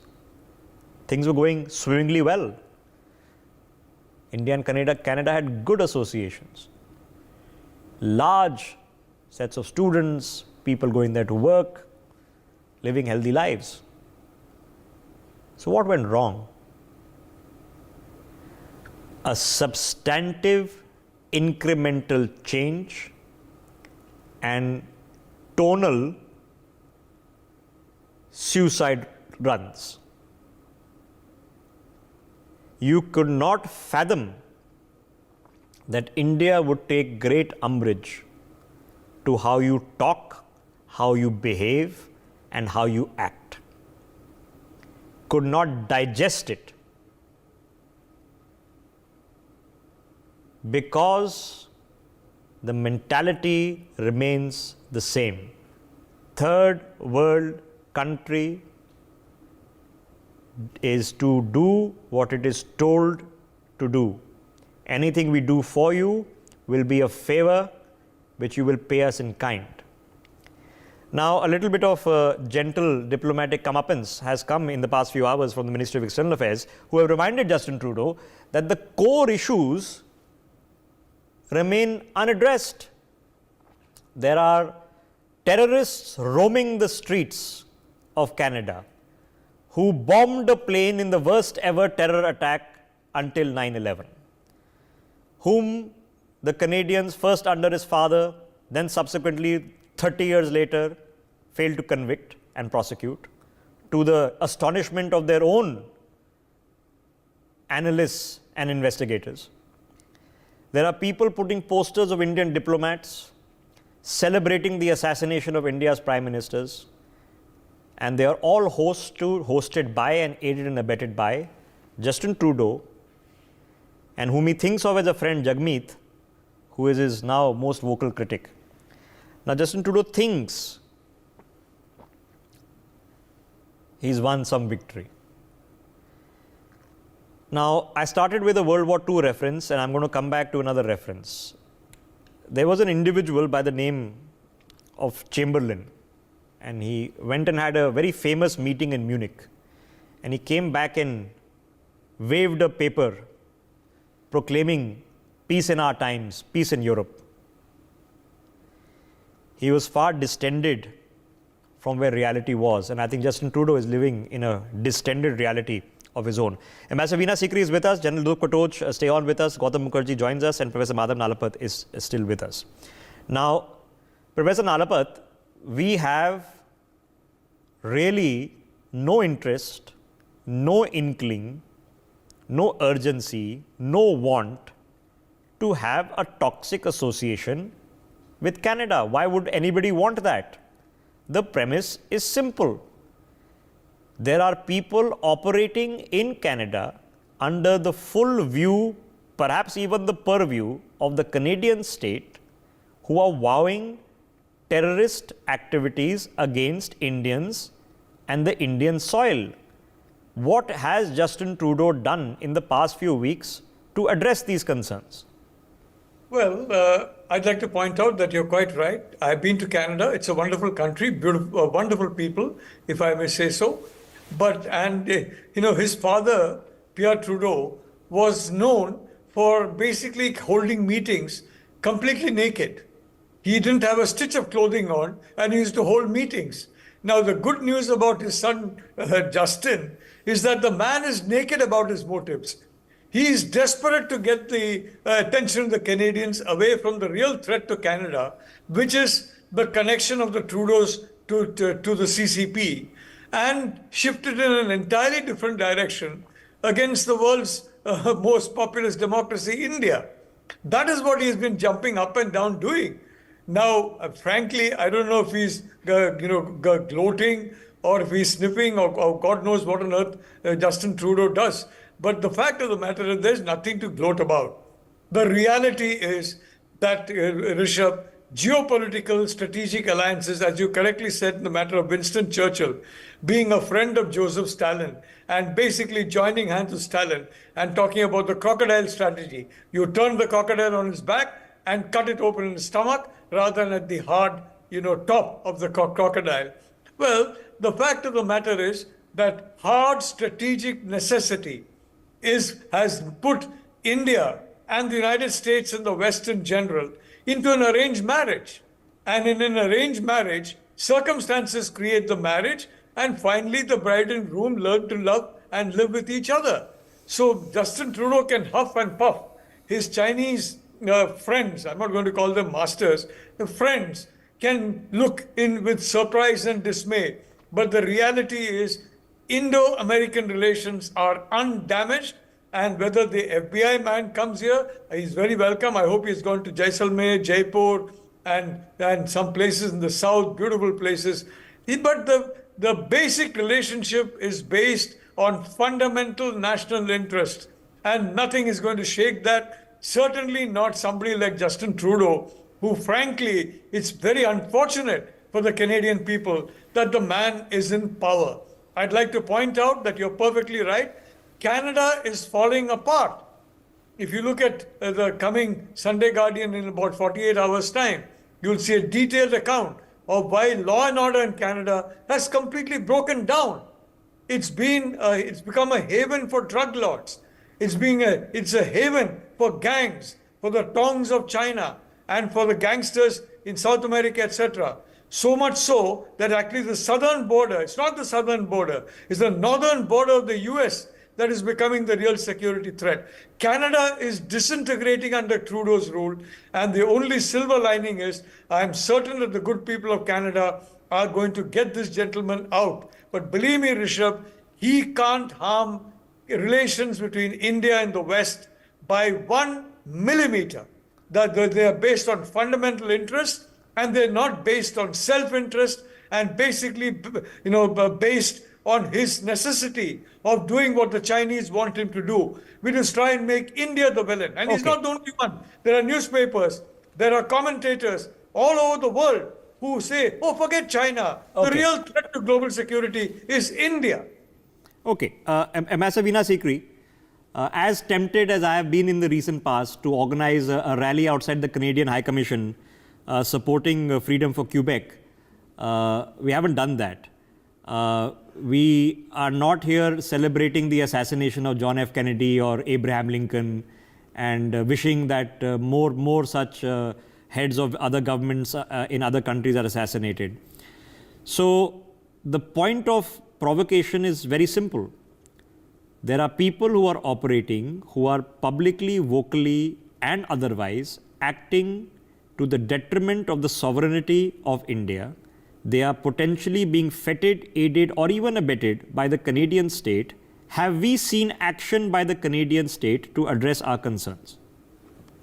Absolutely none. That is the primary issue between India and Canada at the moment, that despite all the facts and figures given by India to Canada, despite the Interpol and other agencies accepting the details that are provided by India and also forwarding these to the Canadian government, despite this, the Canadian government has taken no action at all. And this is not a new matter. It's been going on for months and years, and they have not at all taken any action against what India has said. And in response to what Prime Minister Trudeau said in Parliament about the killing of Niger, India has quite rightly, within its own rights, taken very strong action. We have absolutely unequivocally conveyed to the Canadians that we will not allow these kind of allegations to be made. And the so-called credible allegations, no specific information has been provided by Canada to India. In fact, the people of Canada are asking the Prime Minister, where is the information? We want to see it. And India has said at the level of Foreign Minister, External Affairs Minister, that we are prepared to look at any specific allegations, any specific points, any specific information. But ma'am, you've read what he has said. He has just accused us, this is the Prime Minister, head of government of Canada, representing the people of Canada. He has accused us of trying to bluster our way through it. His words, not mine. What do you make of that?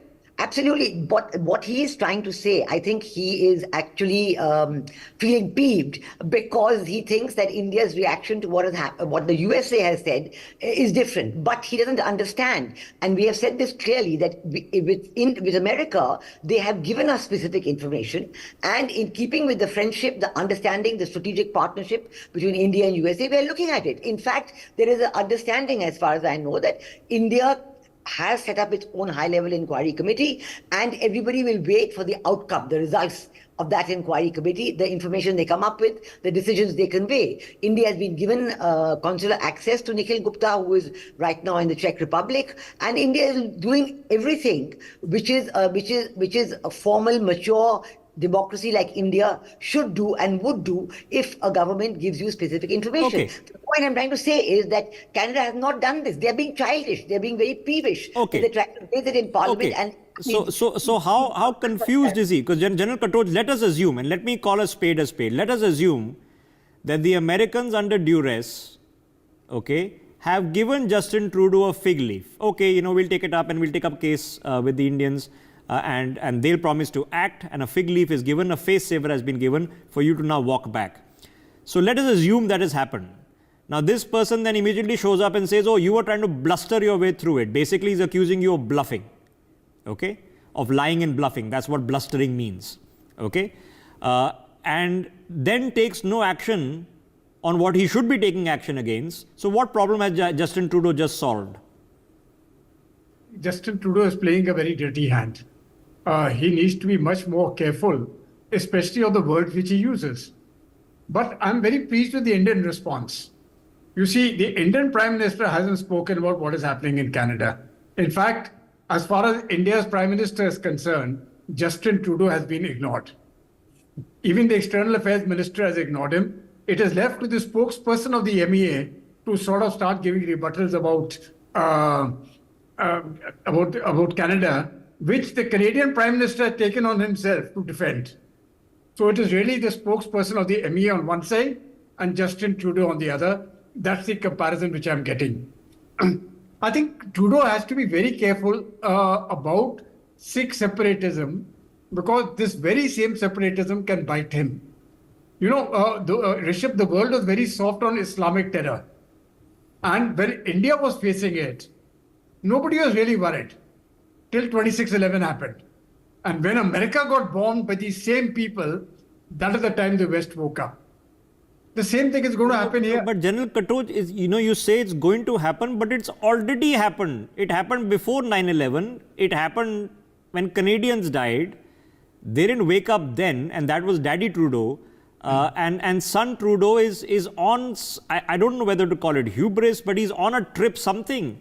I have no evidence of what he's smoking, but he seems to be on a trip. Now he's saying that India was trying to bluster through something. There's no bluster going on. Only the bluster that is going on is in Surrey, is in Vancouver. What is happening there? I think the Indian Prime Minister has made it very clear to them that India supports the rule of law. If Canada can give us the evidence even now, I'm certain that we will investigate whatever they have to offer, the same offer which we are given to the United States.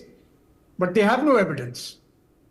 And if they have no evidence, then the second statement which the Prime Minister made was that we are concerned about acts of terrorism and terrorist groups taking shelter in the name of freedom of speech in certain countries, making a direct reference to Canada. Now, I think Justin Trudeau should be looking into that. Okay. Why are these separatist groups being allowed such a free hand? Because so on freedom of speech and expression, we know what he did with the truckers' protest. Okay, so let's just put that aside. Gautam Mukherjee, these arguments of freedom of speech and protest, I'm going to put that aside. I'm talking about cold, hard reality that people who committed acts of terror, they literally put a bomb on a plane and blew it up. There's not freedom of speech or expression involved here. That's a bomb on a plane and blew it up. And they walked free in Canada. They are still walking free and assuming that they're continuing to be up to no good. What action is Justin Trudeau taking? And on what basis is he suggesting bluster on our part? The bluster is clearly on his part. I think part of it is, a sort of nod towards China, with whom he seems to enjoy good relationship. And part of it is to do with, being politically so beholden to the Khalistanis that he is unable to see it any other way. They have got him brainwashed, and this is the way he looks at things. I think India will just have to tolerate this till 2025, when there is to be an election, and hopefully Trudeau